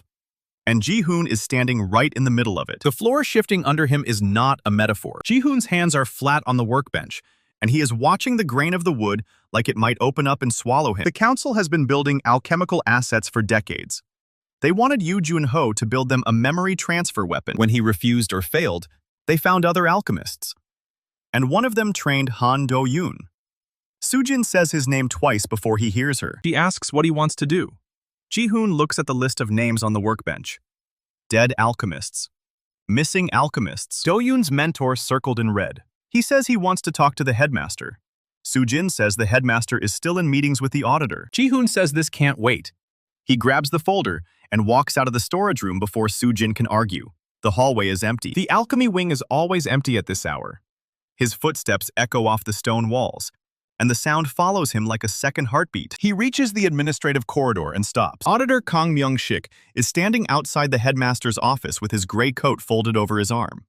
He sees Ji-hoon and nods once. A small, precise gesture. Kang Myung-sik says the headmaster is finishing paperwork, but he will be free shortly. Ji-hoon asks if the audit is complete. Kang Myung-sik says the audit is never complete. It simply reaches a point where further inquiry yields diminishing returns. Ji-hoon doesn't know what that means. Kang Myung-sik says it means he has enough to file his report, and the report will not mention Ji-hoon's name. Ji-hoon asks why. Kang Myung-sik says because the academy needs what Ji-hoon can do, and burying him in an audit would be counterproductive. He says this like he's discussing weather patterns. Ji-hoon says that's convenient. Kang Myung-sik says convenience has nothing to do with it. He is a pragmatist. The council wants the academy defunded. Ji-hoon makes defunding impossible. Therefore, Ji-hoon is valuable. Therefore, Ji-hoon stays. Ji-hoon asks if Kang Myung-sik works for the council. Kang Myung-sik smiles. A thin, dry expression. He says he works for the Bureau of Academy Oversight. The council signs his paychecks, but they do not own his conclusions. Ji-hoon says that sounds like a distinction without a difference. Kang Myung-sik says all distinctions are differences. Some just take longer to matter. The office door opens. Headmaster Ryu Tae-sung stands in the doorway with deep lines under his eyes and a stack of papers in one hand. He looks at Ji-hoon, then at the folder in Ji-hoon's hands. He asks what happened. Ji-hoon hands him the folder. The headmaster reads, standing in the doorway. Kang Myung-sik does not leave. He simply stands to the side with his coat over his arm and watches. The headmaster reads the letter from Counselor Seo, the list of alchemists, the notes on memory transfer. When he finishes, he closes the folder and hands it back. He asks Ji-hoon to come inside. Ji-hoon follows him into the office. Kang Myung-sik follows without being invited. The headmaster sits behind his desk. He looks older than he did this morning. He says the council requested Yoo Jun-ho's research 30 years ago. He knew this. What he did not know was that they continued pursuing it after Yoo Jun-ho disappeared. Ji-hoon asks if the headmaster knew about Counselor Seo. Headmaster Ryu says Counselor Seo died 22 years ago. Heart failure. Officially. Headmaster Ryu says it means the council buries its loose ends. Yoo Jun-ho disappeared. Counselor Seo died. The research continued, but the people who started it are gone. Kang Myung-sik speaks from the doorway. He says that is not entirely accurate. Counselor Seo had a protege, a young alchemist named Kim Jae-hoon. Ji-hoon's blood stops.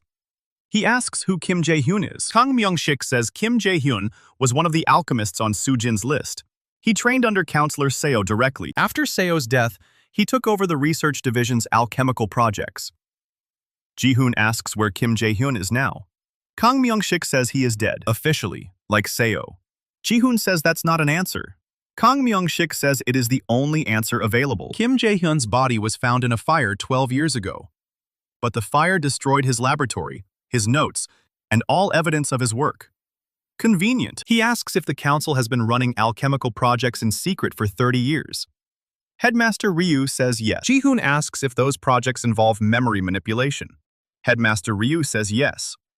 Ji-hoon asks if Han Do-yoon is one of their current assets. Headmaster Ryu says he does not know. But the connection through his mentor is too clean to ignore. He says there is something else. Ji-hoon turns. Kang Myung-sik says the manifests Ji-hoon traded to Chon So-ra have already reached the capital. He knows this because his office received a copy this morning. Kang Myung-sik says the manifests prove 2 years of unsanctioned resource movement. The council will use them to argue that the academy has been operating a shadow economy. That funding should be frozen, pending a full investigation. That the headmaster should be removed. Ji-hoon says the manifests don't have his name on them. Kang Myung-sik says they do not need his name. They need the academy's failure. Headmaster Ryu sets his papers down.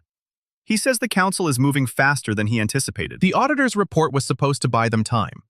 The manifests will accelerate everything. Ji-hoon asks how long they have. Headmaster Ryu says a week, maybe 2. Ji-hoon sinks into the chair across from the desk. 2 weeks. 2 weeks before the council freezes the academy's funding. Before they use the manifest to dismantle everything Ryu Taesung has built. Before Ji-hoon's attempt to trade paper for a ritual stone comes back to burn them all. Ji-hoon asks what they can do. Headmaster Ryu says there is only one thing they can do. Ji-hoon needs to leave. Ji-hoon stares at him. Headmaster Ryu says the council wants the academy defunded. They want control. But what they really want is Ji-hoon. A person who creates resources from nothing is a threat to their entire model of scarcity and control. The manifests are a pretext. Ji-hoon is the real target. Ji-hoon says he's not leaving. Headmaster Ryu says he does not have a choice. If Ji-hoon stays, the council will use his presence as proof that the academy is operating outside imperial regulation. They will freeze funding, arrest the senior staff, and shut the gates permanently. Every student will be reassigned to council-controlled academies. Every squad will be disbanded. Minso, Daesik, Yuri, Sola, Jinhua, Soo-jin, Eunji. All of them. Gone. Ji-hoon can't breathe. Headmaster Ryu says if Ji-hoon leaves, the investigation shifts. The manifests are a problem, but they are a manageable problem. The auditor's report will show no evidence of embezzlement. The forged requisitions will stand. The academy will survive. Ji-hoon says the council won't stop looking for him. Headmaster Ryu says they will not, but they will look outside the academy walls. And while they are looking, the academy will prepare. Kang Myung-sik speaks again. He says he can provide Ji-hoon with travel documents, a merchant's license, a route through the eastern provinces, contacts in 3 cities who will not ask questions. Ji-hoon asks why Kang Myung-sik is helping him. Kang Myung-sik says he is not helping Ji-hoon. He is helping the academy. Ji-hoon's survival is incidental. Ji-hoon almost laughs. He says that's the second time today someone has been honest about their agenda. Kang Myung-sik says honesty is a tool, just like leverage. He asks when he needs to go. Headmaster Ryu says tonight. Before the council's couriers reach the academy with formal charges. Once the charges are filed, no one leaves. Ji-hoon stands. He says he needs to tell the squad. Headmaster Ryu says no. Ji-hoon turns. Headmaster Ryu says telling the squad makes them complicit. Right now, Min-seo and her team can claim ignorance. They did not know the equipment came from Ji-hoon. They did not know the potions were unsanctioned. If Ji-hoon tells them the truth before he leaves, they become accessories. Ji-hoon says they already know. Min-seo signed 53 requisitions. Headmaster Ryu says those requisitions are dated and stamped. They are legal. If anyone asks, Min-seo believed the equipment was standard academy issue. Ji-hoon's departure confirms nothing. Ji-hoon's hands are shaky. He says he can't just disappear. Headmaster Ryu says he must. For their safety. For the academy's survival. For the chance to fight the council on equal ground someday. Ji-hoon asks if someday means never. Headmaster Ryu meets his eyes. He says someday means when Ji-hoon has enough leverage to face the council directly, when his power is understood, when his allies are positioned, when the council's secrets are exposed. That day is not today. Ji-hoon stands in the middle of the office with the folder in his hands and the weight of 2 years crashing down on him. He says he'll leave at midnight. Headmaster Ryu nods. Kang Myung-sik hands him a sealed envelope. Inside are travel documents, a merchant's license under a false name, and a list of contacts in the eastern provinces. Ji-hoon takes it. He walks out of the office. The hallway is still empty. His footsteps echo, and he counts them. 2, 3, 4. He stops at the medical wing. Door is open. Eun-ji is at her desk, writing letters. She looks up when he enters. She asks if he's all right. Ji-hoon says no. He tells her he's leaving. Not the details, not the council, not the manifests or the auditor, or the false name on the travel documents. Just that he has to go, and he can't tell the squad, and he needs her to keep the medical wing running. Eun-ji sets down her pen. She asks if this is about the ritual. Ji-hoon says it's about everything. Eun-ji is quiet for a long moment. Then she stands up and walks to a cabinet on the far wall. She pulls out a small leather pouch and presses it into Ji-hoon's hands. Inside are 3 vials, a healing potion, a mana restoration draft, and something dark and silver that Ji-hoon doesn't recognize. Eun-ji says the third one is a sleeping draft. It will knock out a grown man for 6 hours. She hopes he never needs it. Ji-hoon asks why she's helping him. Eun-ji says because he helped Dae-sik when no one else could. Because he funded equipment that saved Yuri's life. Because he broke himself apart to keep the squad alive and never asked for anything in return. She says he is the best person she knows, and she will not let him walk out without something to protect him. Ji-hoon can't speak. He puts the pouch in his coat and walks out before his voice breaks. The storage room is dark. He lights a single lantern and stands in the middle of the room with the shelves around him and the false bottom crate in the corner. He opens his notebook. The page with his own name is still there. The list of people Soo-jin left him. The names he can't afford to forget. He writes 3 things. 1. The council wants him because his power breaks their model. 2. Han Do-yoon is connected to the council through his mentor, Kim Jae-hyun. 3. He is leaving tonight, but he is not running forever. He closes the notebook and slides it into his coat. The door opens. Min-seo is standing in the doorway with her bandaged shoulder and her eyes like flint. She says Soo-jin told her something happened. Ji-hoon says nothing happened. Min-seo walks into the room and closes the door behind her. She says he is a terrible liar. He says he's leaving. Min-seo doesn't blink. She asks why. Ji-hoon says the council is moving. They have the manifests. They are going to freeze the academy's funding and use his presence as justification. If he stays, the academy falls. If he leaves, the investigation loses its teeth. Min-seo says the squad can protect him. Ji-hoon says that's the problem. The squad would have to. And protecting him means standing against the council. It means becoming enemies of the nobility. It means losing everything they've worked for. Min-seo says they would do it anyway. Ji-hoon says he knows. That's why he can't ask. Min-seo's jaw tightens. She says he's not asking. He's offering. Ji-hoon shakes his head. He says the headmaster made it clear. If the squad knows the truth and helps him, they become accessories. The council will use them as leverage. They'll be arrested, expelled, blacklisted. Everything Min-seo has built will be destroyed. Min-seo says she doesn't care. Ji-hoon says he does. The lantern flickers. Min-seo stares at him with something burning behind her eyes. She says he funded their equipment for 2 years. He healed Dae-sik's shattered arm. He saved Yuri and Sola in the A-rank dungeon. He gave them a mending draft when they had no right to survive. And now he expects her to just let him walk out alone. Ji-hoon says yes. Min-seo takes a step forward. She says no. Ji-hoon braces for the argument. But Min-seo doesn't argue. She reaches into her belt and pulls out a small token. A squad insignia carved from obsidian and silver. She presses it into Ji-hoon's palm. She says this is hers. Every captain has one. It's a symbol that the squad stands behind whoever carries it. No questions. No conditions. Ji-hoon stares at the token. He asks why she's giving it to him. Min-seo says because he is part of her squad. He has been for 2 years. He just didn't know it. Ji-hoon's throat closes. Min-seo says she will not stop him from leaving, but she will not let him leave alone. The token is proof. Proof that wherever he goes, the squad is with him. Proof that when he is ready to fight the council, they will be there. Ji-hoon asks if she speaks for the whole squad. Min-seo says she spoke to them before she came here.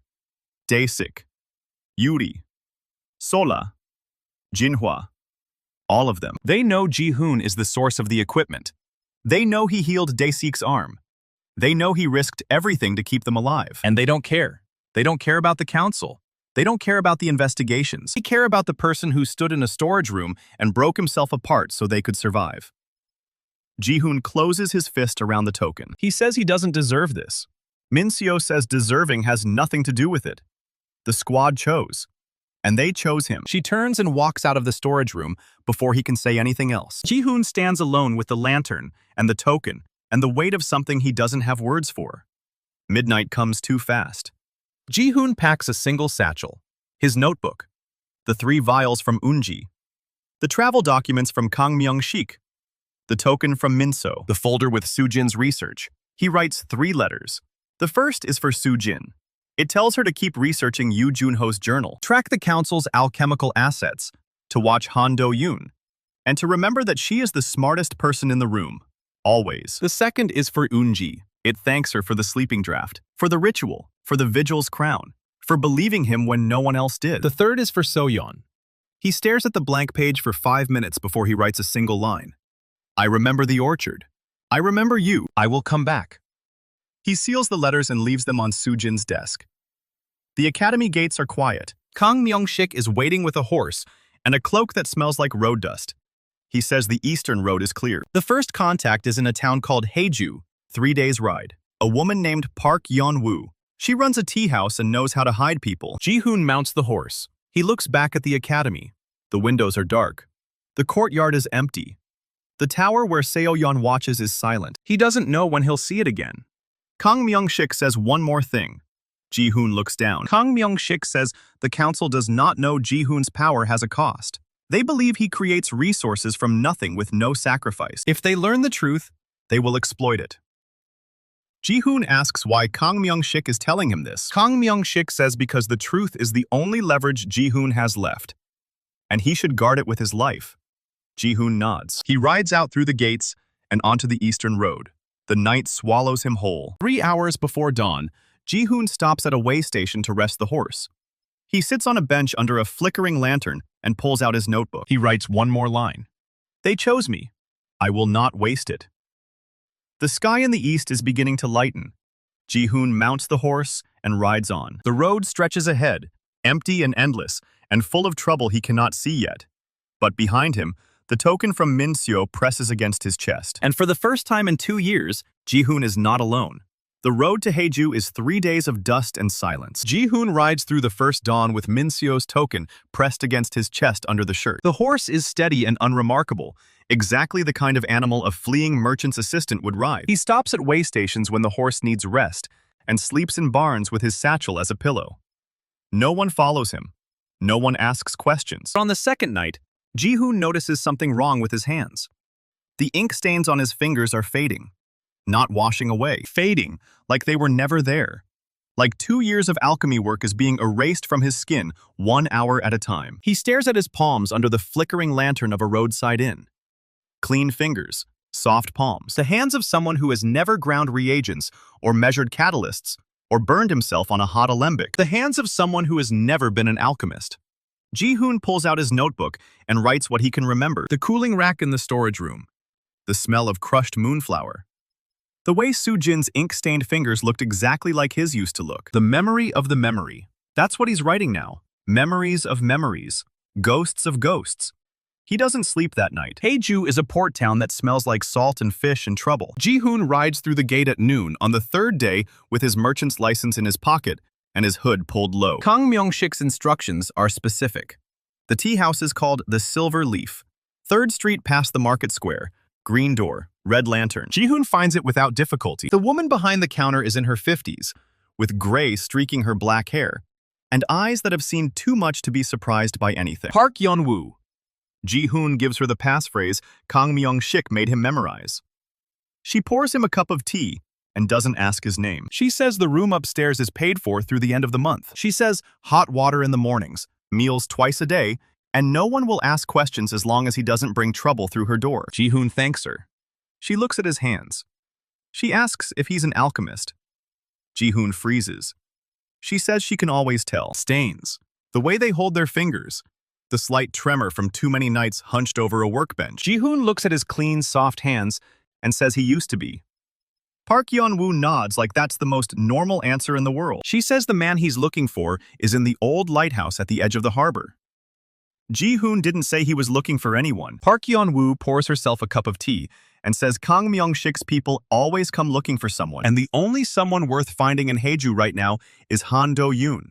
He asks how she knows that name. Park Yeon-woo says Do-yoon buys supplies from her cousin's apothecary twice a week. Rare reagents, stabilizers, memory thistle. Memory thistle is the key ingredient in the fake potions Do-yoon used to frame him. Park Yeon-woo says Do-yoon comes every 3rd day at dusk. Today is the 3rd day. Ji-hoon is out of the chair before she finishes the sentence. The old lighthouse stands at the end of a crumbling stone pier, abandoned for decades and repurposed by someone who doesn't want to be found. The windows are blacked out with tarred cloth. The door is reinforced with iron bands and a lock that would take a battering ram to crack. Ji-hoon circles the building twice. One entrance. No back door. The windows on the 2nd floor are too high to reach without a ladder, but there's a storm drain at the base of the pier, rusted and half collapsed, and the grating is loose. Ji-hoon drops into the drain and follows it toward the lighthouse foundation. The tunnel is wet and narrow and smells like rotting seaweed. He crawls for what feels like an hour before his hands hit stone. A maintenance hatch, rusted shut. Ji-hoon braces his shoulder against it and shoves. The hatch screams open on corroded hinges, and he pulls himself up into the lighthouse cellar. The cellar is packed with crates, dozens of them. Ji-hoon pries one open and finds it full of healing potions that glow with that same cold green light he saw in the storage room. Fake potions, hundreds of them, stacked from floor to ceiling, labeled and ready for distribution. Ji-hoon opens another crate. Mana potions. Another. Antidotes. Another. Sleeping drafts identical to the one Eun-ji gave him. Do-yoon has been manufacturing counterfeit potions on an industrial scale, and every single one is laced with something Ji-hoon doesn't want to name. He climbs the cellar stairs one step at a time, careful not to make a sound. The ground floor of the lighthouse is a full alchemy lab. Lembics bubble over blue flames. Powdered reagents sit in labeled jars on sagging shelves. A cooling rack holds 24 vials of something that glows faintly purple. The same purple residue from the lab sabotage. And in the center of the room, hunched over a notebook, is Han Do-yoon. He looks exactly like the sketch Soo-jin showed Ji-hoon. Thin face, wire-rimmed spectacles, fingers stained black from years of alchemical work. The kind of man who looks like he can poison your tea and apologize for the inconvenience. Ji-hoon steps out of the shadows. Do-yoon looks up. He doesn't look surprised. He says he was wondering when Ji-hoon would show up. Ji-hoon asks if Do-yoon knows who he is. Do-yoon laughs. He says he knows everything. He knows Ji-hoon can craft infinite potions from thin air, materializing them at will without any external ingredients or resources. He knows the cost is memory. He knows Ji-hoon has been funding the Academy's top squad for 3 years. And he knows the council wants Ji-hoon dead. Ji-hoon doesn't move. Do-yoon says the council has been watching the Academy for decades. They planted assets, recruited students, bribed quartermasters. When Ji-hoon started producing potions with no ingredients and no trail, the council noticed immediately. Do-yoon says he was ordered to frame Ji-hoon. The fake potions, the sabotaged lab, the dagger, and the note. All of it was designed to discredit Ji-hoon and force him out of the academy. Ji-hoon asks why. Do-yoon says because Ji-hoon is dangerous, not because of what he can do, because of what he represents. A single alchemist with no funding, no noble backing, no political connections, creating resources that would cost the council tens of thousands of gold pieces. If Ji-hoon's method could be replicated, the council's entire economic stranglehold on the academy system would collapse. Ji-hoon asks if Do-yoon knows how his power works. Do-yoon smiles. He says that's the best part. He knows Ji-hoon's power costs memories. He knows the cost is permanent. And he knows exactly how many potions Ji-hoon has created in the last 2 years. Ji-hoon's stomach drops. Do-yoon pulls a document from his desk. It's a copy of the Academy's supply logs. Every healing potion, every mana draft, every piece of equipment. All of it traced back to Ji-hoon's deliveries. Do-yoon says Ji-hoon has created over 2,000 potions in 2 years. 2,000 memories. On forever. Do-yoon asks what's left. What does a man have after he's stripped away 2,000 pieces of his own life? Ji-hoon doesn't answer, because he doesn't know. Do-yoon says the council doesn't need to kill Ji-hoon. They just need to wait. Eventually, Ji-hoon will craft one potion too many and forget how to breathe. Or forget that the council is his enemy. Or forget his own name. Do-yoon says the council is patient. They've been patient for 30 years. They can wait a little longer. Not from fear, from rage. He asks Do-yoon one question. Who is his mentor? Do-yoon's smile falters. Ji-hoon asks again. Who trained him? Who taught him to make counterfeit potions? Who connected him to the council? Do-yoon says it doesn't matter. Ji-hoon says Kim Jae-hyun. Do-yoon flinches. Ji-hoon says Kim Jae-hyun worked for Counselor Seo 30 years ago. Kim Jae-hyun took over the research division when Counselor Seo died. Kim Jae-hyun is officially dead in a fire, but his notes were never found. Ji-hoon says the council doesn't let assets retire. They let them disappear. Do-yoon's face goes pale. Ji-hoon says the council will do the same thing to Do-yoon. The moment Do-yoon stops being useful, he's a loose end. And the council doesn't leave loose ends. Do-yoon says Ji-hoon is bluffing. Ji-hoon pulls a letter from his satchel. It's one of the letters Soo-jin found in Yoo Jun-ho's research. A letter from Counselor Seo to Yoo Jun-ho, dated 30 years ago, requesting a memory transfer technique for state security purposes. Ji-hoon holds it up so Do-yoon can see the seal. The council's seal. Same seal that would have been on the orders Do-yoon received. Ji-hoon says the council has been running secret alchemical projects for 3 decades. Memory manipulation, weaponized potions, counterfeit manufacturing. And every single alchemist who worked on those projects is either dead or missing. Ji-hoon says Do-yoon is next on the list. Do-yoon stares at the letter. His hands are shaking now too. Ji-hoon says he's not here to kill Do-yoon. He's here to offer him a deal. Do-yoon asks what kind of deal. Ji-hoon says the same deal he offered Hyun-woo. Become an asset for the academy instead of a tool for the council. Do-yoon laughs. He says the academy can't protect him. The council has reach everywhere. Ji-hoon says the academy doesn't need to protect him. He just needs to disappear. Ji-hoon has contacts in the eastern provinces. Safe houses. New identities. A network built by Kang Myung-sik over 20 years. Do-yoon can vanish tonight, and the council will never find him. But in exchange, Do-yoon gives Ji-hoon everything. Every name. Every location. Every piece of evidence he has on the council's alchemical operations. Do-yoon is silent for a long time. The alembics bubble. The purple liquid glows. Finally, Do-yoon asks how he knows Ji-hoon won't betray him. Ji-hoon says he doesn't. But the council will definitely betray him. It's just a question of when. Do-yoon looks at the letter in Ji-hoon's hand. He looks at the crates of counterfeit potions. He looks at his own hands, stained black from years of doing the council's dirty work. He says there's a safe in the floor under the alembic table. Combination is his mentor's birth date. Everything Ji-hoon needs is inside. Ji-hoon moves toward the table. And that's when the door explodes inward. 6 figures in dark cloaks pour through the shattered entrance. Council enforcers. Do-yoon screams. Ji-hoon dives behind a crate as the first spell hits the wall where he was standing. The enforcers are fast and coordinated, and they are not here to negotiate. 2 of them grab Do-yoon and slam him against the table. The other 4 fan out, searching the room. Ji-hoon crouches behind the crate with his heart hammering against his ribs. He has no weapons. He has no potions. He has 3 vials in his satchel, and none of them are combat effective. The enforcer leader says they know Ji-hoon is here. They tracked him from the academy. They've been watching the tea house for 3 days. Ji-hoon's blood runs cold. Park Yeon-woo, the enforcer leader, laughs. He says the old woman gave Ji-hoon up the moment they threatened her cousin's apothecary. Ji-hoon closes his eyes. Of course, everyone is connected to someone. Everyone has a pressure point. The council knows them all. The enforcers spread out, checking behind crates and under tables. Ji-hoon has seconds before they find him. He looks at the safe in the floor. 10 feet away, across open ground, no cover. One of the enforcers spots him.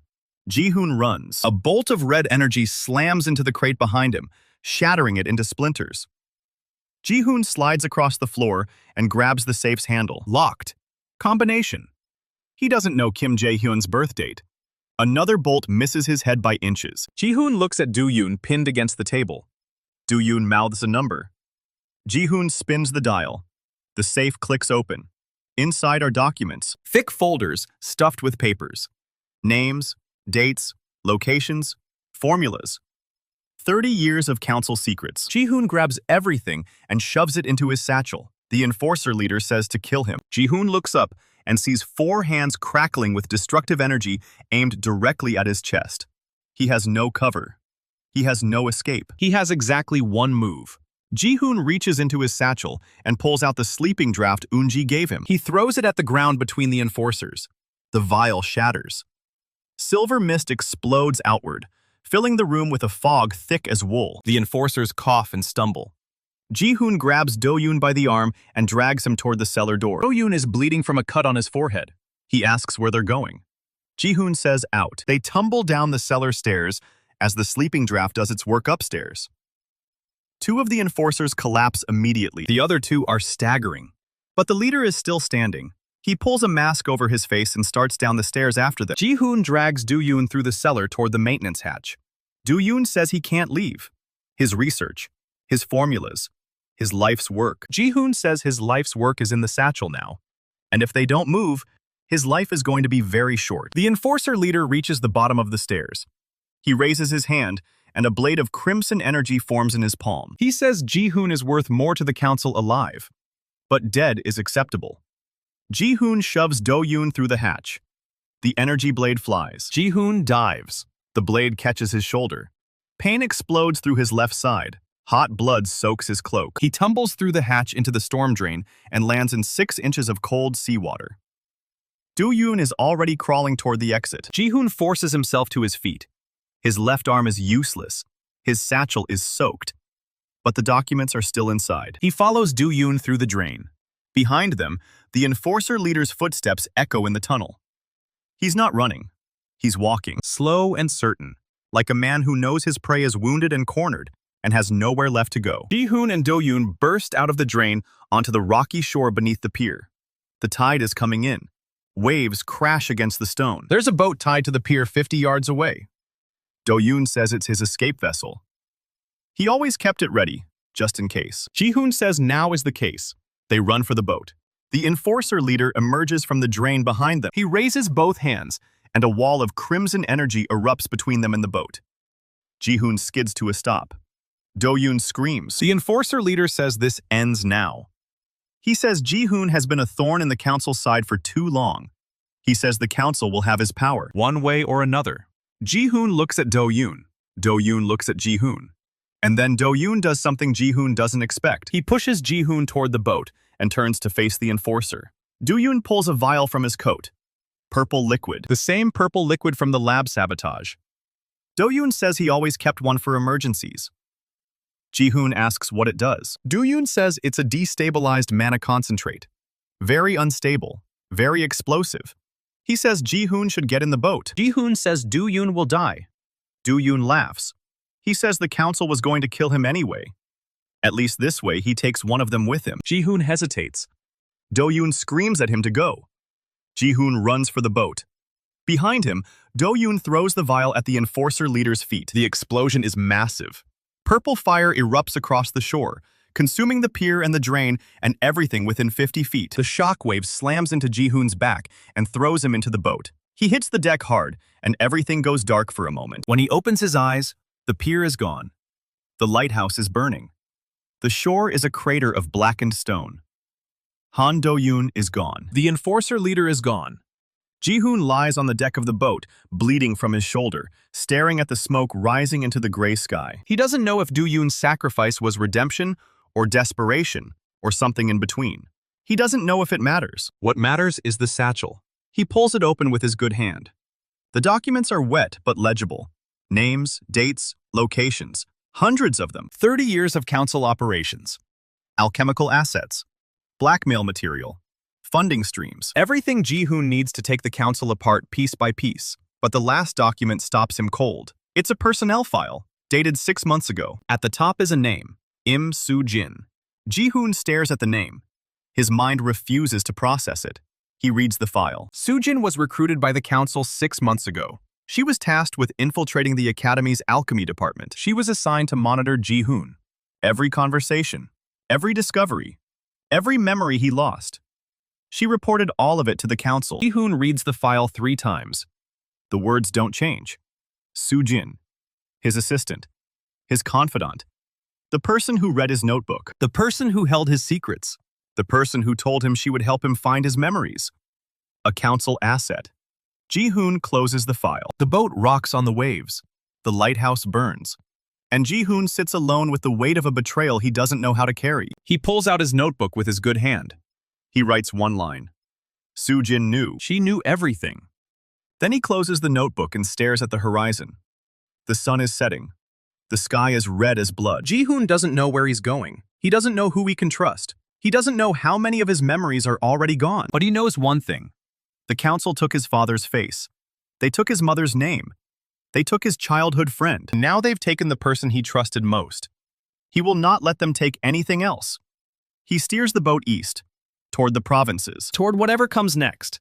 The boat drifts on the dark water. Ji-hoon sits with the file open in his lap. His shoulder still bleeds through the torn cloak. He doesn't feel it. The words on the page don't change, no matter how many times he reads them. Soo-jin, recruited 6 months ago. Assigned to monitor Subject 7. Subject 7. That's him. That's what the council calls him. Not a person, not a student, a subject. He closes the file and stares at the burning lighthouse on the shore. The fire has spread to the old pier now, orange flames licking at the night sky. Smoke billows into the darkness like a signal no one will answer. Ji-hoon opens the file again and reads the assignment orders. Soo-jin was told to report on his methods, his output, his weaknesses. She was told to earn his trust. She was told to document every memory he lost. Every single one. His mother's face. His father's workshop. His childhood friend. She watched him forget and wrote it all down. She handed it to the council like a grocery list. Ji-hoon remembers the morning she brought him tea and fear about the red portal. He remembers her ink-stained fingers smoothing the blanket over him in the storage room. He remembers her voice saying she'd help him find his memories. All of it was a report. Every kindness was surveillance. Every conversation was intelligence. Every moment of trust was a transaction. He pulls out his notebook with his good hand and opens it to the page where he wrote, Soo-jin knew. She knew everything. He stares at the words. Then he turns back a few pages. The list of names and descriptions. Soo-jin helped him build so he wouldn't forget the people around him. She wrote half of these entries herself. She helped him preserve what he was losing. And all the while, she was sending copies to the council. That's the part that breaks something inside him. Not just the betrayal, the care. She actually cared about him while she was doing it. You can see it now, replaying every memory like a wound reopening. The way she'd look at him when he forgot something important. The flicker of genuine pain in her eyes. She wasn't faking the care. She was just reporting it too. Ji-hoon closes the notebook. He sets it beside the file and the wet documents in his satchel. He pulls the rope to raise the sail with one good arm and his teeth. It takes 3 tries, and the pain in his shoulder makes his vision go white. He doesn't stop. The sail catches the wind, and the boat begins to move east. Away from the burning lighthouse. Away from Haeju. Away from everything he thought he knew. He steers with his good hand and watches the shore recede into darkness. Dawn finds him miles out to sea. The sun rises over the water, painting the sky in shades of gray and pale gold.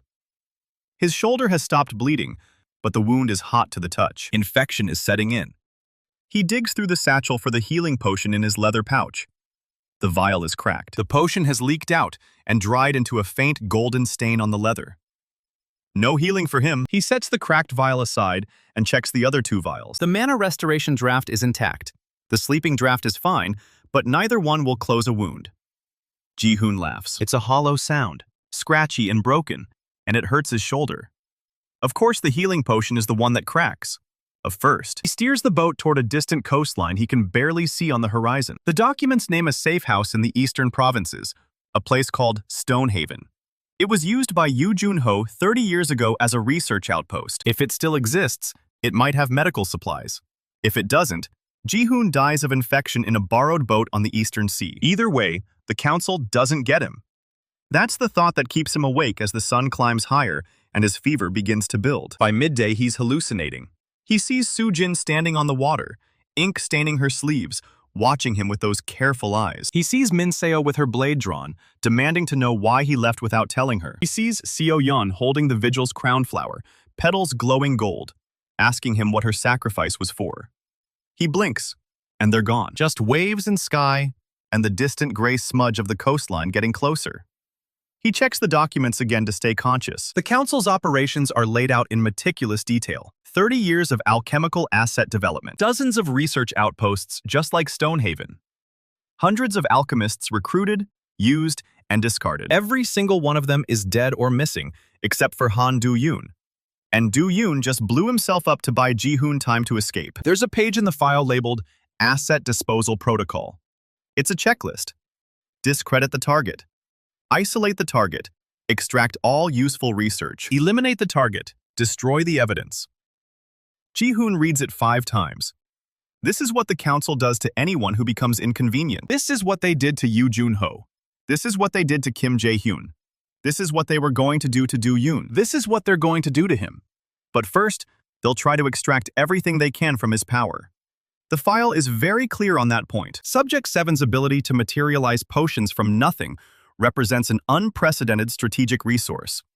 Recommendation: capture and contain. Secondary recommendation: if capture proves impossible, eliminate. Ji-hoon closes the file and stares at the coastline, which is finally close enough to see individual trees. He aims the boat toward a small rocky inlet and hopes it's the right one. Late afternoon, and he beaches the boat on gray pebbles beneath a cliff. He ties the rope to a piece of driftwood with fingers that don't quite work right. His skin is hot and dry. His shoulder throbs with every heartbeat. He grabs the satchel and starts walking. Path up the cliff is narrow and crumbling, and every step sends rocks skittering down into the water below. He falls twice, gets up twice, keeps walking. At the top of the cliff, half hidden by overgrown thorn bushes, is a stone building with a slate roof and boarded windows. Stonehaven. It's real. Ji-hoon pushes through the thorns and nearly passes out from the pain of the branches catching on his wounded shoulder. The door is locked with an old iron padlock that's rusted solid. He smashes it with a rock. Inside, it's dark and cold and smells of dust and old herbs. He finds a lantern, a tinderbox, and half a bottle of lamp oil on a shelf near the door. His hands shake so badly, it takes him 10 tries to get the lantern lit. Yellow light floods the room. Workbench along one wall, cabinets full of dried reagents, a small iron stove in the corner, a narrow cot with a moth-eaten blanket, and a medical kit hanging on the wall by the stove. He pulls it down and opens it with his teeth because his left arm is useless now. Bandages, antiseptic salve, a small curved needle and thread for stitches.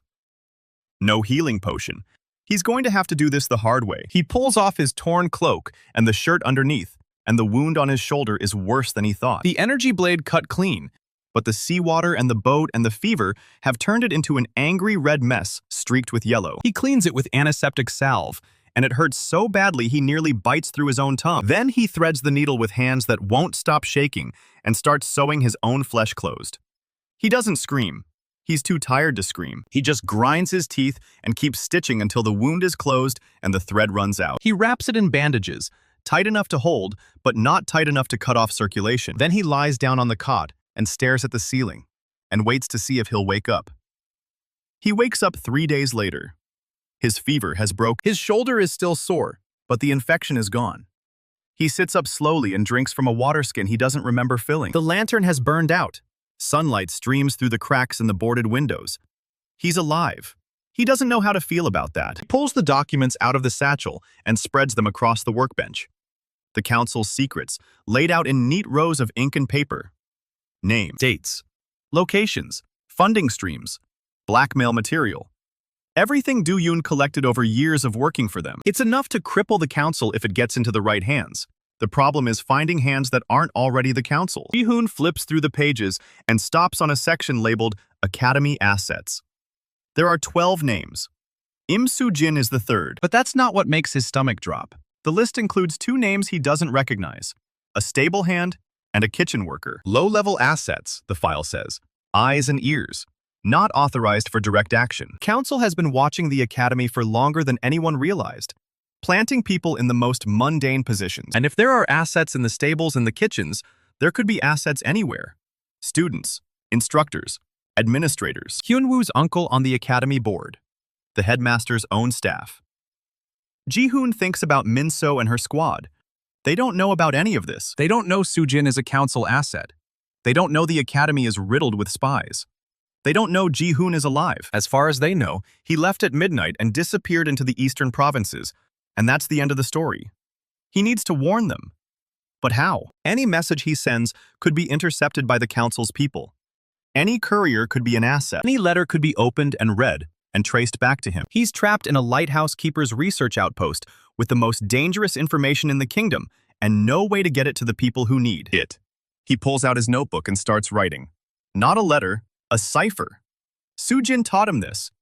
Back when he still thought she was his ally. Back when she was helping him preserve memories instead of stealing them. It's a simple alchemical cipher. Replace each letter with a symbol representing a reagent, then encode the reagent names in a list of ingredients. It's the kind of thing Yoo Jun-ho used in his research notes. Soo-jin learned it from studying his work, and she taught it to Ji-hoon during one of their late-night sessions in the storage room. The irony is not lost on him. He writes the message in careful, precise strokes, hiding the truth inside a recipe for a standard healing salve. Council assets in academy. 12 identified. Headmaster at risk. Soo-jin is one of them. Do not trust anyone. Ji-hoon alive. Stonehaven. Then he encodes it into a list of reagents and their measurements, and folds the paper into a neat square. Getting it to Min-seo will be the hard part. But there's one person who might be able to help. One person who's already proven she'll side with him against the council. Yoon So-yeon. She's not an asset. The council doesn't know about her connection to him, and she's smart enough to understand a coded message when she sees one. He writes a second letter, this one plain and unencoded, addressed to So-yeon at the academy. He tells her he's alive. He tells her to deliver the enclosed recipe to Min-seo and no one else. He tells her to trust no one. He doesn't mention Soo-jin by name. If the letter is intercepted, he can't give the council any more information than they already have. He seals both letters in an envelope and writes So-yeon's name on the front. Now he just needs to find a courier who isn't a council asset. He checks the documents again and finds a list of safe contacts Do-yoon maintained. Most of them are dead or turned, but one name is marked with a star. Ha Chan-ho, courier, Haeju. Ji-hoon remembers Ha Chan-ho from Do-yoon's files, a freelance courier who worked for Do-yoon for years. Independent, untraceable, loyal to coin, not to any faction. He'll have to go back to Haeju, back to the city where the council's enforcers are still hunting him, back to the place where Park Yeon-woo sold him out, back to the lion's den. He has no choice. He packs his satchel with the documents, the notebook, the 2 remaining vials, and the letter. He cleans and rewraps his shoulder with fresh bandages. He takes a dark cloak from a cabinet. It smells of dust and old Alchemist, but it will hide his face. Then he walks out of Stonehaven and starts the long road back to Haeju. Night falls by the time he reaches the outskirts of the city. The Silver Leaf Tea House is dark. The red lantern has been taken down. Park Yeon-woo is gone, probably fled after the enforcers failed to return. Ji-hoon doesn't stop. He moves through the back alleys of the Undercity, following Do-yoon's notes toward an address in the dock district. The building is a cramped tenement, wedged between a fish market and a sailmaker's shop. It stinks of brine and old wood. He climbs 3 flights of stairs and knocks on a door with a faded blue star painted on it. A woman's voice asks who it is. Ji-hoon says Do-yoon sent him. Silence. Then the door opens a crack. Ha Chan-ho is a wiry woman with gray-streaked black hair and a face that's seen too much weather. She studies Ji-hoon for a long moment, and she asks where Do-yoon is. Ji-hoon tells her the truth. Do-yoon is dead. He died buying Ji-hoon time to escape. He died taking a council enforcer with him. Chan-ho's face doesn't change. She just nods and opens the door wider. She says Do-yoon saved her life once. She says she owes him a debt. She says if Ji-hoon was worth Do-yoon dying for, then she'll help him. Ji-hoon hands her the letter. He tells her to deliver it to Yoon So-yeon at the academy. He tells her it's urgent. He tells her the council will be watching the roads. Chan-ho takes the letter and tucks it into her vest. He says she's been running courier routes for 20 years, and the council hasn't caught her yet. She says she'll leave at first light. Ji-hoon thanks her and turns to leave. Chan-ho stops him with a question. Who betrayed him in Haeju? Ji-hoon tells her about Park Yeon-woo. Chan-ho's eyes go cold. She says Yeon-woo was always a coward. She says she'll spread the word among the independent couriers. Park Yeon-woo is burned. No one will work with her again. No one will shelter her. Her life as a broker is over. Ji-hoon nods. It's not justice, but it's something. He leaves the tenement and walks through the dark streets toward the city gates. He needs to get back to Stonehaven before dawn. He needs to keep moving. The council is still hunting him, and now they know he has Do-yoon's documents. They won't stop until they find him. But Ji-hoon has something they don't know about yet. He has the truth about Soo-jin. And he has a plan. Not a good plan. Not a safe plan. A plan. He's going to find every asset the council has planted in the academy. And he's going to burn their network to the ground from the outside. It's the only way to protect the people he left behind. It's the only way to honor what Do-yoon died for. It's the only way to make sure no one else loses their memories to the council's ambition. He walks through the city gates just as the first gray light of dawn touches the eastern sky. His shoulder aches. His body is exhausted. His mind is still reeling from the weight of Soo-jin's name on that list. But he's alive. He has the documents. And he has a war to fight. The council thinks he's just a runaway alchemist with a useful power and a failing memory. They have no idea what he's capable of when he has nothing left to lose. And right now, he has nothing left to lose. Ji-hoon doesn't sleep. He spends the remaining hours before dawn in the cramped tenement room, spreading Do-yoon's documents across a rickety table. The candle burns low as he cross-references names, dates, and locations. One pattern keeps surfacing. Every council operation in the past decade ran through a single building in the capital, the headquarters of the Council of Nobles. It's not just a political meeting hall.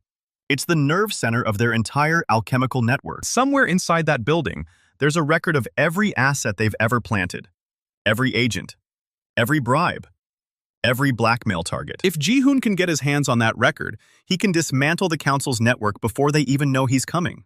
But he can't do it alone. He needs people inside the academy. People the council doesn't know about yet.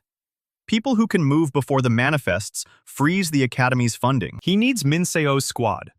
The problem is getting a message to them without alerting the council's watchers. Chan-ho is already carrying the letter to So-yeon, but that's a defensive move. This is offensive. This requires a different approach. Ji-hoon pulls out his notebook and flips to a blank page. He writes a second letter. This one is addressed to Kang Min Seo, the council's network. Manifests. The planned funding freeze. Soo-jin's role as Subject 7. Do-yoon's death. His own location in Haeju. He tells her he needs her help. He tells her to bring the squad. He tells her to come quietly without alerting the headmaster or the auditor. He tells her where to meet him. Then he encodes the letter using the same alchemical cipher Soo-jin taught him. If it's intercepted, it'll look like a supply order for alchemical reagents. Ji-hoon seals the letter and walks back to Chan-ho's tenement, just as the first light of dawn breaks over the rooftop. Chan-ho answers the door with a cup of tea in her hand and a raised eyebrow. He hands her the second letter. She looks at it, then at him. She says she hasn't even left with the first one yet. Ji-hoon tells her this one goes to the academy too. Different recipient, same urgency. Chan-ho tucks it into her vest next to the first letter and says she'll deliver both by nightfall. She asks if he needs anything else. Ji-hoon says no. He thanks her and leaves. Back in his rented room, he begins preparing. He checks his remaining vials. The mana restoration draft is intact. The sleeping draft is intact. He has no more healing potions. He'll have to be careful. He spends the next 6 hours studying Do-yoon's documents until he has the layout of the council headquarters memorized. The building is a converted noble's estate in the capital's old district. 4 floors above ground, 2 below. The records room is in the second sub-basement. It's guarded by at least a dozen council enforcers at all times. The only way in is through a checkpoint in the main hall, or through the old servants' tunnels that run beneath the estate. Do-yoon's notes mention the tunnels, but don't confirm if they're still accessible. Ji-hoon will have to find out. By midday, he's ready. He packs his satchel, straps his shoulder, and leaves Haeju for the 3rd time in a week. He takes the coastal road north, avoiding the main trade routes. The capital is 6 hours away on horseback. He rides hard. The sun is setting by the time he reaches the capital's outer gates. The city is massive. White stone walls rise 50 feet into the air, crowned with watchtowers and enchanted braziers that burn with cold blue flame. Guards in the livery of the Council of Nobles check every traveler at the gate. Ji-hoon presents his merchant's license under the false name Kang Myung-shik provided. The guard barely glances at it. He waves Ji-hoon through. Inside the capital, the streets are crowded even at dusk. Merchants hawk their wares from wooden stalls. Noble carriages roll past with curtained windows. Enforcers patrol in pairs, their gray coats marking them as council agents. Ji-hoon keeps his hood up and his head down. He navigates through the old district until he finds the building Do-yoon's documents described. The council headquarters is a massive stone estate with iron gates and a courtyard paved in black marble. It's lit by dozens of enchanted lanterns that cast harsh white light across the entire perimeter. There are no shadows to hide in, no blind spots, no obvious weaknesses. Ji-hoon watches from across the street for an hour, counting guards and noting patrol patterns. 6 guards at the main gate, 4 on the roof, at least 2 at every visible entrance. More inside. He can't brute force his way in. He can't sneak in through the front. He needs another way. He circles the estate until he finds the old servants' alley that runs along the eastern wall. The entrance to the tunnel should be somewhere near here. Do-yoon's notes mention a sealed well behind the old laundry house. Ji-hoon finds the laundry house easily enough. It's been abandoned for years, the windows boarded up and the door rusted shut. Behind it, half hidden by overgrown weeds, is a stone well with a rusted iron grate bolted across the opening. The grate is old, but the bolts are new. Someone has been maintaining this entrance. Ji-hoon draws his dagger and works the bolts loose one by one.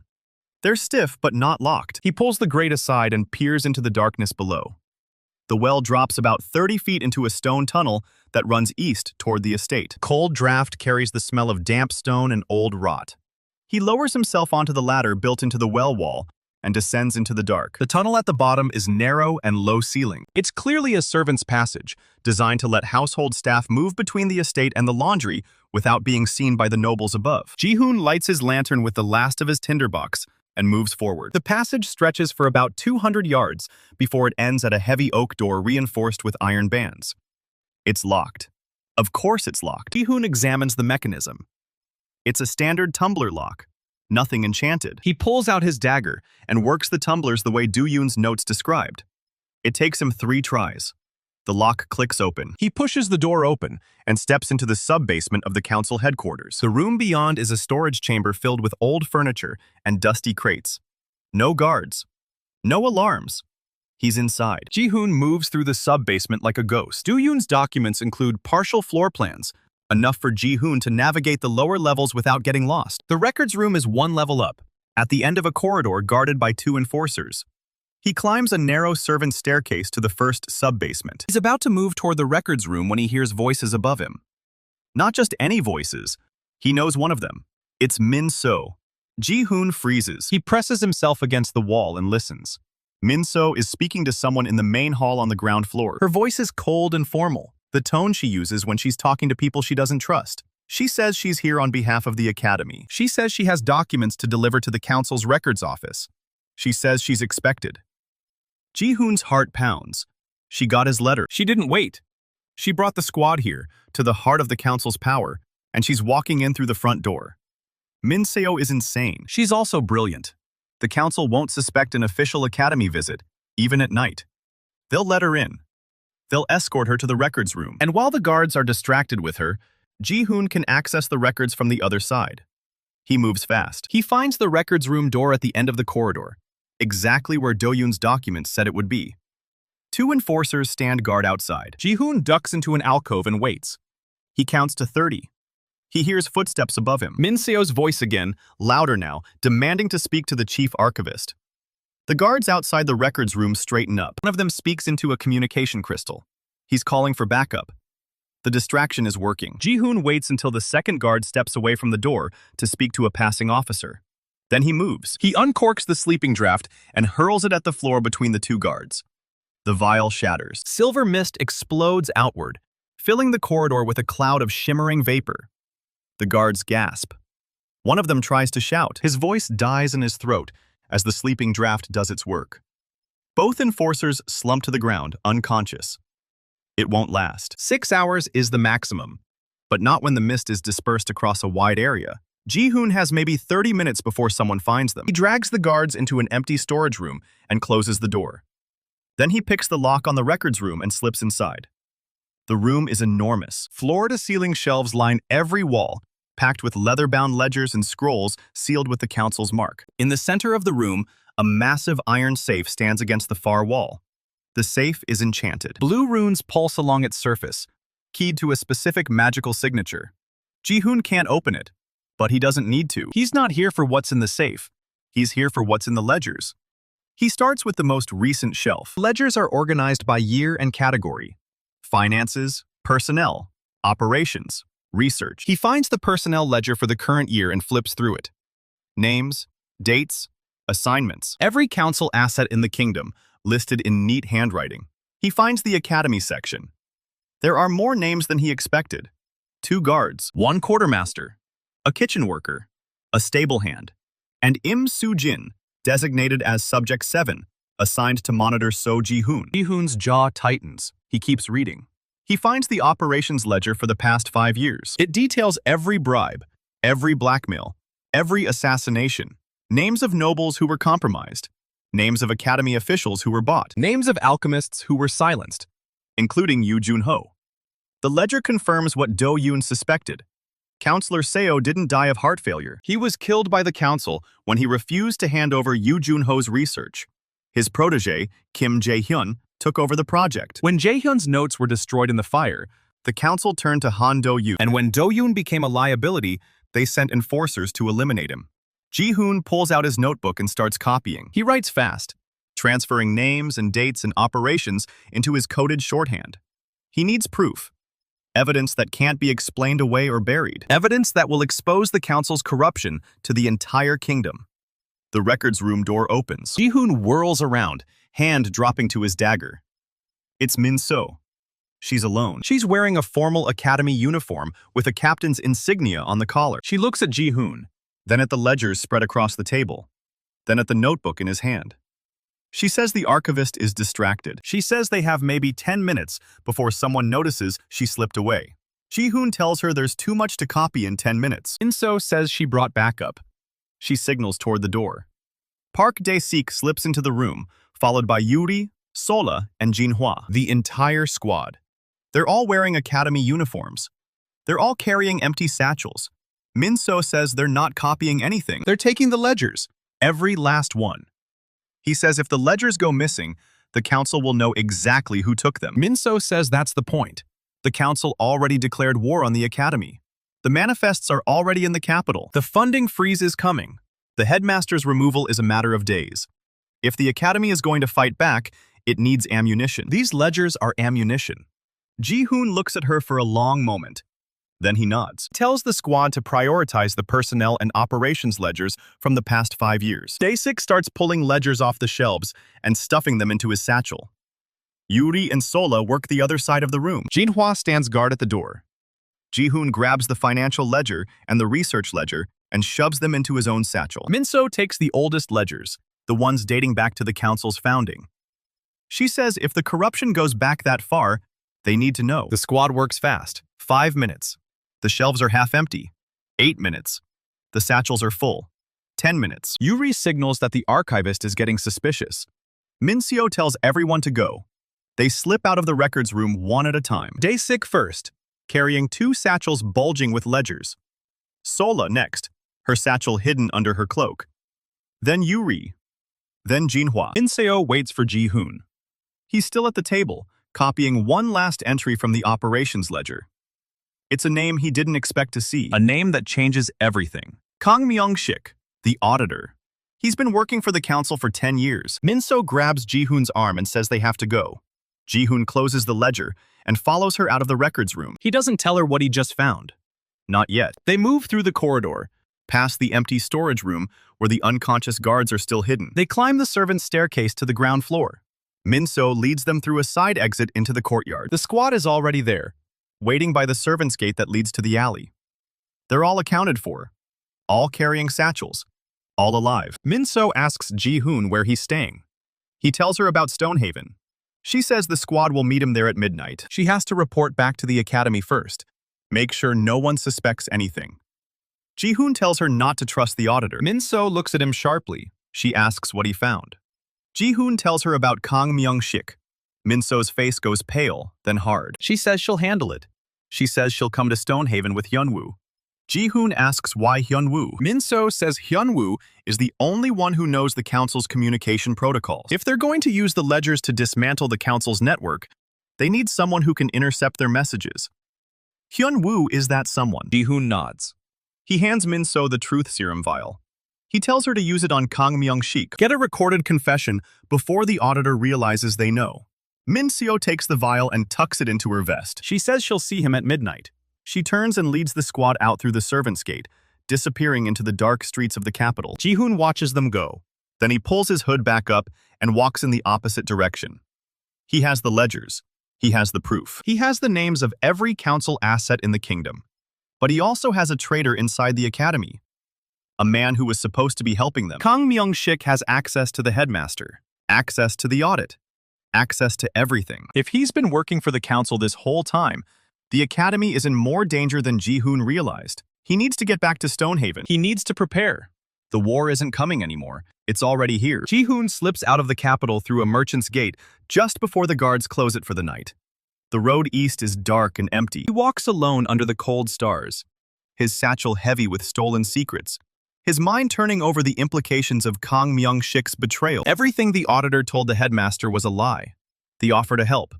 The willingness to omit Ji-hoon's name from the audit. The concern for the academy. All of it was designed to gain trust and access. And it worked. Kang Myung-sik knows everything. Ji-hoon's power. Ji-hoon's departure plans. The squad's movements. The headmaster's strategy. The council has been one step ahead this whole time because they had a spy in the room. Ji-hoon reaches Stonehaven 3 hours before midnight. He unlocks the door with the key he took on his first visit and steps inside. The safe house is cold and dark, but it's still secure. No one has been here since he left. He lights the lantern, sets the satchel on the table, and spreads the ledgers out in front of him. He starts reading. Not copying this time, just reading. He reads about council operations dating back 30 years. He reads about alchemists who were kidnapped and forced to work on memory manipulation. He reads about Yoo Jun-ho, who was the first to discover the memory transfer ritual. He reads about Counselor Seo, who tried to expose the corruption and was murdered for it. He reads about Kim Jae-hyun, who faked his own death to escape the council's reach. He's still reading when the door opened. Min-so walks in, followed by the squad and Jang Hyunwoo. Hyunwoo looks different. His academy uniform is gone, replaced by dark civilian clothes. His expression is harder than it used to be. He says he's not here because he likes Ji-hoon. He's here because the council killed his uncle. His uncle was on the academy board. When the council found out Hyunwoo was working with Ji-hoon, they silenced his uncle to send a message. Hyunwoo says he wants revenge. Ji-hoon tells him he'll get it. Min-so places a crystal on the table. It's a recording crystal, the kind used by auditors to document official proceedings. She says Kang Myung-sik confessed everything. The truth serum worked. The recording is damning. It'll hold up in any court in the kingdom. Ji-hoon asks where Kang Myung-sik is now. Min-seo says he's in the academy dungeon. The headmaster is interrogating him personally. Hyunwoo says that's great and all, but it doesn't stop the council. They still have the manifest. They're still moving to freeze the academy's funding. They still have assets everywhere. And now, they know the squad infiltrated their headquarters and stole their records. The backlash is coming. Hard and fast. Ji-hoon looks at the ledgers spread across the table. He says the council thinks these records are their weapon. But now they're his. He has every name, every agent, every operation, every secret the council has spent 30 years hiding.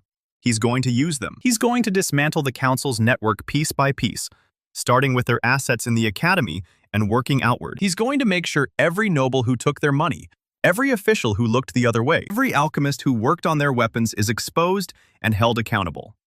And when he's done, the Council of Nobles won't just lose their funding, they'll lose everything. Min-seo looks at him. She asks if he's sure about this. She says if he does this, if he really goes to war with the council, he won't be able to go back. He won't be able to return to the academy. He won't be able to reclaim his old life. He'll be a fugitive forever.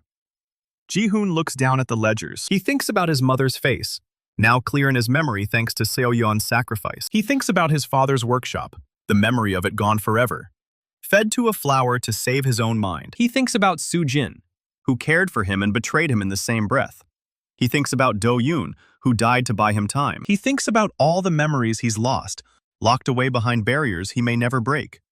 He says his old life is already gone. He says all that's left is what he does next. And what he does next is burn the Council of Nobles to the ground. Hyun-woo cracks his knuckles. He says he knows the Council's communication protocols. He can intercept their messages, feed them false information, turn their own network against them. Day 6 says he can handle security. Make sure Stonehaven stays off the Council's radar. Yuri and Sola say they'll run reconnaissance, track the Council's enforcers, and report their movements. Jinhwa says she'll handle logistics. Weapons, supplies, safe houses, escape routes. Min-seo says she'll coordinate everything. She'll be Ji-hoon's second in command, the way she's always been. Ji-hoon looks at the squad. His squad. They're not just protecting him anymore, they're fighting with him. He says they start tonight. He pulls out the personnel ledger and opens it to the list of council assets. He points to the first name. An enforcer stationed in the capital who handles communications between the council and their field agents. Hyun-woo says he can have that enforcer feeding them false information by tomorrow. Ji-hoon says do it. He points to the second name. A noble who's been taking council bribes for 5 years in exchange for political cover. Min-seo says she knows where he lives. Ji-hoon says they'll pay him a visit at dawn. Not to hurt him, to convince him. The noble doesn't know it yet, but he's about to become their first witness. One by one, Ji-hoon reads out the names on the list. One by one, the squad assigns tasks and sets timelines. By the time the sun rises, they'll have dismantled the council's communication network, turned their first political asset, and begun the process of exposing every dirty secret the council has tried to hide. It's not enough to win the war, but it's a start. And right now, a start is all Ji-hoon needs. He closes the ledger and looks at his squad. He tells them to get some rest. Tomorrow, the real work begins. Tomorrow, the Council of Nobles learns what it means to make an enemy of Seo Ji-hoon. The knock is quiet, but it cuts through the planning table like a blade. Everyone stops talking. Min-seo's hand drops to her blade. Day-sik shifts his weight, shield arm tensing. Yuri and Sola exchange a glance. Then a voice comes through the door. Not shouting, not demanding, just a woman's voice, calm and professional, saying she has a message from the academy. That it's urgent. That the headmaster sent her personally. Min-seo looks at Ji-hoon. He nods. She opens the door. The woman in the doorway wears a courier's coat, gray with red piping, the kind used for official academy communication. Her face is pale, and she's breathing hard. She's been running. She hands Min-seo a sealed scroll. The wax seal is cracked, the ribbon frayed. Min-seo breaks it open and reads. Her face goes white. She hands the scroll to Ji-hoon without a word. The message is short. The council has moved. Not in a week, not in 2, now, tonight. 36 enforcers are marching on the academy grounds with warrants signed by 4 council members. They're claiming the academy is harboring a fugitive who stole classified documents from council headquarters. They've already cut off all external communication lines. The academy is isolated, and they've given the headmaster until dawn to surrender Ji-hoon, or they'll take the academy by force. Ji-hoon lowers the scroll. His hand is steady, but something's wrong with his face. He blinks, then blinks again.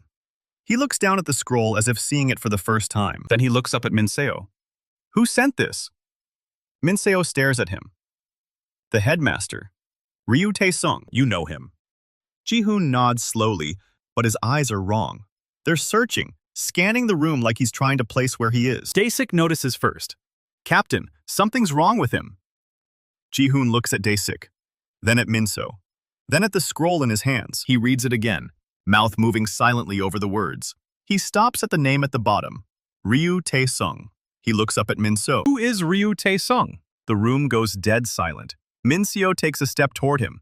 Ji-hoon, the headmaster. You've known him for years. You were in his office 3 days ago. Ji-hoon's brow furrows. He's trying. He's really trying. But there's nothing there. Not a flicker. Day-sik pulls Min-seo aside. Keeps his voice low. Says Ji-hoon's been pushing too hard. Too many potions. Too many memories burned. Min-seo asks how many. Day-sik says he doesn't know, but Ji-hoon was already forgetting alchemical knowledge before they left the academy. Now he's forgetting people. Min-seo turns back to Ji-hoon. What's your name? Ji-hoon opens his mouth, then closes it. His hand trembles. He looks down at the scroll in his grip, at the name written there, and says nothing. He doesn't know. Min-seo doesn't flinch. She doesn't gasp or cry or ask him how this happened. She just puts her hand on his shoulder and tells him his name is Seo Ji-hoon, that he's the alchemist who's been funding her squad for 2 years, that he's the reason they're all still alive, that he's the man who just stole the council's entire operations ledger from under their noses. Ji-hoon listens, nods, and asks, "Who are you?" This is where any other squad would break. But this isn't any other squad. Min-seo pulls out a chair and sits down across from him. She doesn't lie. She doesn't sugarcoat it. She tells him exactly who he is, who they are, and what's happening. She tells him about the academy, about the council, about the war they just started. She tells him about the potions he's been making, about the memories he's been losing. She tells him that the council is about to attack the academy and that they need to move. Now. Ji-hoon listens to all of it. His face is blank, but when she finishes, he picks up the scroll and reads it again. Then he asks, "What do we do?" Min-seo stands. "We fight." She turns to the squad, tells them to gear up. The council thinks they're hunting a fugitive. They don't know the squad is here. They don't know Ji-hoon already has their ledgers. They don't know Hyunwoo is intercepting their messages. This is still a fight they can win, but they have to move fast. Before dawn. Before the council's deadline, before Ji-hoon forgets everything. Day 6 straps on his shield. Yuri and Sola check their blades and threads. Jinhwa starts packing the ledgers into waterproof satchels. Hyunwoo hunches over a portable relay crystal, fingers flying. He's already intercepted 3 council dispatches. The enforcers are staging at a checkpoint half a mile from the academy's outer gate. They have mages, anti-magic shields, and at least 2 alchemists carrying unknown ordinances. And they have orders to burn anything that resists. Ji-hoon stands in the middle of the chaos, watching people he doesn't recognize move with purpose he doesn't understand. But his body remembers, his hands remember. He reaches into his satchel and pulls out the mana restoration draught. Examines it, his fingers trace the glass. Muscle memory identifying the viscosity, the color, the potency. He doesn't remember brewing it, but he knows what it does. He knows when to use it. He looks at Hyunwoo. "You're intercepting their messages. Can you send one?" Hyunwoo looks up, surprised Ji-hoon even remembers he's there. "I can. What do you want to send?" Ji-hoon holds up the scroll. "Tell them the fugitive they're looking for isn't at the academy. Tell them he's in the capital, at the council headquarters, in the records room they just lost." Hyunwoo grins. "That's not a lie. That's where they lost track of us." Ji-hoon nods. "Make them turn around. By the academy time." Hyunwoo's fingers are already moving. Min-seo watches Ji-hoon work. He's different now. Not weaker, just cleaner. Without all the memories cluttering his mind, he's pure instinct, pure strategy. He doesn't hesitate. He doesn't second guess. He just sees the problem and solves it. It's terrifying. And it might be exactly what they need. Hyunwoo sends the message. It'll take maybe 20 minutes for the council enforcers to receive it, verify it, and decide whether to turn around. That gives the squad a narrow window. Min-seo lays out the plan. They split into 2 teams. Daesik, Yuri, and Sola will take the ledgers to a secondary safe house outside the city. They'll fortify and wait for extraction if things go wrong. Min-seo, Jinhwa, and Hyunwoo will accompany Ji-hoon to the academy, not to surrender, to reinforce. Ji-hoon asks why he needs to go to the academy if the enforcers are being redirected. Min-seo tells him the truth. The council won't send everyone. They'll split their forces. Half will chase the false lead. Half will still move on the academy. Because they're not just after Ji-hoon anymore. They're after the headmaster, after the academy itself, after anyone who knows the truth. This isn't a capture mission anymore. It's a purge. The squad moves. They slip out of the tea house through the back alley, splitting into 2 groups at the canal junction. I-6 team heads east, toward the safe house. Min-seo's team heads west, toward the stables where they left their horses. The night is cold, and the streets are empty. No enforcers in sight. But the air feels wrong, heavy, like the whole city is holding its breath. At the stables, Min-seo pays the stable hand triple to saddle 4 horses immediately. Jinhwa loads the satchels onto the pack horse. Hyunwoo keeps one hand on the relay crystal, monitoring council chatter. Ji-hoon stands at the stable entrance, looking at the sky. He doesn't know the constellations anymore. He doesn't remember learning them, but he knows they're beautiful. That's something. They ride. The road to the academy is 30 miles. Normally, it takes 4 hours at a steady pace. They're not going at a steady pace. They push the horses hard, galloping through the dark, hooves thundering on packed earth. Min-seo leads, her cloak streaming behind her. Jinhwa rides flank, blade ready. Hyunwoo rides with the relay crystal pressed to his ear, calling out updates. The enforcers took the bait. Half their force is turning back toward the capital, but the other half, 15 enforcers with 2 mages and an alchemist, are still advancing on the academy. They'll reach the outer gate in 90 minutes. Min-so does the math. At their current pace, they'll arrive maybe 20 minutes ahead of the enforcers. Barely enough time to warn the academy and take defensive positions. Not enough time to evacuate. Ji-hoon rides in silence. He doesn't remember the academy. He doesn't remember the headmaster, or the medical wing, or the storage room where he spent 2 years crafting potions in secret. But he feels something when Min-seo describes it. A warmth. A pull. Like his body remembers what his mind can't. He thinks about the name on the scroll. Ryu Tae-sung. He doesn't know him. But someone trusted him enough to send a warning. Someone thought he was worth saving. That's enough. 20 miles out, Hyunwoo intercepts a new message. The enforcers have breached the academy's outer gate. Not through force, through treachery. Someone inside opened it for them. Min-seo curses and drives her horse harder. Ji-hoon asks who. Hyunwoo says the message doesn't name them, but it says the gate was opened from the inside by an academy asset. Ji-hoon doesn't know what that means, but his jaw tightens anyway. 10 miles out, they see smoke on the horizon. A thin column, barely visible in the pre-dawn darkness. But it's there. Rising from the direction of the academy, Min-seo's knuckles go white on the reins. Jinhwa asks if it's the medical wing. Min-seo says no. It's further east, the storage rooms. Someone's burning the supply depot. 5 miles out, they hear it. Distant, muffled, but unmistakable. The crack of anti-magic shields. The shriek of blade on blade. The academy is already under attack. They crest the final hill 2 hours before dawn. Below them, the academy sprawls across the valley. A cluster of stone buildings and towers that Ji-hoon doesn't recognize. But what he sees below isn't the academy he should remember. The outer gate is shattered. The courtyard is on fire. Enforcers in dark armor are pouring through the breach, pushing toward the main hall. Academy defenders, students and staff alike, are forming a ragged line in front of the headmaster's tower. They're outnumbered, outgunned, but they're still fighting.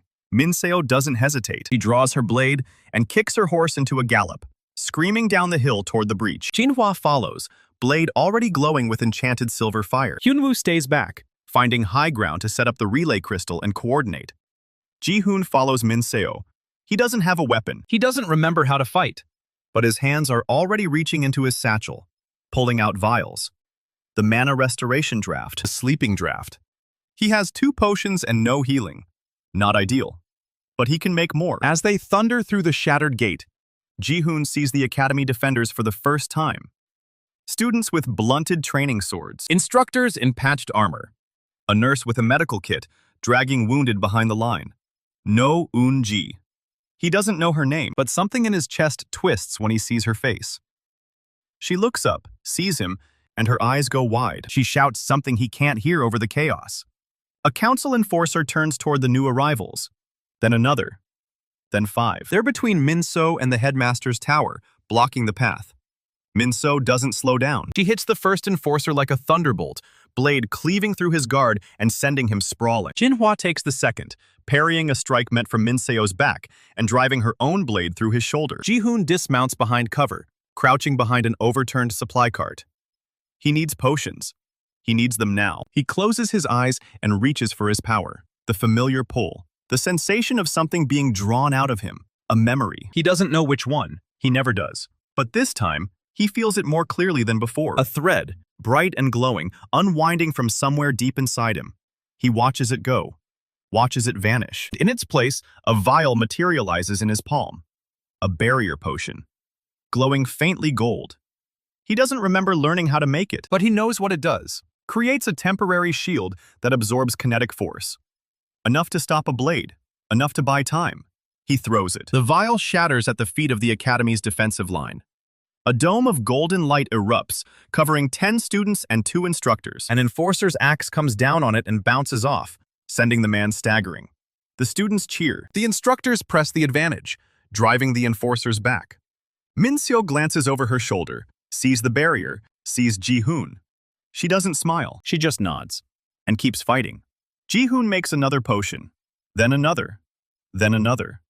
Each one pulls another thread from his mind. Each one leaves him emptier. He loses the memory of his first alchemy lesson, then the memory of the academy library, and the memory of a sunset he watched from the storage room window. He doesn't notice them going. He just keeps creating a healing potion, glowing green. He throws it to Eunji, who catches it without hesitation and pours it down a wounded student's throat. The student's bleeding stops. His eyes flutter open. Eunji looks at Ji-hoon with something between gratitude and horror. She knows what this is costing him. 10 potions in 43 seconds. Ji-hoon stops, gasping, his body stared. The mental reset is coming. He needs a few hours before he can make more. But he's done enough. The Academy's defensive line has stabilized. Min-so and Jinhwa have cut through the Enforcer's advance. The Headmaster's tower is still standing. And in the distance, Ji-hoon can see a figure in the tower window, watching. Ryu Tae-sung, the Headmaster. The man whose name Ji-hoon forgot. He's alive. He's still fighting. And he's raising his hand, palm outward, toward the enforcers below. A wave of force erupts from the tower, a concussive blast that ripples through the courtyard and flattens every enforcer in its path. It's not lethal, but it buys the Academy precious seconds. Min-seo uses the opening to rally the defenders, pulling them back toward the main hall. Jinhwa covers the retreat. Ji-hoon stays behind the cart, breathing hard, his mind reeling. Hyunwoo's voice crackles through the relay crystal. He says the enforcers outside the gate are regrouping. The ones who turned back toward the capital won't reach the academy for at least 2 hours. But the ones already here aren't done. They've called for reinforcements. More enforcers are on the way from a secondary checkpoint. 18 minutes out. Min-seo reaches Ji-hoon's position. She's bleeding from a cut above her eye. Her blade is notched in 3 places. But she's standing. She tells him they can't hold the gate. The enforcers are too many. They need to fall back to the Headmaster's tower and fortify. Ji-hoon nods, then asks, "Who's the girl with the medical kit?" Min-seo looks at him. "That's No Eunji. She's the academy nurse. She's been helping you for months." Ji-hoon nods again. He doesn't remember her, but he saved her line. That's enough. They retreat to the tower. The Headmaster meets them at the entrance, his robes scorched and his face grim. He sees Ji-hoon and his expression flickers.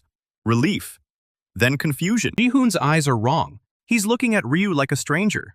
Ryu asks Min-seo what happened. Min-seo tells him, Ji-hoon forgot his name, forgot the academy, forgot almost everything. Ryu closes his eyes for a moment, then opens them. But he's still fighting. Min-seo nods. He's still fighting. Inside the tower, the wounded are being treated. Eunji moves from bed to bed, her hands steady even as the building shakes from another enforcer barrage. Ji-hoon sits in the corner, his satchel empty, his mind blank.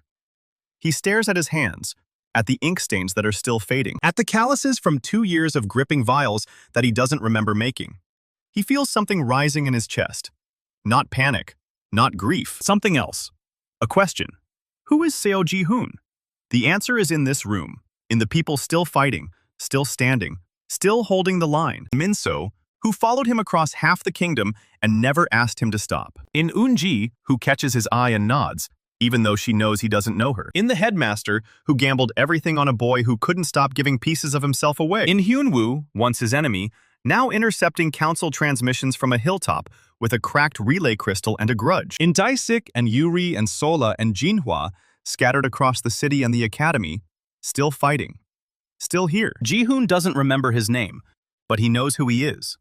He's the one who didn't stop. He's the one who kept making potions even when he was losing everything. He's the one the council is afraid of.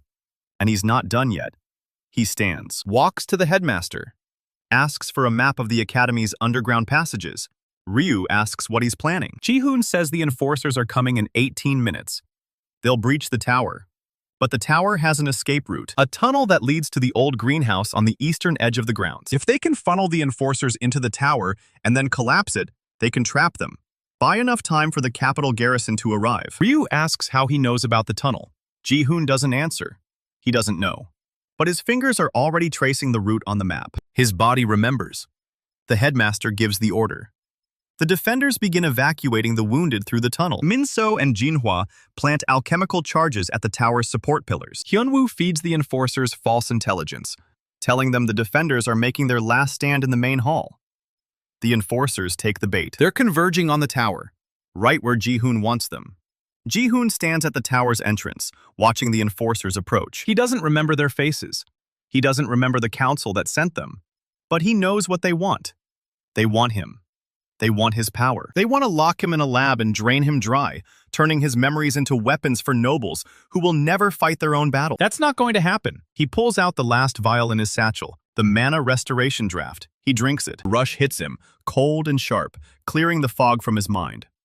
Not enough to bring his memories back, but enough to let him think, enough to let him fight. He reaches for his power one more time, and he makes a potion. The thread that unwinds this time is bright, brighter than any before it. He feels it go, feels the absence it leaves behind. He doesn't know what memory he just lost.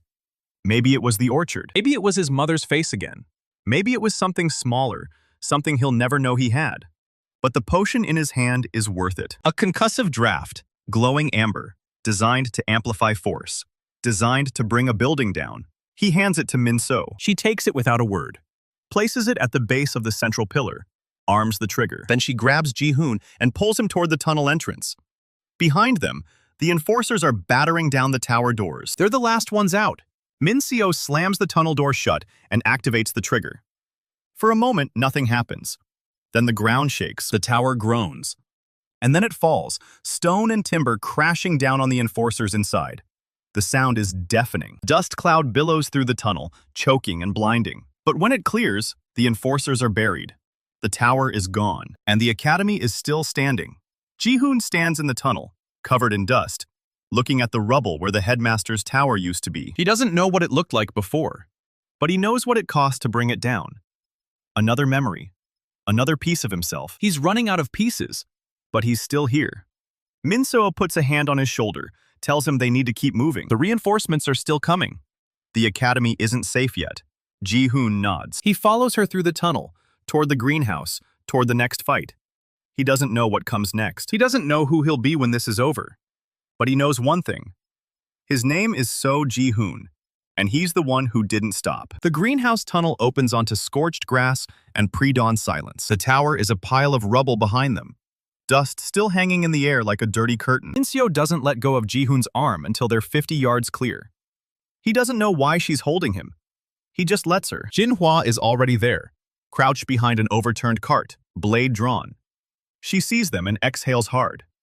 She asks if anyone else made it. Min-seo says the tunnel is clear and the wounded got out first. Jinhua points toward the main courtyard with her chin. The outer gate is a twisted mess of iron and smoke. Enchanter lanterns flicker across the rubble like dying fireflies. Bodies in dark cloaks are scattered near the gate. Enforcers who met the barrier potion head-on. Most of them aren't moving. Ji-hoon stares at the wreckage and feels nothing. No recognition. No grief. Just a hollow space where a man used to be. He doesn't remember building that barrier. He doesn't remember the hands that made 10 potions in 43 seconds. His fingers are still stained gold and black from the work. The stains don't lie. Hyunwoo's voice crackles through the portable relay crystal, tinny and urgent. He's broadcasting from the hilltop, watching the road through a cracked spyglass. He says the remaining enforcers are pulling back toward the tree line. They're regrouping. He counts 12 of them, plus the alchemist who hung back during the breach. One of them is carrying a banner with the council's crest. A noble is with them. Min-seo's jaw tightens. She asks if Hyunwoo can identify the noble. Hyunwoo says the guy is wearing a maroon cloak with silver threading. Counselor An, one who oversaw the alchemical division after Counselor Seo died. Counselor An himself came to watch the academy burn. Ji-hoon hears the name and something flickers. Not a memory. Just a twitch in his chest, like a muscle that remembers a wound. His body knows this enemy, even if his mind doesn't. Jinhua asks what the plan is. Min-seo looks at Ji-hoon. He's still staring at the courtyard, at the broken gate, at the smoke. She says his name. He turns to her. She sees the blankness in his eyes, and her expression cracks for half a second. Then she shuts it down. She tells Jinhua they're going to take the noble alive. Day 6 team is still out there with the ledgers. If they reach the safe house, the council's whole rotten operation gets exposed to every noble house in the capital. But that only works if the council doesn't catch them first. So they need a distraction, and a live counselor is the best distraction Min-seo can think of. Ji-hoon listens to her lay out the plan. Flank left, hit the tree line from the drainage gully, cut off their retreat, pin them against the burning storage rooms, take Counselor An alive, disable the Alchemist, and offer the remaining enforcers a choice. Surrender or join their friends under the tower. Simple. Clean. and absolutely insane with 12 enforcers still standing. But Min-seo doesn't look scared. She looks furious. She's been fighting for 2 years without knowing why her squad kept getting the best gear, the best potions, the best chance to survive. Now she knows. And the man who gave her all of that is standing next to her with a hollowed-out mind and ink-stained hands. She's not losing him to a bureaucrat in a maroon cloak. Hyun-woo's voice cuts back in. He says the enforcers are moving again. They're sending a messenger. A single figure is walking toward the main gate, carrying a white cloth on a stick. The council wants to talk. Min-seo swears under her breath. She hates talking. But she also knows they need time for Dae-sik to reach the safe house. She grabs her insignia token, the one she gave Ji-hoon back when this all started, and shoves it into his hand, tells him to stay put. Then she walks out to meet the messenger with Jin-hwa at her side. Ji-hoon watches her go. He looks down at the token in his palm. It's a silver flame, tarnished from months in his satchel. He doesn't remember receiving it. His fingers close around it like they've done it 1,000 times. The messenger is a young enforcer with a split lip and a bruise spreading across his cheek. He's clearly out of his depth. Min-seo stops 10 feet from him and asks what the council wants. The messenger says Counselor An demands the Academy surrender immediately. He also demands the release of the rogue alchemist, Han Do-yoon's research documents. He demands the boy called Seo Ji-hoon be handed over for questioning. Min-seo doesn't even blink. She asks what happens if they refuse. The messenger's hands shake as he unrolls a second parchment. A signed order from the Council of Nobles, stamped with the royal seal. It authorizes the complete dissolution of the Academy, the arrest of Headmaster Ryu Tae-sung, and the execution of any student who resists. The word execution is underlined twice. Jin-hwa's grip tightens on her blade. Min-seo takes the parchment, reads it, and folds it neatly. She tells the messenger to go back to Counselor An. Tell him she agrees to negotiate. In the main hall. In 1 hour. Unarmed. The messenger looks at the burning academy, the collapsed tower, the dead enforcers, and clearly doesn't believe a word she's saying. He's also smart enough not to argue with a woman who just buried 15 of his colleagues. He nods and retreats. Min-seo turns and walks back toward the greenhouse. Jin-hwa asks if she's actually going to negotiate. Min-seo says absolutely not. She's going to stall. Inside the greenhouse, Eunji is treating the wounded. She's got 4 injured students laid out on makeshift cots, her hands glowing with healing magic as she works. So-yeon is helping her, tearing bandages and mixing antiseptic salves. They both look up when Min-seo enters. Eunji asks about the messenger. Min-seo gives her the short version. Then she gestures at Ji-hoon, who has followed them inside and is standing awkwardly near a shelf of dead seedlings. She says they've got 1 hour before Counselor An figures out he's being played. So-yeon walks over to Ji-hoon. She puts her hand on his. He doesn't flinch, doesn't pull away. He looks at her and asks if he knows her. Seo-yeon's eyes go glassy, but she doesn't cry. She's been preparing for this since the day she saw him wave at her and watched him not wave back. She tells him his name is Seo Ji-hoon. She is his childhood friend. They grew up together in an orchard near the eastern foothills. He saved her from a falling branch when they were 8. She's been trying to save him ever since. Ji-hoon listens. He doesn't remember the orchard, doesn't remember the branch, but he remembers the feeling of her hand on his. It's warm, real, something his body stored even when his mind erased everything else. He asks her if she knows what his power costs. So-yeon says yes. He took her notes, read her research. The cost is memories. Every potion steals a piece of him. 2,000 pieces gone in 2 years. He asks if there's a way to get them back. Eunji answers from across the room. She's been listening. She says the ritual they performed restored specific memories, but not permanently. The power keeps pulling them away again. The only way to get everything back is to remove the source. He'd have to destroy the power itself. Ji-hoon considers this. A man with no name, no past, a hollow frame of ink and calluses. The only thing he has left is the power, and the only way to become whole again is to give it up. He asks how to do it. The compendium mentioned the ritual, not the destruction of the ability, but she theorizes if he can create any potion from memory, he could, in theory, create a potion designed to neutralize his own alchemical affinity. Potion of Unraveling. It would need to be crafted from a place of total clarity, from the core of the power itself. Ji-hoon nods slowly. He looks at the silver flame token in his hand, then at Min-seo, who is sharpening her blade in the corner, pretending she isn't listening, then at So-yeon, whose hand is still on his. He doesn't know them, but they came for him. They came all the way to the capital, broke into the council's headquarters, stole their ledgers, and rode back to a burning academy. For him, he deserved to know who he really is, and he deserves to remember. He tells Eunji he'll do it. He'll make the potion. Right now. She tries to argue, says he's exhausted, that he pushed himself too far in the first wave. But he's already pulling away from Seo Young and walking toward a cleared table in the corner of the greenhouse. His body remembers the motions. Set the surface. Clear the space. Breathe. He doesn't have ingredients, doesn't need them. He closes his eyes and reaches for the well inside him. The place where memories used to be. It's almost empty now. A dry cavern with a few scattered threads still clinging to the walls. He finds one, the last thread. It's thin and pale, barely holding on. He doesn't know what memory it is. Maybe it's the first time he ever made a potion. Maybe it's the recipe for a healing draft. Maybe it's the face of his alchemy instructor, a man whose name he lost months ago. He wraps his fingers around the thread, and he pulls. The potion that forms in his hand isn't green or gold or amber. It's clear, utterly transparent, like a vial of still water. But it glows with a light that comes from inside. A steady white pulse like a heartbeat. Eunji whispers something under her breath. Minso stops sharpening her blade. Seo-yeon presses both hands to her mouth. Ji-hoon holds the vial up to the light. It's warm, alive, the last thing he will ever make.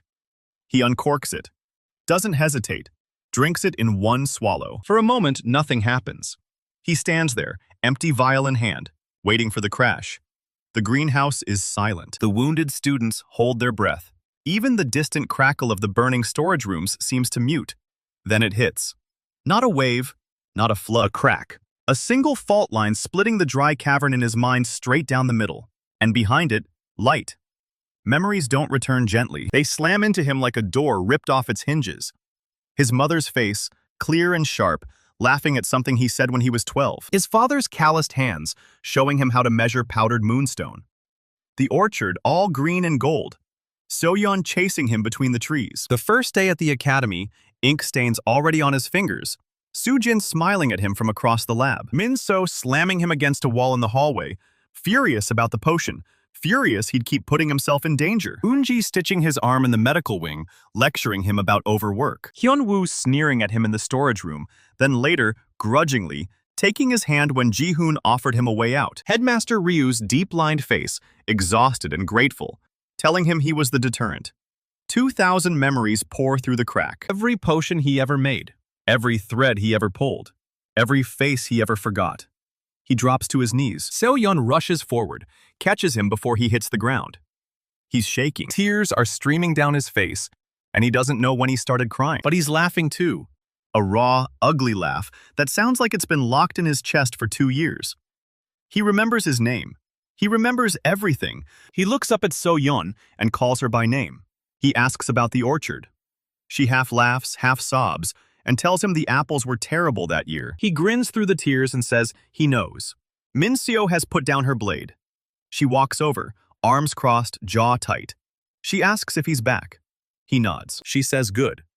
They have a counselor to catch. He feels lighter. The hollow space is gone, filled with everything he thought he'd lost. The power is gone too. He can feel the absence like a missing organ. He reaches for the well and finds only darkness. No threads. No pull, just silence. He's never felt more free. The hour is nearly up. The squad assembles near the greenhouse. Minso, Jinhwa, and 4 other fighters who are still standing. Eunji stays with the wounded. Seo-yeon refuses to stay behind, so Min-seo hands her a dagger and tells her to aim for the armpit. Seo-yeon looks queasy, but she nods. Hyun-woo's voice crackles through the relay again. He says Counselor An is approaching the main hall with 8 enforcers. The Alchemist is hanging back near the gate. The other 4 enforcers are holding position at the tree line as a rear guard. Min-so gives the signal. Jinhwa and 2 fighters slip out the side entrance and circle toward the gate to cut off the Alchemist. Min-so and Ji-hoon walk straight into the main hall. The hall is a ruin. Smoke stains the ceiling. Broken chairs and shattered stone litter the floor. But the long table at the center is still standing. Counselor An is already there, seated at the far end like he owns the place. He's a thin man with a sharp beard and colder eyes than Ji-hoon remembers seeing on any human being. He looks at Min-so and dismisses her entirely. His gaze finds Ji-hoon. He smiles. He says he's heard a great deal about the boy who prints potions from nothing. He says the council has plans for him, Just come quietly, and the academy will be spared. Ji-hoon almost laughs. He's heard this tune before. Jang Hyun-woo played it. Han Do-yoon played it. Even Soo-jin, in her own way, played it. Everyone wants a piece of the miracle. Nobody asks what it costs. He steps forward and puts his hands on the table, looks Counselor An straight in the eye, tells him the power is gone. He destroyed it. He's just an alchemist with ink stains and a notebook full of recovered memories. Nothing left for the council to exploit. An's smile doesn't falter. He says Ji-hoon is bluffing. He doesn't believe a boy who gave up 2 years of his life would just throw away his only value. Ji-hoon reaches into his satchel, pulls out the last thing he has, the empty vial, the one that held the unraveling potion. He places it on the table, still slightly warm, still faintly glowing. He tells An to have his alchemist test it. The residue will prove what it was. A potion designed to neutralize a specific alchemical affinity. One use, one target. Counselor An's smile fades. He looks at the vial, then at Ji-hoon. For the first time, he looks uncertain. Outside, there's a sharp cry, then a crash. Jinhwa's team has reached the Alchemist. The relay crystal in Min-seo's pocket squawks. Hyun-woo confirming the gate is secure. The Alchemist is down, and the rear guard is pinned. Min-seo unsheathes her blade, tells Counselor An he's under arrest for conspiracy, attempted murder, and treason against the Academy. She says the ledgers his enforcers were sent to destroy are already on their way to the capital. Every noble house, every record. His name is in every column. An goes pale, then red. He stands up, knocking over his chair. He shouts for his guards. The enforcers in the hall move, but they move slowly. They've been watching Min-seo fight all night. They've seen what happens to enforcers who stand in her way. One of them sets his sword on the ground and raises his hands. The others follow. Counselor An is alone. Ji-hoon picks up the empty vial and tucks it back into his satchel. He doesn't gloat, doesn't threaten. He just turns to Min-seo and asks if she needs help tying him up. Min-seo says she's got it. As she binds An's wrists with a strip of leather, the headmaster limps into the main hall. He's battered, his robes scorched, his left arm in a sling, but he's upright. He looks at the captured noble, then at Ji-hoon, who is standing without the hollow look he carried for weeks. Ryu asks if it's done. Ji-hoon says it's done. The headmaster nods. No speech, no ceremony, just the weight of 2 years lifting. Dawn breaks over the academy. Real dawn, not the false light of burning buildings. The smoke thins. The wounded are carried to the medical wing. Eun-ji organizes a triage station in the courtyard. So-yeon helps, still clutching the dagger Min-seo gave her hands finally steady. Ji-hoon walks the grounds. The storage rooms are gone. The tower is a pile of rubble, but the dormitories are intact. The greenhouse survived. The library is untouched. The academy is still standing. He finds Soo-jin sitting on a bench near the water well. Her wrists are bandaged. She'd been trying to brew healing salves when the gate was breached. He stops. She looks up. There's a long, terrible pause. She says she knows he read the file. She knows he knows she was a council asset. She doesn't expect him to forgive her. Ji-hoon sits down next to her. He tells her he remembers everything now, including the first time she walked into the alchemy lab, ink-stained and nervous, and asked if he needed an assistant, including the way she made tea every morning, even when he forgot to drink it, including the way she stared at his notebook when she thought he wasn't looking. He says she was a council asset. She was also his friend. Both things can be true. Soo-jin breaks. She buries her face in her hands and sobs. He doesn't put his arm around her, but he stays. Later, Ha Chan-ho delivers the 2 letters, one to So-yeon, one to Min-seo. So-yeon reads hers and cries again, but she's smiling. Min-seo reads hers, folds it neatly, and tucks it into her armor. She doesn't say what's in it, but she doesn't stop looking at Ji-hoon. The last piece comes from Day 6 team. They reach the safe house. The ledgers are copied and distributed by noon. By evening, the capital is in an uproar. Counselor An is disgraced. 3 other counselors resign before the week is out. Council of Nobles isn't destroyed. Power doesn't dissolve that easily, but its stranglehold on the academy is broken. Funding is unfrozen. The headmaster stays. And Ji-hoon stays. He doesn't leave at midnight. He doesn't run.